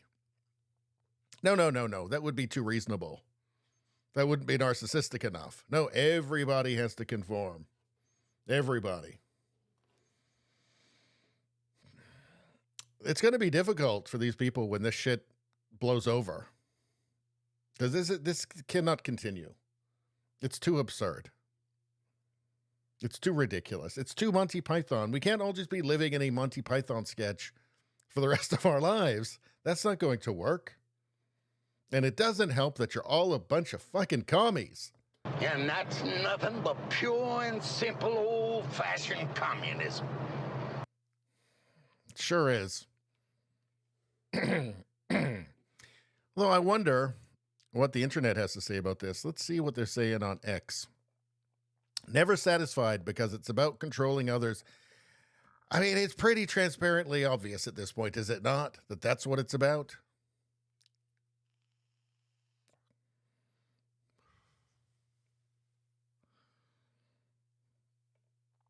Let's see.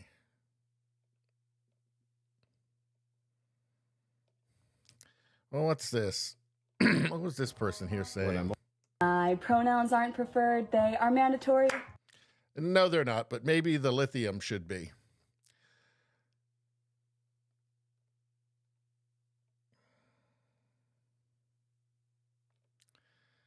All right, let's move on. Let's see. Competent revolutionary snowflakes, but I think we've seen that one already.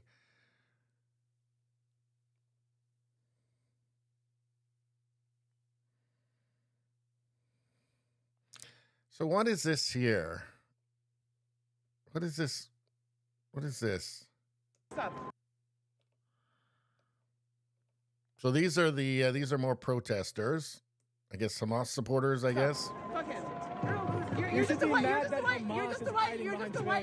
You're a white person. Get up. We don't like white people. Oh. Free Palestine!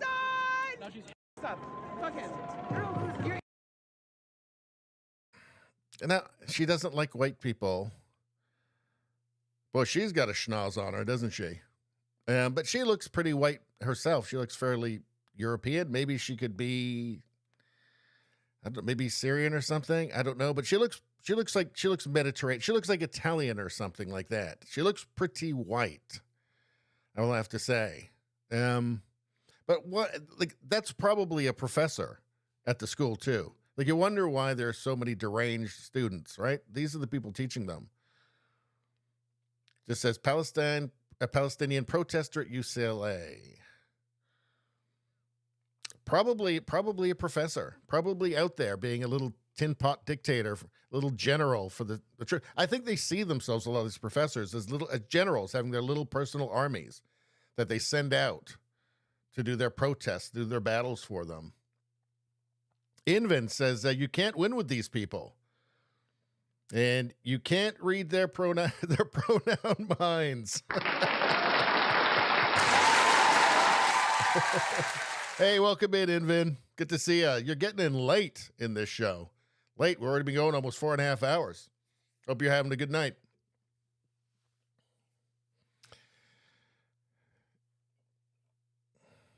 And I think you already missed the fatty's fart section, but I think there might be another one coming up, so don't worry.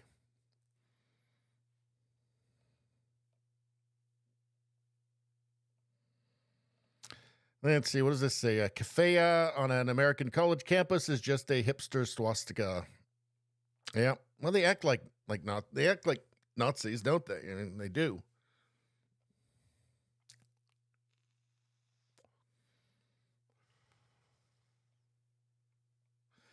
Well, it says pro-Palestinian protest canceled because too many white students involved. Why would you be woke? They hate you. Like, the whole woke thing is just about hating white people, apparently, right? And that's they see that as the means, the way of getting the revolution going. I get everybody to hate white people. You know, we're a long way from the whole, judge somebody by the content of their character. We were talking about that earlier, if you just jumped in. We were talking about it earlier. I was watching Star Trek Voyager, and it just amazed me watching these old reruns, just what a different world was. I mean, you can feel when you're watching this, you can see it's a totally different philosophy within the culture at that time in the mid-90s when this show first came out. Even though it's not the best Star Trek show I know, it's still far better than anything they put out lately. But in the show, it's not woke, and it's just so apparent immediately that it's not woke. You can feel it. We forget. I mean, this stuff happens slowly, right? And and gradually it just sneaks in more and more and more. It feels totally different, philosophically, tonal, everything, in every way, from something you'd see today. Like if you had, well, we've actually seen they've done it with that Star Trek doing diversity. Well, this show was pretty diverse, but it was diverse in the ways that mattered. The way they looked, the way I mean, how much more diverse can you get than Aliens, for one, right? But the way they looked didn't actually matter. Everything was based on merit in this show. All the superficial details of the people were totally irrelevant. You would never see that in a show today. Never. The scriptwriters, they could not help but use it as an opportunity to start lecturing and accusing, you know.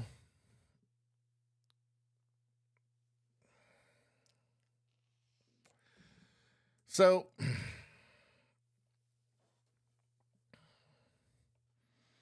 and it was a much better world at that point because it wasn't trying to make everybody hate each other. It was saying, hey, we can all work together. That's the whole kind of point of like the Star Trek universe, right? Is that, you know, it's a bright future for humanity. Sure, there's struggles. I mean, you wouldn't be able to do a TV show, right, if there wasn't crises and whatnot, but it was people working together, even humans and aliens working together. It was a bright view of the future. It was an optimistic view of the future, you know, where merit won out.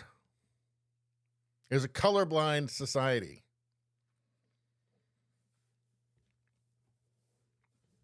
Completely different than what we have now, where you've got pro-Palestinian protest canceled because too many white students involved. Well, they shouldn't be at that in any fucking case. It's none of their goddamn business. World peace is none of your business, god damn it. But why would you be woke? You don't have any friends. I mean, it doesn't matter who you are. When you're woke, you don't have any friends. You've just got people waiting to denounce you. We've covered this before, but I'm just going to keep saying it. You've just got people waiting to denounce you, watching you, waiting for you to make a mistake so they can take you down publicly, visibly in front of all the other woke people. And that's, you know, that's the prize. You get the points for that. They love taking down their own more than anybody else because it's enforcing discipline. Well, they're in their own woke cult. I mean, this ultimately will be the downfall of woke, is that it's so divisive, even amongst itself. Activists with the UW Progressive Student Union said they're postponing the UW Palestine encampment because there were too many white students involved. The group received criticism for not including Muslim and Arab students in the organizing. Well, maybe there weren't very many. That would never actually bother, like reality would never actually bother any of these people. My advice to young people is stay the fuck away from these lunatics and their protests and their insane ideology. Stay away from people that fucking hate you. And I'm not talking about minority. I'm talking about the other white people. The leftist white people hate you, right? The other leftist white people hate you. Stay away from them. Any white far leftist, just avoid them. They are not worth it. They are not worth the trouble. They're not worth the irritation. And they're going to betray you and stab you in the back at the first opportunity anyway.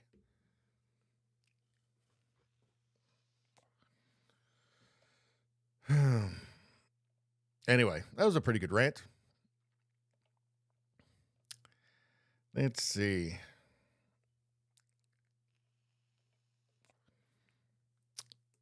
Okay. Actually, I'm going to go back there for 1 second.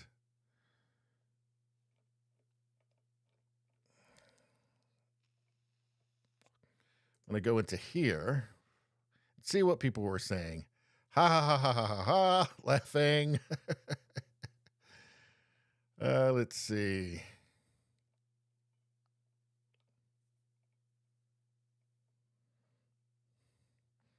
What a shame. I mean, sham. Sorry for the spelling error. Oh my God, that's priceless. Not sure if I should laugh or cry. All right. Let's keep going.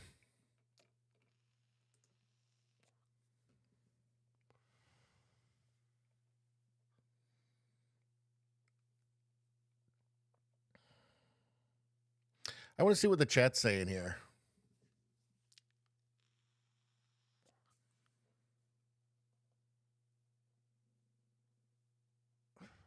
Radio Streamer says, I need to make an episode just for the anti-pop, just the fart button over and over blue-haired people for 45 minutes. I think there's some more coming. So hang in there, guys. That's a good idea, though. In fact, I'll give that some applause.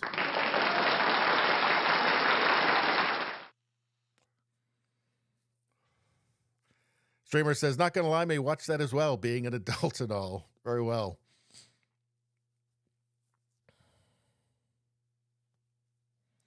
Let's see.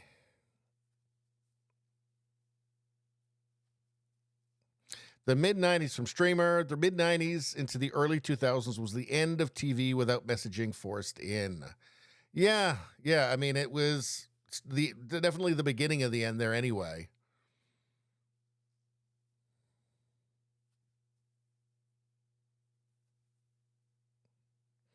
TNG was my favorite of Star Trek. Original is fantastic as well. Yeah, I mean, those two are better than Voyager so far. Apparently, it does get better though as you get further into the seasons.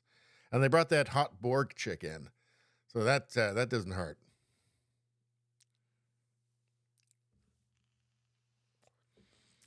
All right, what's going on here? Gateway Pundit says, I'm calling it. There is no way the Democrats' 2024 Chicago convention will take place this summer. It will either be canceled or virtual. No way they can risk the mass rioting by the Hamas Marxist Alliance. It will make the 68 Democrat convention riots look like a picnic. That's an interesting thought. I mean, I know that they want to hide Biden away as much as possible, so I don't think there'll be a debate. Cancel the convention too?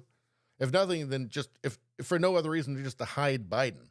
Because every time he's in public, certainly everybody, be honest. I mean, the State of the Nation speech. Everybody who watched that was watching to see if he just fell apart, if like his jaw fell off or an eyeball popped out, or if he just got confused and walked off, or just started just talking about weird stories from the 70s or something, saying things that are inappropriate. That's what I was watching. I think every single person was thinking the same thing, weren't they? So every time they put him up in something like that, it's definitely a risk. Definitely a risk. And, whatever drugs they're giving him to keep him lucid during those events, they probably do some damage. There's probably some risk in those. So I don't know. I mean, I find it totally believable that they would just cancel the convention. Especially with the fact that, there's going to be riots there. Right? I mean, when is the convention? It's in the summer. I don't know the actual date, but I think there will be. I think there will be riots and all kinds of craziness. Why wouldn't there be? Right? I think that the whole Gaza situation will still be going. So if that's still going, and I think it will be, there will be communists freaking out outside there. So it's an interesting point. Now, what the hell is this guy? I don't understand when people say there is a mental health crisis. This is your average young person living in America. Okay, this is going to be fun. Hey everyone, what's going on? I am Emil. Hi guys, we are Emily. How are y'all doing? We are also the Beast. We are also Jack. How's our TikTok fans doing? How are our haters doing? If you guys are not a fan yet of Emily, Emil, the Beast, and Jack, definitely come check us out in live tonight. We are going to light it up for our fans. Becoming TikTok's literal favorite for a reason, guys. Come check it out for yourself. See what you guys think. We'll see you guys all tonight in live. I'm Emily, by the way. I am the dancer. I am the girl. I'm the one you're literally going to fall in love with. Well, you'll fall in love with the four of us, but you will definitely adore your Emily. Guys, we will see you in live tonight for new music, for new everything. I was in the city today, so Emily picked up some new stuff. Can't wait to see you guys tonight. Bye, guys. You shall not pass! Oh, dear me. That's disturbing. That's really disturbing. So, a lot of things going on there. For one thing, the multiple personalities thing isn't real. That's just a hoax. That's not real. That's not a real thing. People don't actually have that. So, this is just somebody pretending, or maybe they believe that they do. They don't really. It's a performance. Really disturbing, though. I know somebody's parents aren't proud. I think somebody's parents are definitely not proud and probably quite afraid and probably lock the doors every day, and they make sure the doors and the windows of their house are locked every night because they don't want a visit. Because, well, that. Because that. It's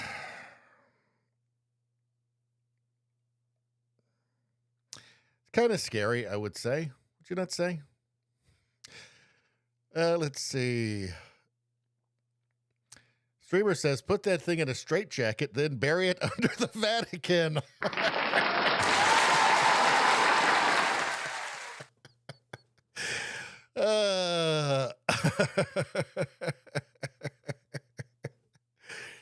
Oh, yeah, something like that. Or we've discussed before the idea of a huge and enormous cannon, size of like the Empire State Building at least.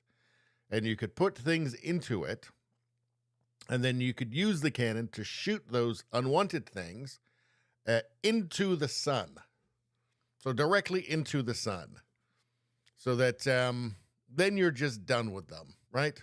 You don't have to worry about it anymore because you shot it into the sun. And that pretty much, that's the end of the story. One day I dream we'll have such a cannon. Who knows? I like to think positively. Reminds me of someone. Yeah. Was she a great big fat person? Yep. Reminds me too. Finally understand what they means. But again, multiple personalities are not real. It's just an act. Get behind me, Satan. Sure. Is dental health non-binary? I blame Reagan for closing mental institutions in the U.S. Why did that happened in Canada too. Why did we decide to do that? Close the mental institutions? Why exactly? It doesn't make a lot of sense. Hey, we've got all these crazy people that are a danger to themselves and others.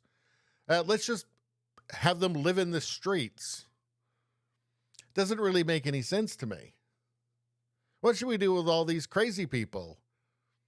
All these crazy people that are a danger not only to themselves, but to everybody else.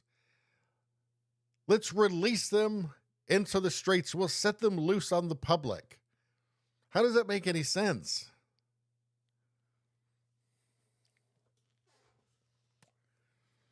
Like, it seems actually fairly cruel, doesn't it?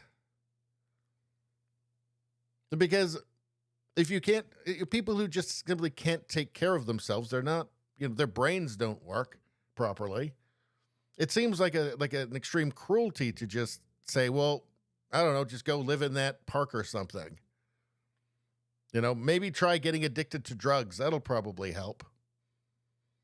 I don't know. It all seems very cruel. There's no sense behind that. I don't get why we did that.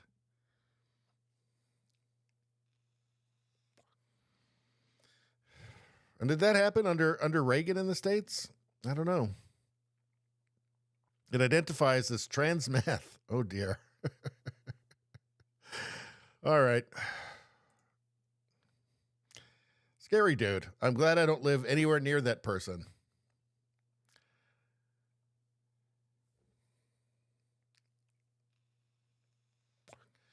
Let's see what else we got here. Oh, so this is interesting. But, you know, we're going to have to just... I need to take one more break before we... I think we're still going to go for a while, but I need to take one more break, you guys. So I'll just be back in about a minute.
What is best in life?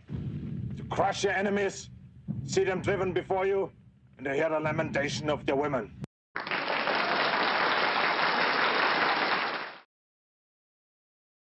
That's true. That's true. It's never been more true than now, than today. All right. This is something interesting. This is insane. Yesterday, police uncovered a whole entire warehouse full of shoplifted items in LA. These items include medications, cosmetics, toiletries, and more. Hundreds of thousands of dollars worth of shoplifted items were revealed during the operation. So this is in LA. So in California, they passed that law, I think about 15 years ago, that made it everything under $950 was a misdemeanor. So basically, you know, slap on the wrist if you get caught. Nothing much. So weirdly, organized crime got involved and started having a bunch of people stealing under $950 worth of stuff and giving them instant, some pennies on the dollar probably, some percentage of what they could sell it for at a discount. And guess what? Here you go. So why would this be surprising to anybody? Let's watch this. Into what appears to be a small market in South LA. Once inside the store, this LA County Sheriff's team found boxes piled floor to ceiling, filled with cosmetics, medication, and toiletries, along with a stash of sensors. Investigators tell us this location is used to relabel products believed to be stolen. Over hundreds of thousands dollars worth of products stolen, and which we're going to try to recover as much as possible. Once inside, detectives were joined by investigators from corporate stores like CVS, Target, and Walmart, who pulled out boxes and boxes of stuff they believe were taken from their stores. I want to show you what's happening behind me here. You can see that they're loading all of the products into this very large moving truck. Both corporate investigators from CVS and Walmart are here, and they're able to identify if their products came from their stores.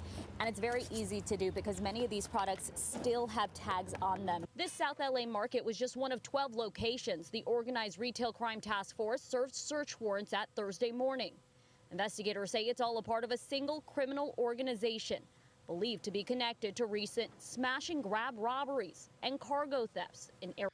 So obviously what happened is that organized crime just figured out that, okay, we can just pay a bunch, because this isn't just like a couple of crackheads, right? A couple of meth heads or something, rented out this warehouse and collected all of this looty, all this booty, all of this loot, right? All this stolen stuff. Obviously it's organized crime. Says, well, hey, we can get them to steal $950 worth of stuff, give them a pittance, a couple of rocks of crack or something, right? And then there we go. This could be extremely profitable. Who could have seen that coming? It's just leftist policies over and over and over and over and over again. It never stops. It always fucks everything up. Always. When you start getting confused about things like crime, you're in big trouble. Because the criminals are not confused about crime at all. They have a very realistic outlook on crime. And if you're going to tell them, hey, guess what? Now it pays. It really pays.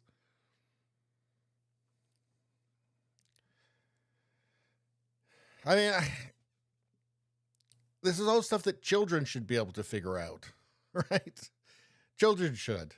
Never mind grown adults. But I guess if they're communists, then, this is the outlook that they're hoping for. Communists like this sort of thing, right?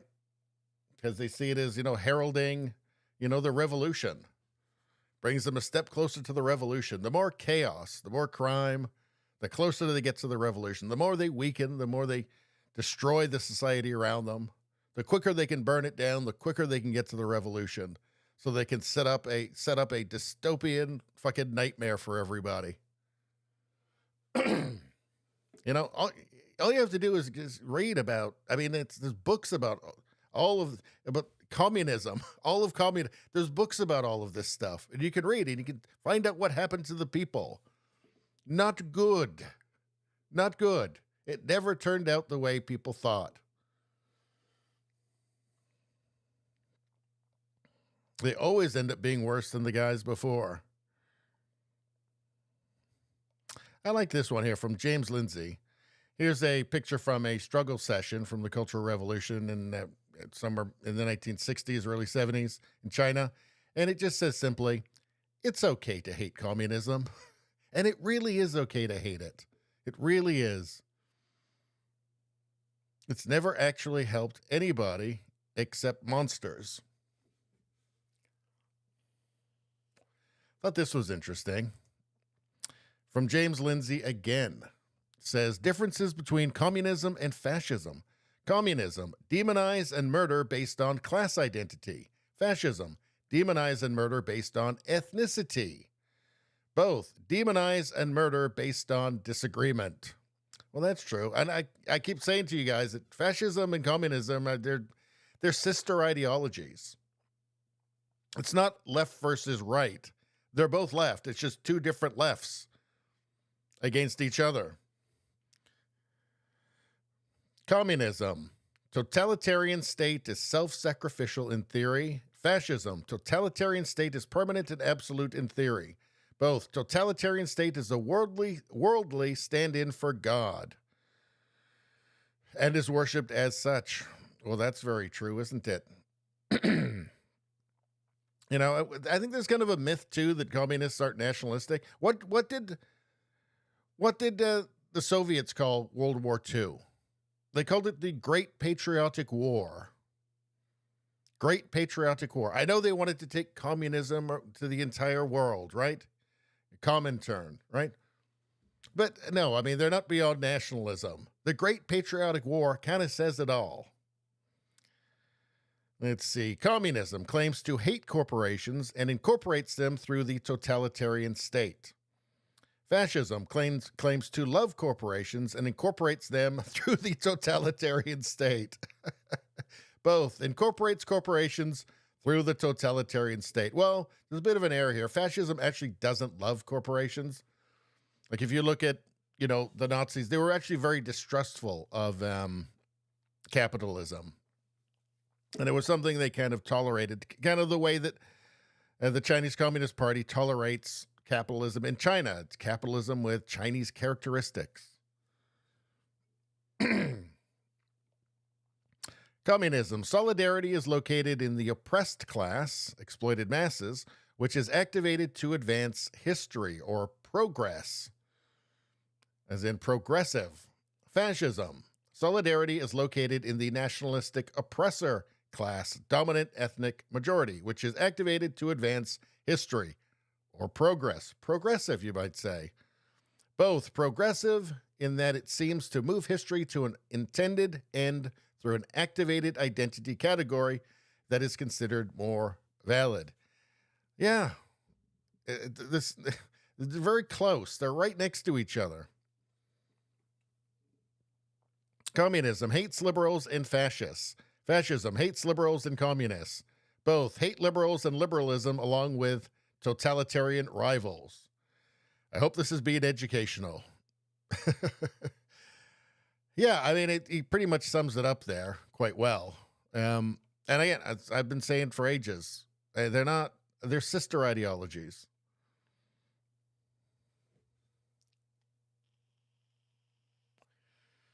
So this is, what is her name? Katie, does it say in here?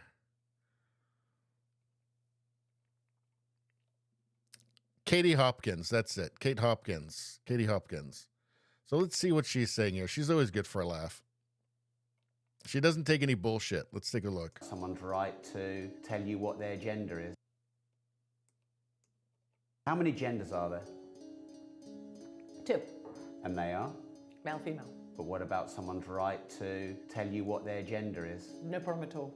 So it's you're going to tell me what your gender is, but in a less fucked world, I don't have to believe it, but I'm thrilled for you. You're a lampshade. I'm so happy. Let me put a light bulb up your arse. Don't require me to think what you think. Okay? She's good. She never disappoints. All right, let's move on.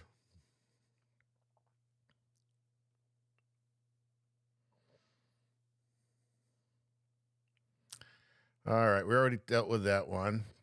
Anybody who's jumped in since we last talked about this is apparently the new symbol for the Canadian Armed Forces they want. Nobody knows what it is. I think it's obvious. It's a trans beaver giving a hand job to a moose. I don't know what could be more obvious or more Canadian, frankly. All right, what else we got here?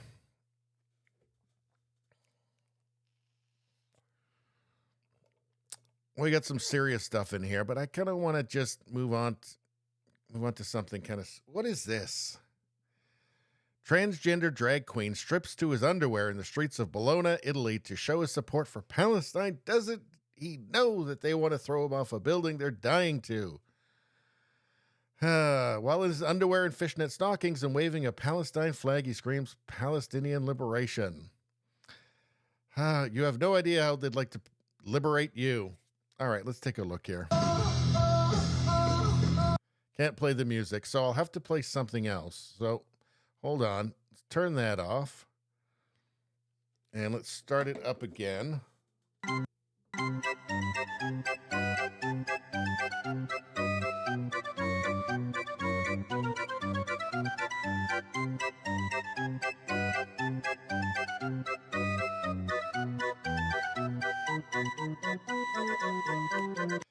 Jesus.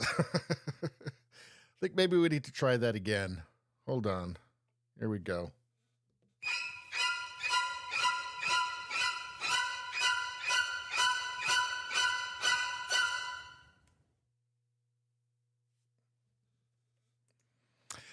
Hey, I just thought somebody should tell you, somebody should be a bro and just tell you, they want to throw you off a rooftop, right? I mean, somebody needs to tell you. Just thought I'd be a bro and just let you know, Bros, I wouldn't want you to be thrown off a rooftop, bro. Because, I'm saying don't go to Gaza. I guess you can do that in Italy. You stay there and do it, I guess. Or maybe just don't do it. Maybe don't be suicidally stupid. That's something you might want to try.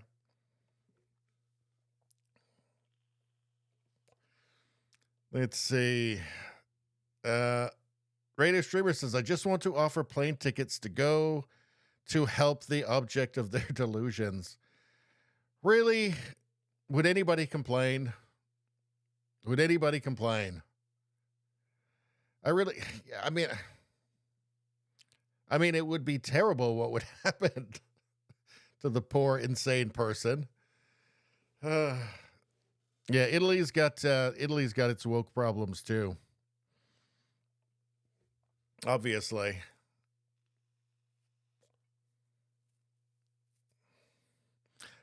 All right, so I really don't watch Fox News anymore after Tucker left,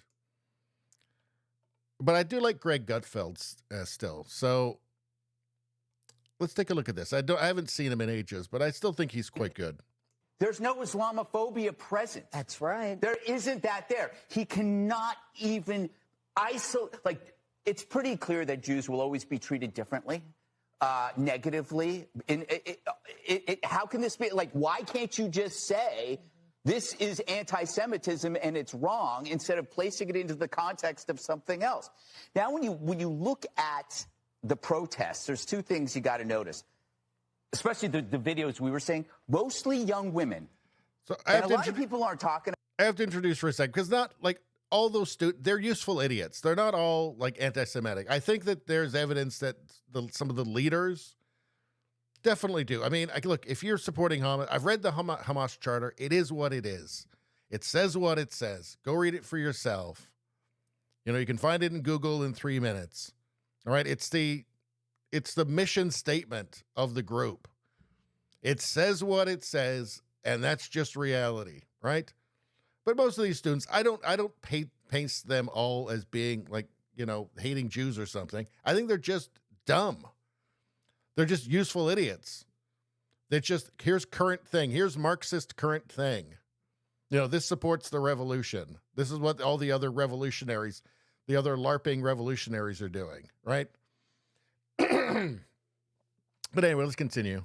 About that, and I don't know why, but they look miserable, disheveled. Meanwhile, when you see those counter-protesters, those frat boys, healthy, good-looking guys, they got it together. These women are a mess. There's something going on in our culture where leftism has led young women down a path where their only purpose they perceive is outrage. And you see this in every issue, whether it's trans, supporting Hamas, BLM. They've devoted their aimless energy into causes that serve to only undermine their future, their happiness. And we've derided motherhood to a point where their only baby is abortion. Their only baby is abortion. What a sad statement that is, huh? What an incredibly sad statement that is. You know, I mean, when we make fun of the woke video, I mean, there's a general trend there, isn't there? That, these woke, young Marxist women are all gross. They're not taking care of themselves. And maybe that's part of the secret of how they recruit these women into these cults, the gender cults and the race cults and all of it, and the current thing cults. This is where they find their community. I guess, obviously that would be a part of it. It's where they get noticed, feel special or something, or dyeing their hair purple or claim to be a different gender. Get some of the attention that they're craving from some group, as unhealthy as it may be. I don't know, it's very sad. Very sad. Ultimately, it is sad. When you see these people, they think they're gender season or whatever. They all look awful, right? It's so much wasted potential. You're only young once, and it's so much wasted potential. It's setting young people on a unhealthy, unproductive path. And these are people that are going to end up being useless, or if not useless, a total detriment to society. Because they're going to hold on to their terrible ideas forever. They're going to become politicians. Good Lord.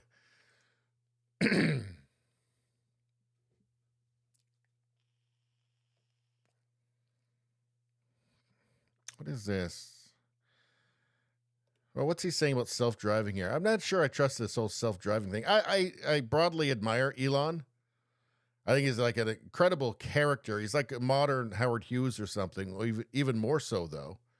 I don't love everything he says and does, though. I don't know if I'm wild. I'm not crazy about the killer. Well, they're not killer robots yet, but we know where it's going.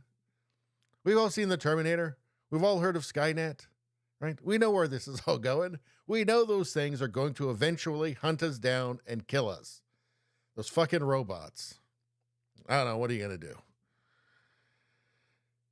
do?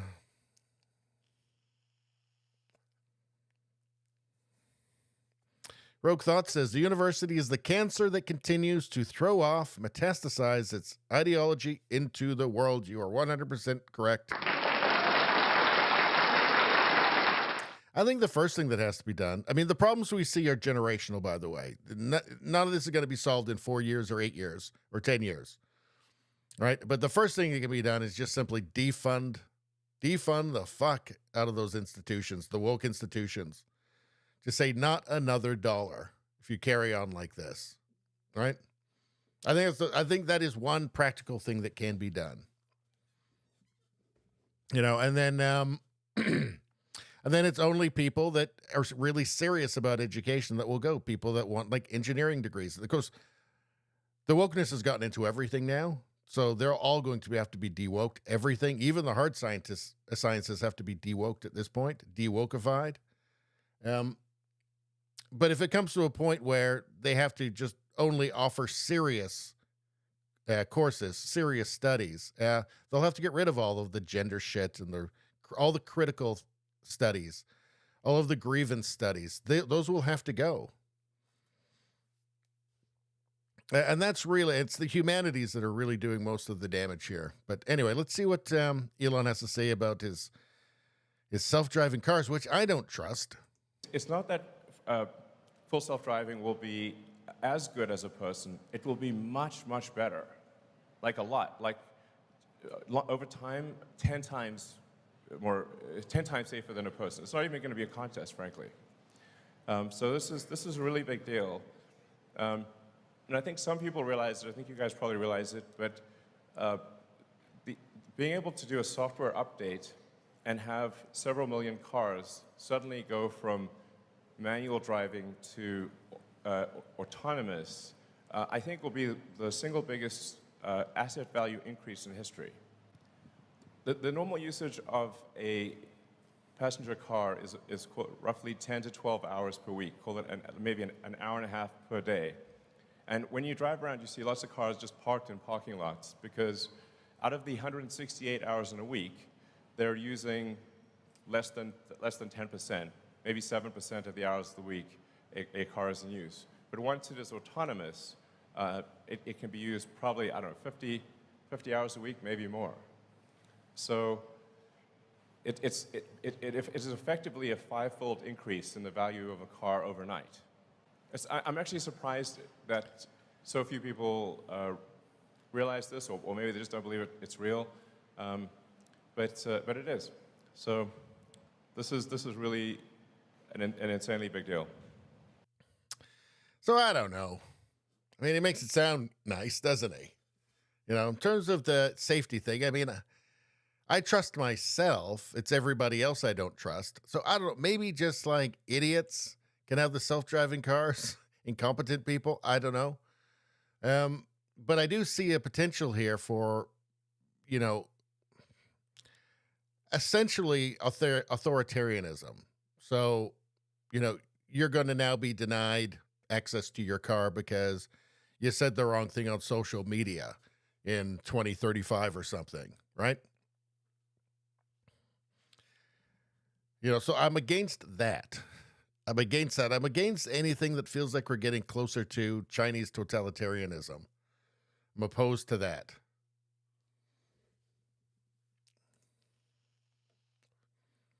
And also probably to Skynet will get in the car and try and use it to kill you. So that's another thing. That's another problem. Let's see.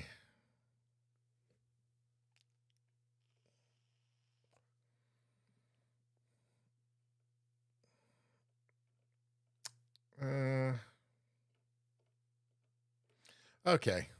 I mean, I don't think that Elon actually wants to do anything evil. I just think that, you know, has a way of getting around to that. Jay Lefebvre says, will governments eventually declare drivers illegal? Yeah, that's my worry. That's my worry. And then they just control you, right? Then you're just going where the car's taking you. Right? That all feels very totalitarian to me. I don't like it. And Streamer says, on a grid that can't support us all charging as is. Yeah. So that's something that, I mean, that's a big problem for the e-cars, you know, aside from all the environmental shit. And yeah, I don't know. I think we're getting a little bit ahead of our skis on this one, frankly. It's going to take 1 second to try and see if I can get the font size bigger on the YouTube. Let's see, maybe like that, so we can see it a little bit better on the YouTube comments. Because again, as I said earlier, this I had to change platforms for streaming because I was having some problem with the Rumble one.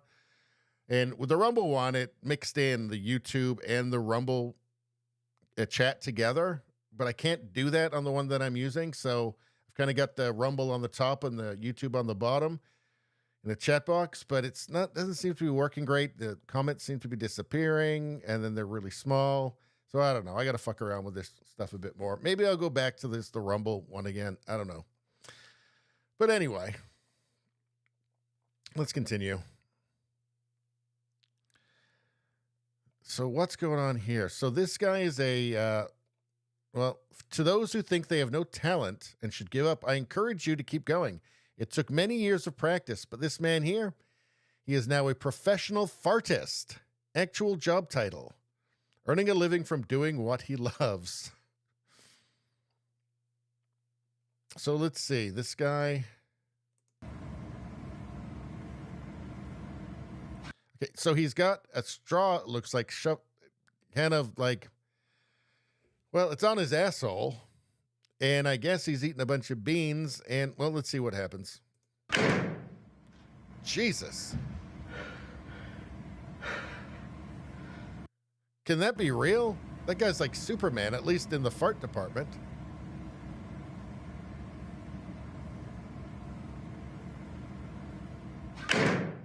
Jesus, that's a hell of a sphincter on that kid.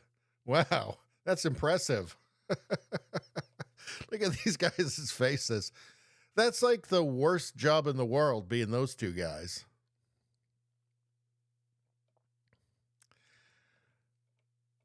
Is that the last thing we've got? I think it is. Let's see if there's anything else up top here that we skipped by that we might want to do after all. Because we're at 5 hours and 15 minutes.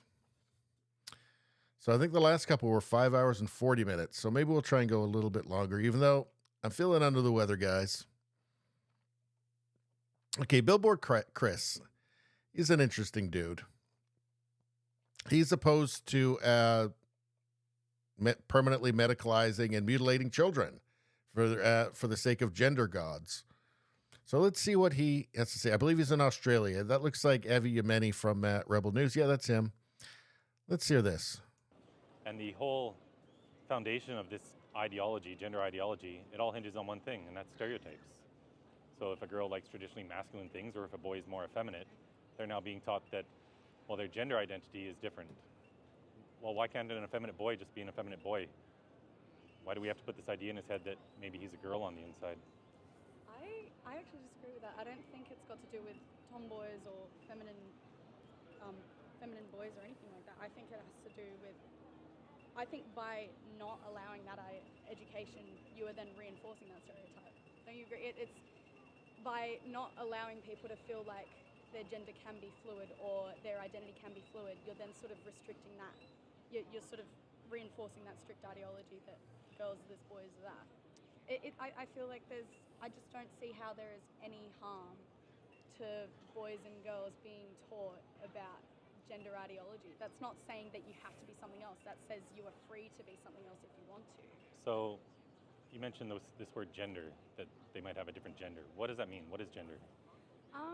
Gender is a sort of socially constructed... Well, I just got to interrupt. She's saying she can't see any harm in girls and boys being taught about gender ideology, that they might be born in the wrong body.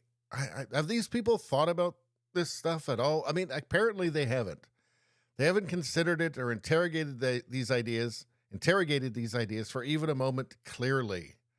What could be the harm on performing a giant social experiment on a generation of children, telling them things that are at best like metaphysical, right? Like this, teaching them this abstract concept, this trivial redefinition of the word gender. And by trivial, I mean not the effects of it are trivial, but the redefinition itself is silly. It's ridiculous, right? It's absurd. It's an absurd redefinition of the word gender.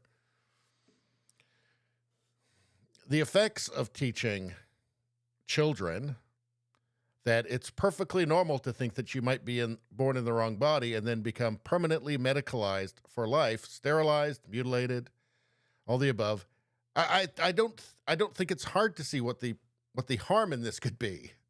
Again, this has never happened. This is no generation ever in human history has been told en masse that they might be born in the wrong body. And in fact, that's kind of a good thing if they are. You know, they're going to get lots of attention. They're going to get lots of pats on the back and told that they're good boys and girls.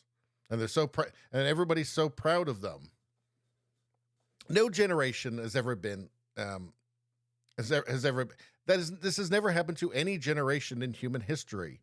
En masse, children being told a silly, absurd, abstract idea. Gender is essentially the progressive soul at this point. It's metaphysical. It's not even a physical thing anymore.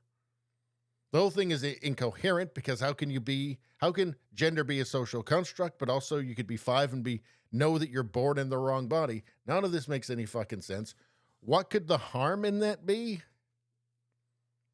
What could the harm in that be? What could the harm in lying to children about something that's actually quite incredibly consequential? What could the harm in that be? Like, you don't need to be Einstein to think, okay, to see some red flags there, right? You don't need to be a genius. You don't need to be an expert. You don't need to be a psychologist. You can just be a normal person and see all the red flags there. And go, well, what's the next steps if they do decide? You know? They may take puberty blockers so that they never develop a healthy adult body.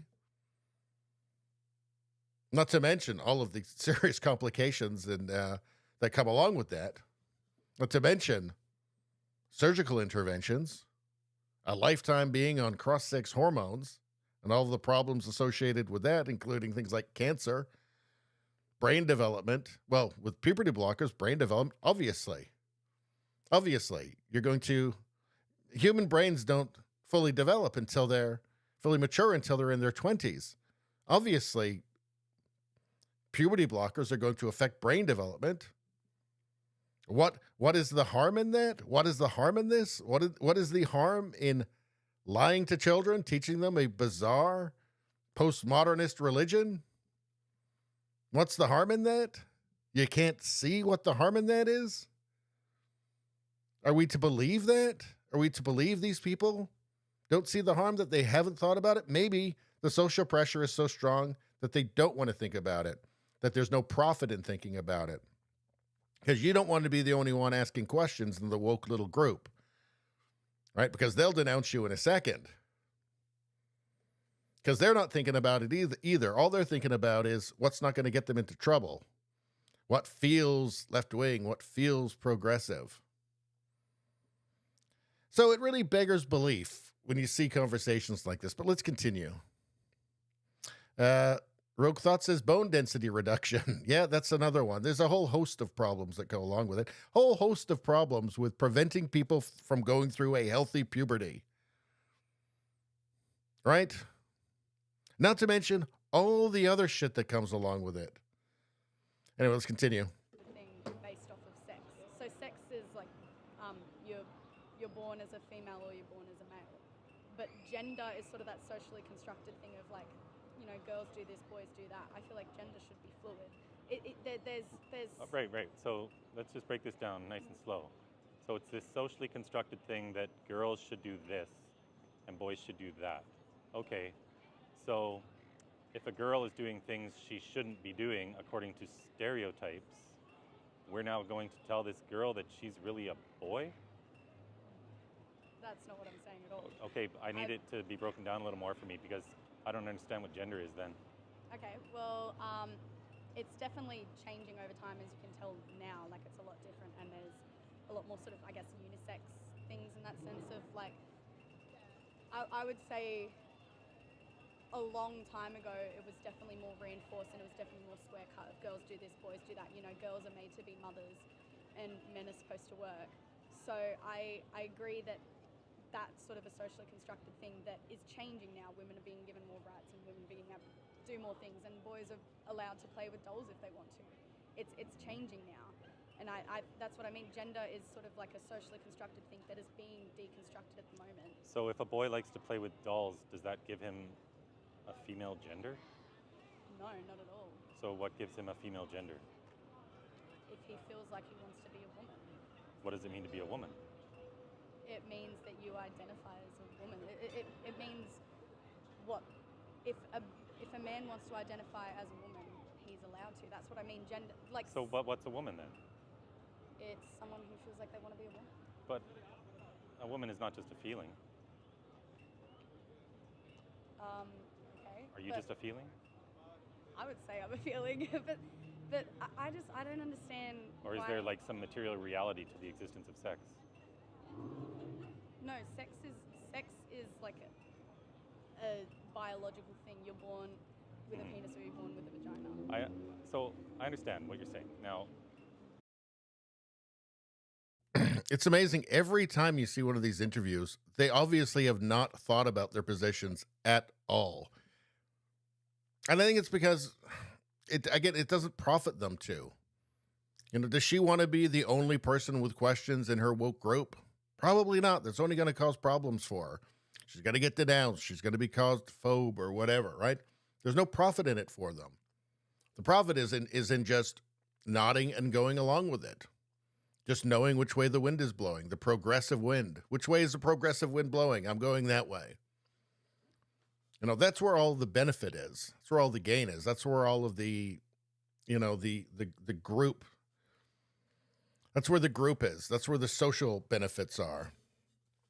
G-Flood says, I see you in the comments all the time on Rumble, G-Flood. Good to see you in the chat here on the live stream. Stereotypes now identify as social constructs. It's a fascinating world that they live in, where on one hand, everything is an absolute social construct. So humans are absolute blank slates when they're born. So everything is a blank slate, right? Yet at the same time, gender, for instance, is actually set and permanent, and sexuality is set and permanent, right? So you can be born, again, they think that 5-year-olds can know that they were born in the wrong body. Well, that's a material thing. That's not a social construct, but they don't seem to question this. They don't seem to ever notice that there's serious contradictions in their ideology. And it's because, again, it doesn't benefit them. There's no profit for them in it to notice these things. They don't want to be the only one with questions. Questions don't help. What helps is knowing which way the progressive wind is going and going with that. And not asking questions. Just knowing what's the right progressive thing to think.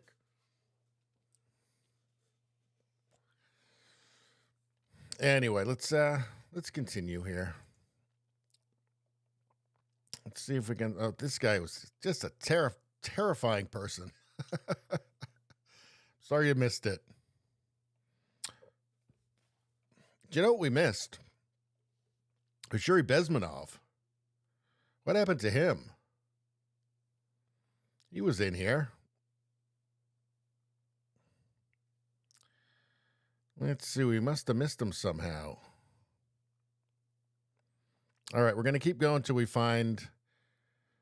I don't believe he's still alive now, but former KGB agent Yuri Bezmenov. Oh, let's skip on this one. Let's hold off for 1 second on this one.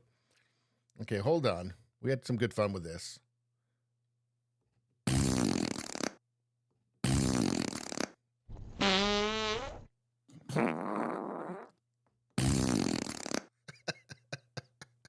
Never gets old.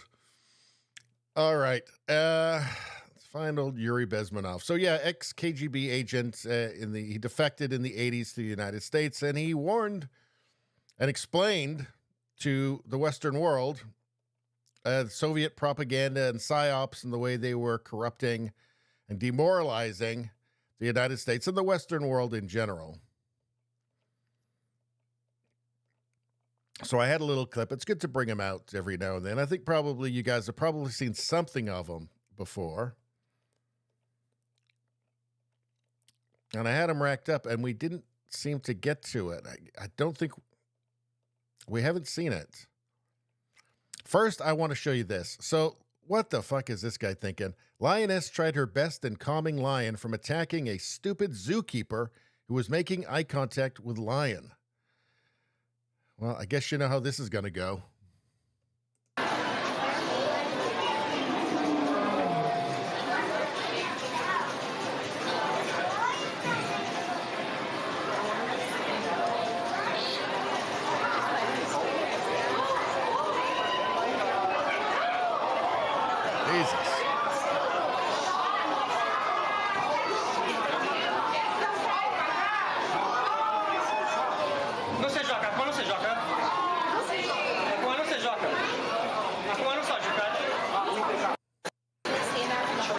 Why do people hang out with lions? Why? I don't understand it. If I was looking for a job and the job was hang out with lions, no, I don't care how much it pays. I'm not hanging out with lions. I'm not hanging out with sharks. I'm not going to go in a pool with sharks. I'm not going to hang out with lions or anything else that's, I mean, for one thing, that guy's lucky. If that lion had been serious, it just would have, like, ripped his arm off, right? Or his leg or something. Here's a piece of advice. Don't go in with lions. Don't go where lions are. Like, that's kind of blocked off from they're sealed off from the public. So if you're just on the other side of the glass, that's fine. Inside, well, here's the thing. There's lions in there. There's lions in there. So maybe a bad idea. I mean, I don't know. Can you train lions without going in? There must be something. I mean, can't you just get them and put them in there and then just never go in? Because that's what I would do. You just throw some meat over, right? And I guess if you got to do some medical stuff, you get them with a tranquilizer dart, right? And then you wait and make sure they're definitely asleep because, there are lions and everything. So, yeah, I just would not go in with the lions. I guess that's my point.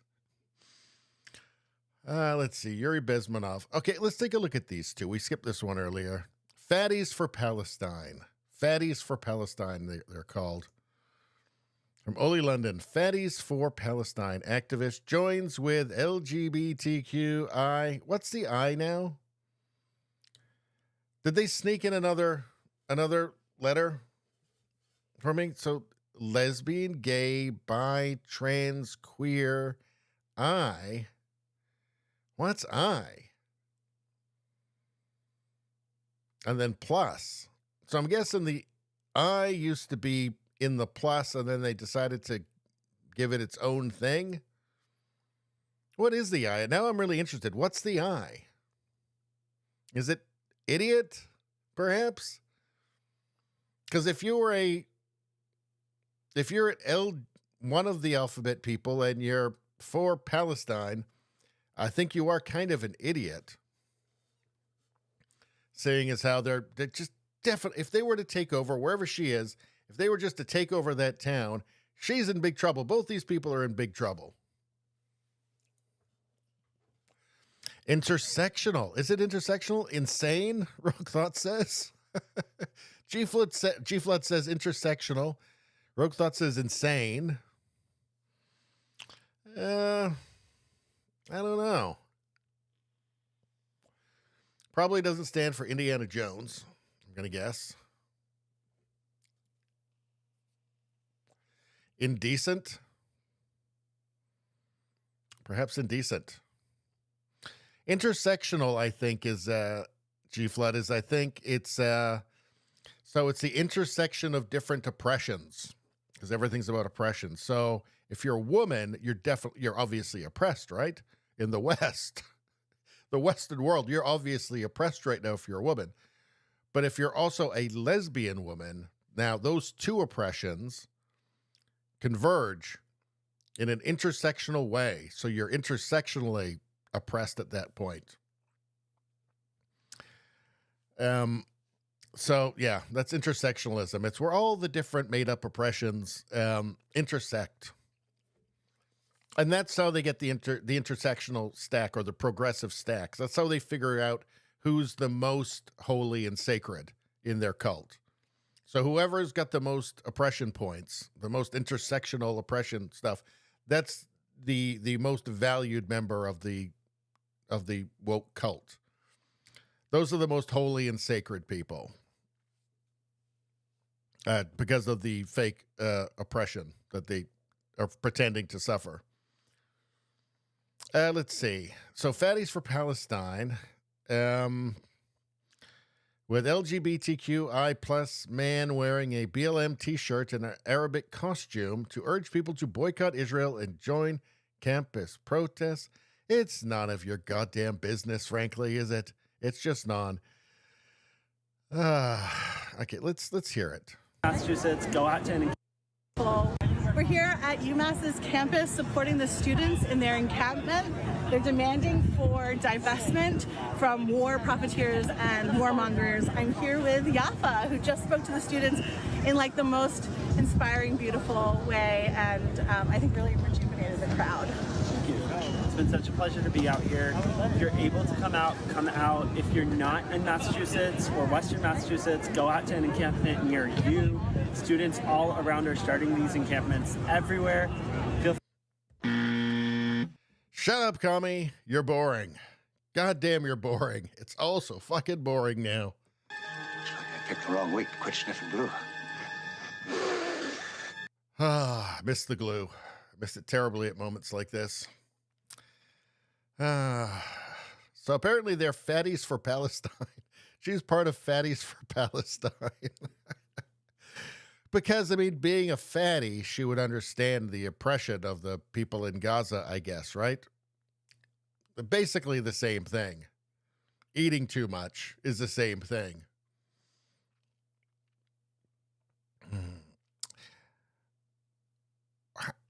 Do they ever wonder, the fat pride or body positivity or the fat I think fat liberation's the thing, right?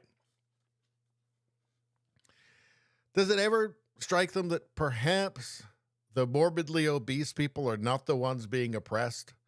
Like all throughout history, if you were morbidly obese, that was a pretty good sign you weren't one of the oppressed. Probably an oppressor, as a matter of fact. Probably royalty. You know? I don't think the serfs felt a lot of solidarity with you. Only in this modern, woke, lunatic world could being fat count as oppression.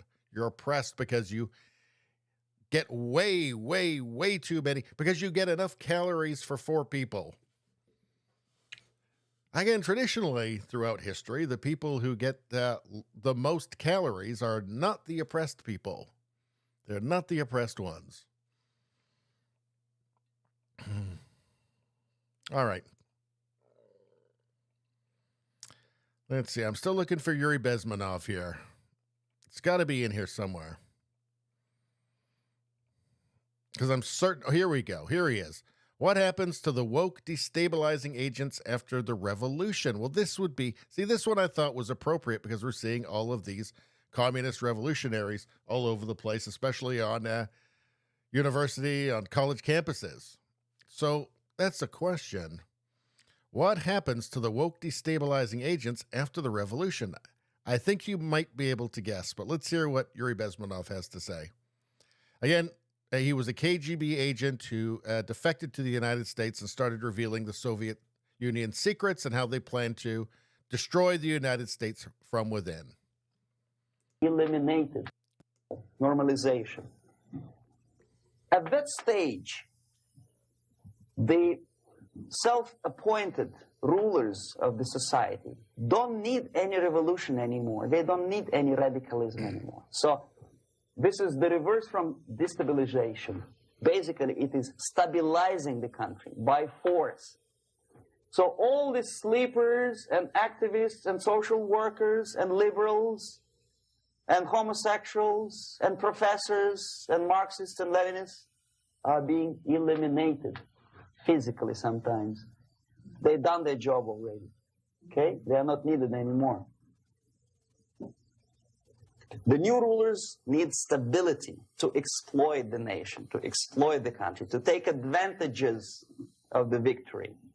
Okay? So no more revolutionaries, please. Normalization now. From now on, no more strikes, no more homosexuals, no more women lib, no more kid lib. No more lib, period. Good,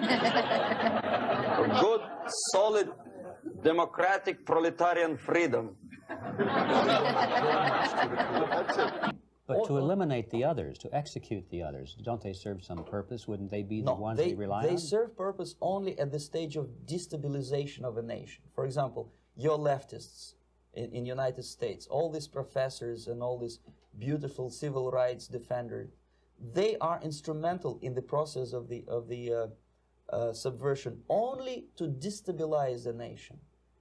When their job is completed, they're not needed anymore. They know too much. Some of them, when they get disillusioned, when they see that Marxist-Leninists come to power, obviously they get offended. They think that they will come to power. That will never happen, of course. They will be lined up against the wall and shot. Yeah. They're not teaching the kids that at university, apparently. You know, and this is just across the board for communists, right? Like, what happened to the Red Guard in the Cultural Revolution in China after Mao had retaken power and eliminated his competition, right? What happened to the Red Guard? They were sent to labor camps to be re-educated. Could you guess? Re-educated. Their usefulness was gone at that point.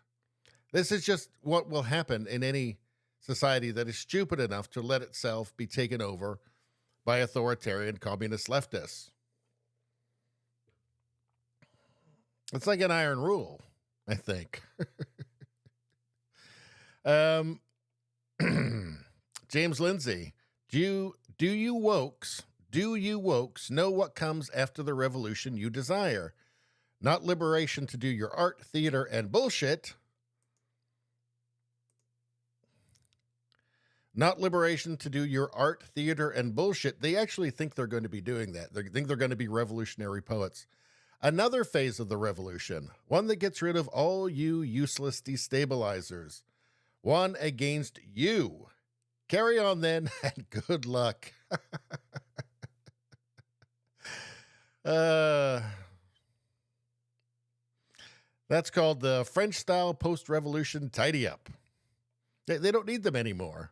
You don't want a bunch of destabilized. They've already done the destabilizing. They don't need any more destabilize. Lenin and Trotsky, they don't need any more destabilizers, right? Mao doesn't need any more.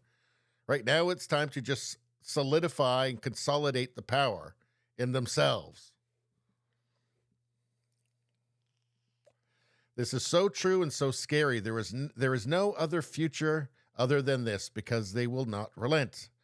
A return to normalcy seems impossible. I don't believe that. No. In fact, if you look at the Russian Revolution, at the Bolshevik seizure of power in October 1917, after the Tsar Nicholas II was abdicated in, was it February 1917? So much had to go right. And their enemies, like Kerensky, their opponent, so everybody had to be completely incompetent around them, and so much had to go right. So much had to go right for them. It was really a fluke that the Bolsheviks took over, you know? Like, nobody actually wanted. Like, Bolsheviks were actually quite small in numbers as well, at least right up until the end there. People didn't want Bolshevism, right? They just got damn lucky is what happened. No, it's not inevitable. It's not inevitable.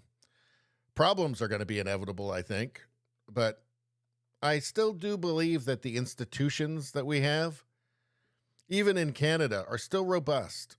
And I'm not black-pilled about it. I'm still white-pilled about it. I'm nervous, but I'm not black-pilled.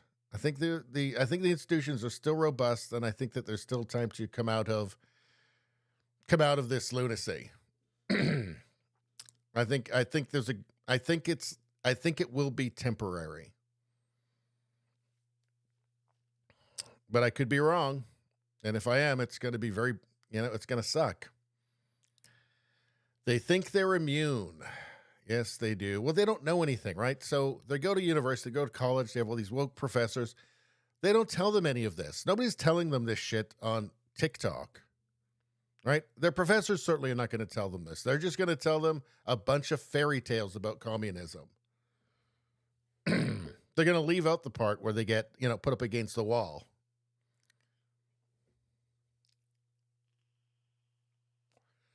Let's see. I would add that woke elites bankrolling the revolution should check out what happens to them, their property, and personal rights after the revolution. Yeah, again, back into the Russian Revolution again. It was just like this almost Byzantine scheming before the abdication of the the Tsar and people jockeying for position, with the Bolsheviks just being one fairly small group of that, one fairly small part of that. You know, I mean, I've said before, and I think it's fairly true, that history is mainly the history of unintended consequences. And they all learned that out. They all learned that in the worst possible way. In the worst possible, because they got something much worse than the Tsar. Much worse than the Tsar. Not that the Tsar was great. Problems there too, absolutely. But had the Tsar stayed in power, Russia was on the way to something like a constitutional monarchy, like the UK. They would have gotten there eventually. It didn't have to be a total catastrophe. You know, millions of people didn't have to die. And I would say that even perhaps World War II wouldn't have happened. Because don't forget, Hitler would talk about how Russia was just, Soviet Union was just, it's a rotten barn, and all you had to do was kick the door in. Well, of course, because the Soviets, you know, the Bolsheviks destroyed the Russian economy. And they had to go into desperate measures of 5-year plans. But of course it's without free markets, everything is totally inefficient. If it had just grown into like a constitutional monarchy, there would have been tons of foreign investment. They would have industrialized far quicker than they did, even with the 5-year plans, right? Yeah, the 5-year plans, like collectivization of the agriculture, that just resulted in millions of people dying, right? Everything's a fucking disaster. I think that it's quite possible that you would have had, I think it's likely that you would have had a much stronger Russia. That certainly would not have formed basically a treaty, an agreement, the Molotov-Ribbentrop Pact between the Soviet Union and Germany, in which they agreed to split up Poland in 1939. That's probably not happening. If you'd had Russia still close with, say, the United States, Britain, France, don't forget, they actually were cooperating. The Soviets were cooperating with the Germans before the Germans attacked them. They had a deal to split up Poland. They were sending natural resources to Germany that they used to then later invade them in Operation Barbarossa. So I think there's a very good possibility that if it had turned out differently and they'd just gone towards something like a constitutional monarchy, yeah, maybe World War II just doesn't happen.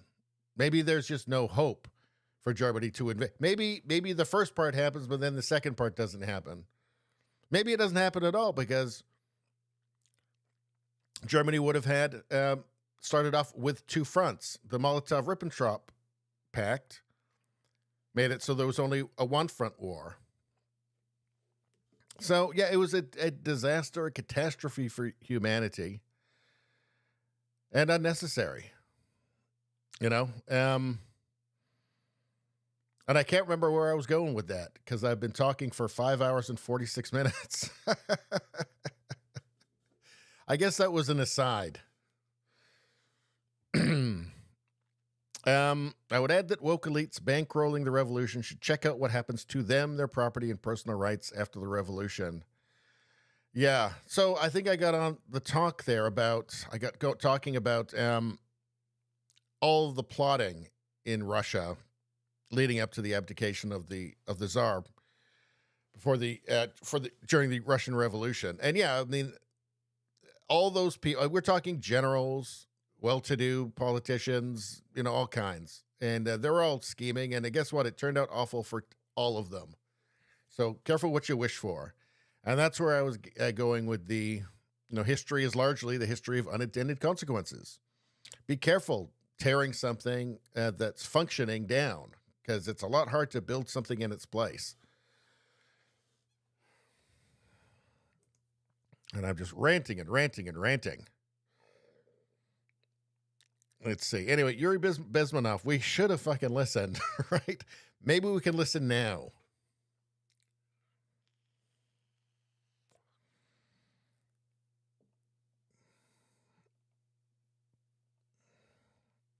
All right. Is there anything else in here? Let's see. Oh yeah. Defiant Tales. Name what it would take to get you to eat the bugs. And I guess they're showing here a couple of different headlines from NPR. Let's see. First one. This right-wing conspiracy theory about eating bugs is about as racist as you think. Really? A bug eating festival, kids crunched down on the food of the future. So let's see. The first one, where it was a right-wing conspiracy theory, was July 19th, 2023. Where it's now the bugs of the food of the future is September 14th from 2017. So they told us that it was the food of the future, and then they told us that now it's a right-wing conspiracy theory. I guess it's all political expedience. Maybe it's just all propaganda. They're just spewing propaganda, and they'll just say what they think works at any given time. Anyway, I guess that's, well, here's a UK man arrested for posting a flag on social media. The man posted a flag. All right, let's see. So he's being arrested for this. Let's take a quick peek. Which you are committing right now is not... To me, I am alarmed, harassed, and I feel distressed because two coppers are here. Over the it's not very nice to be investigated. No, so you should over what? Where's do the your crime? job. Investigate. What's the crime? So what we're going to do is you're invited in for voluntarily. He's not coming. If you're refusing to do that, we feel it's necessary to ask you those questions. No, he's not coming. We will have no other choice but to arrest you in order to ask you. Yes, well, arrest him. What crime? What crime? What's my crime? What is my crime? What crime? Tell me my crime. 127 of the Communications Which Act says what? 2003. Which says what? Where you post something that causes gross offence or of a menacing character, which causes a person anxiety. Is that what it says? Yes, it does. Something that something that causes a person anxiety. Gross offense that causes a person anxiety gets you a visit from the police. It's so tragic what's happened. I mean, and they've had a conservative government for like 14 years too, and this is what's happening. Unbelievable. It's tragic. It's, England is the birthplace of human rights, common law. It's just so tragic. And it's, they tried to vote themselves out of it and they haven't been able to so far. Hopefully they will at some point, but the Conservative Party in England is just completely fucking useless, completely betrayed their voters, and that's why they're going to lose. I mean, Labour is set, last time I saw it, maybe it's changed. Labour was set to win a giant landslide victory, and not because Conservative voters were voting Labour, because they just weren't going to vote at all, because they've been so betrayed. Which is a tragic thing. I mean, it must be driving people insane over there. Let's see. All right, this guy again. I still don't know if this is real or a parody. What is that?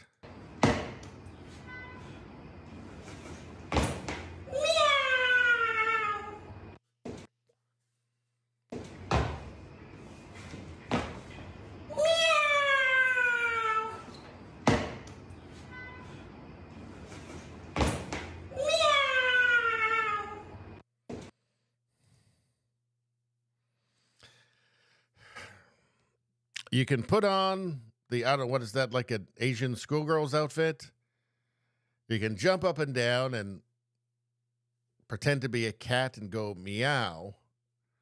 But what you should never do is film yourself doing that and then put it on the internet.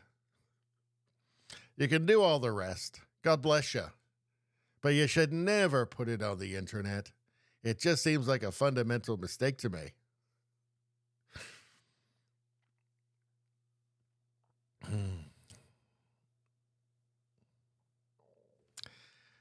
But he shouldn't really need to be told that. You should just know that, shouldn't you? You should just know that. Don't put it on the internet. Oh, yeah, this. Okay, this is one thing I wanted to get to. All right. So you know what? I think we're now officially the longest stream I've ever done. We're coming up on 6 hours. 5 hours and 53 minutes. So I'm glad that we kept going because I want to talk about this.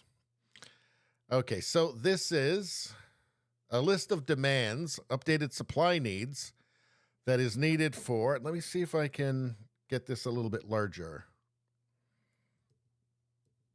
No, why is that making it smaller? I want it to go larger.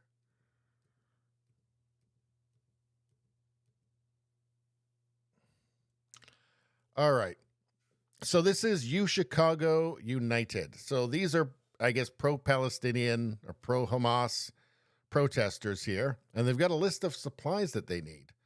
So let's see. Medical tent, table, needed most, urgent. Heat gloves, needed most. Wound packing gauze, needed most. Portable chargers, needed most. Curlix gauze. CAT tourniquets. Do they really think, like, ACE bandages, more gauze, ABD pads for wounds? Like, they're LARPing. They think that they're pretending that they're in like a war zone or something. Like, if the cops go in to get them, they're just going to drag them out and they're going to leave. That's what's going to happen. Like, they're never going to get to use these in the first place unless they're attacking each other, which I guess is entirely possible. Trauma shears, Vaseline, tweezers. Maybe they get little glass shards in themselves or something when they're breaking the windows.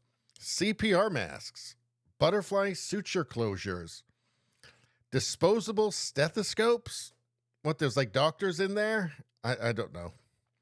Camping sink, buckets with lids. I think that's the shit and piss in, actually. Helmets. How about this? HIV tests, dental dams, and Plan B.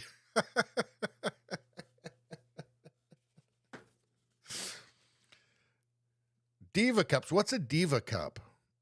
Chapstick. Mylar blankets. Contact solutions and cases. That's right. They're in a war zone. I think the only thing they really need is, I mean, most of them are Antifa, so the only thing they really need are HIV tests and Plan Bs, I think. That's about it.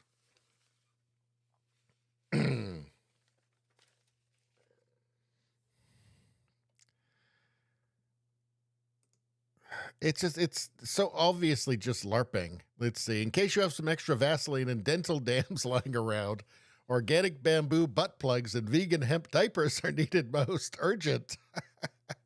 Somehow these didn't make the list below, but I hear they are a top necessity. Absolutely. Rogue Thought says the communism seems to really rely on that darned capitalist system. Damn those privileged people.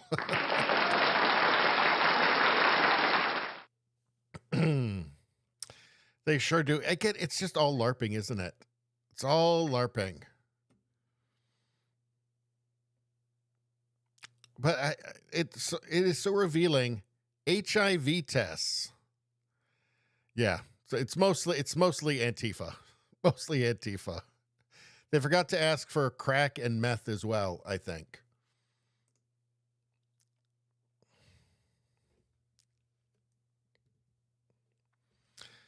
So now, okay, so actually there's one more we didn't get to. So let's check this one out as well. Let's see. Propaganda Press, MSNBC plus plus Robert De Niro edition. So Robert De Niro, we've heard him being a jackass before. Let's take a look at this. I'm always kind of just astounded. I mean, these are the people that are put upon a pedestal. These idiots.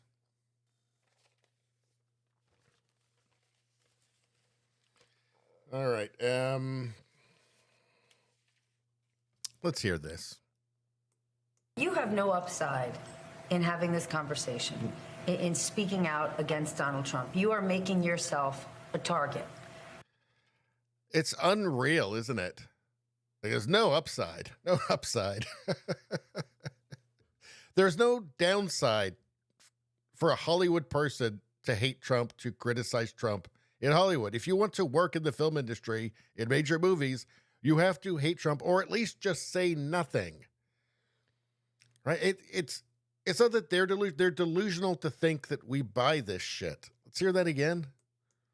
You have no upside in having this conversation, in speaking out against Donald Trump. You are making yourself a target.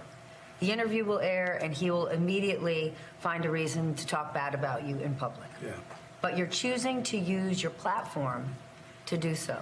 What do you say to other celebrities who don't want to alienate part of their fan base, don't want to... I mean, it's so brave of a Hollywood star using his platform to talk bad, to insult Donald Trump, to talk badly about... I mean, that's so brave, right?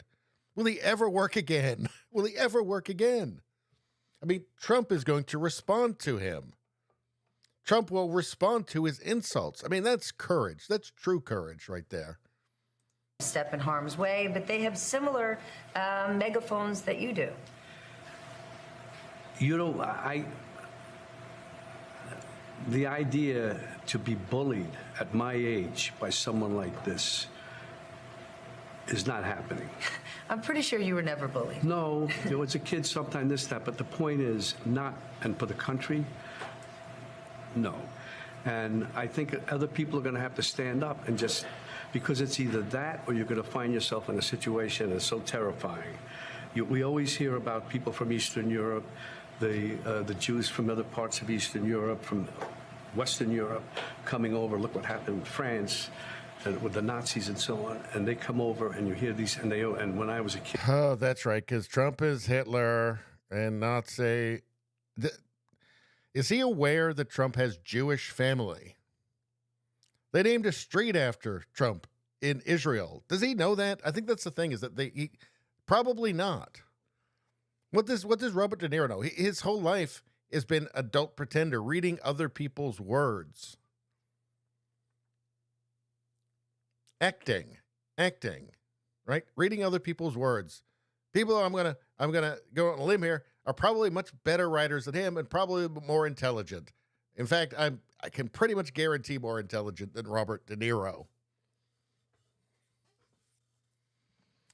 And just the bottomless well of Trump derangement, it never ceases to astonish me.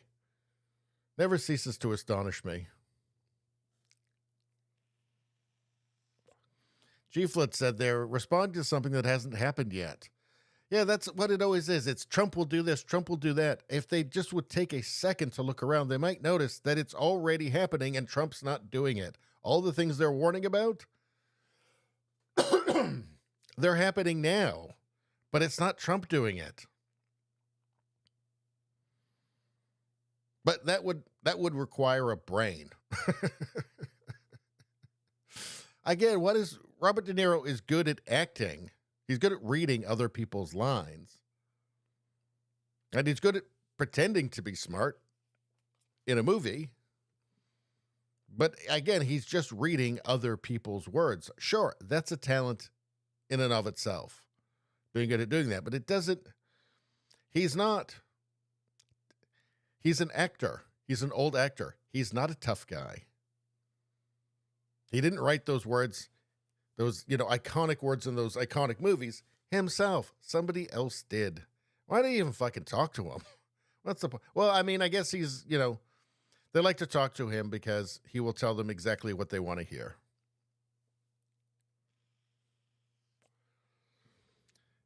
And that's the whole point, isn't it? Anyway, we're over 6 hours now, and it's really late here. And, G-Flood says 99% of what they hate Trump for is what if. Exactly. But again, the what if is happening. But he's not the one doing it. Why don't they notice that? But anyway, I think that's it, guys. So I'm kind of amazed I got 6 hours in because I've been under the weather and I didn't think I was going to have the energy. But the chat is what pulled me through. because I love the chat. And I noticed there was like some pretty good conversations going in there, totally aside from what I was saying. So I like to see that. Anybody who's not subscribed, well, subscribe, because I put out lots of videos every week. I also take, very few people are going to sit and watch a 6-hour-long live stream. So I'll take out the best bits and I'll cut them up and I'll clean them up and make them a little bit more digestible. And then I'll republish those during the week as well. So it's all very worthwhile, very nutritious. So if you're not subscribed, subscribe to the channel. Now you can see all that stuff. It'll just be there for you. You won't even have to look. It'll just be there in your feed, which is amazing, right? Fantastic stuff. And then you'll know you're on the right track and you're winning, which is what you want. G Flet says, congrats on the record long live stream. Thank you, sir. Again, it's the chat. It's you guys that pull me through it. Especially when I'm feeling sick. So thanks. It is really what makes it fun. The chat is what makes the whole thing enjoyable. If it wasn't for the chat, I mean, why even bother? Because you just feel like you're talking to, an indifferent universe. All right. Thank you. Thank you, sir. Rogue Thought as well. I hope everybody has a great weekend. Subscribe if you're not subscribed. And I want to thank, I did at the beginning, but in case Neil is watching, I want to thank you for the PayPals you've been sending in. I can't thank you during the stream because I don't know they're coming in. So, but I'm thanking you now if you're there. And that's it. Have a great weekend, everybody. We'll see you. There's a Friday that I'm not going to be able to do it. Is it this Friday coming up? No. So I can go next Friday, it'll be the same 7:30, 8 o'clock, something like that. Then the Friday after that, I'll have to do it maybe on like a Thursday. But next Friday, I will be back. I hope to see all of you here. It's been a lot of fun. And have a great week and a great weekend. And yeah, we'll see.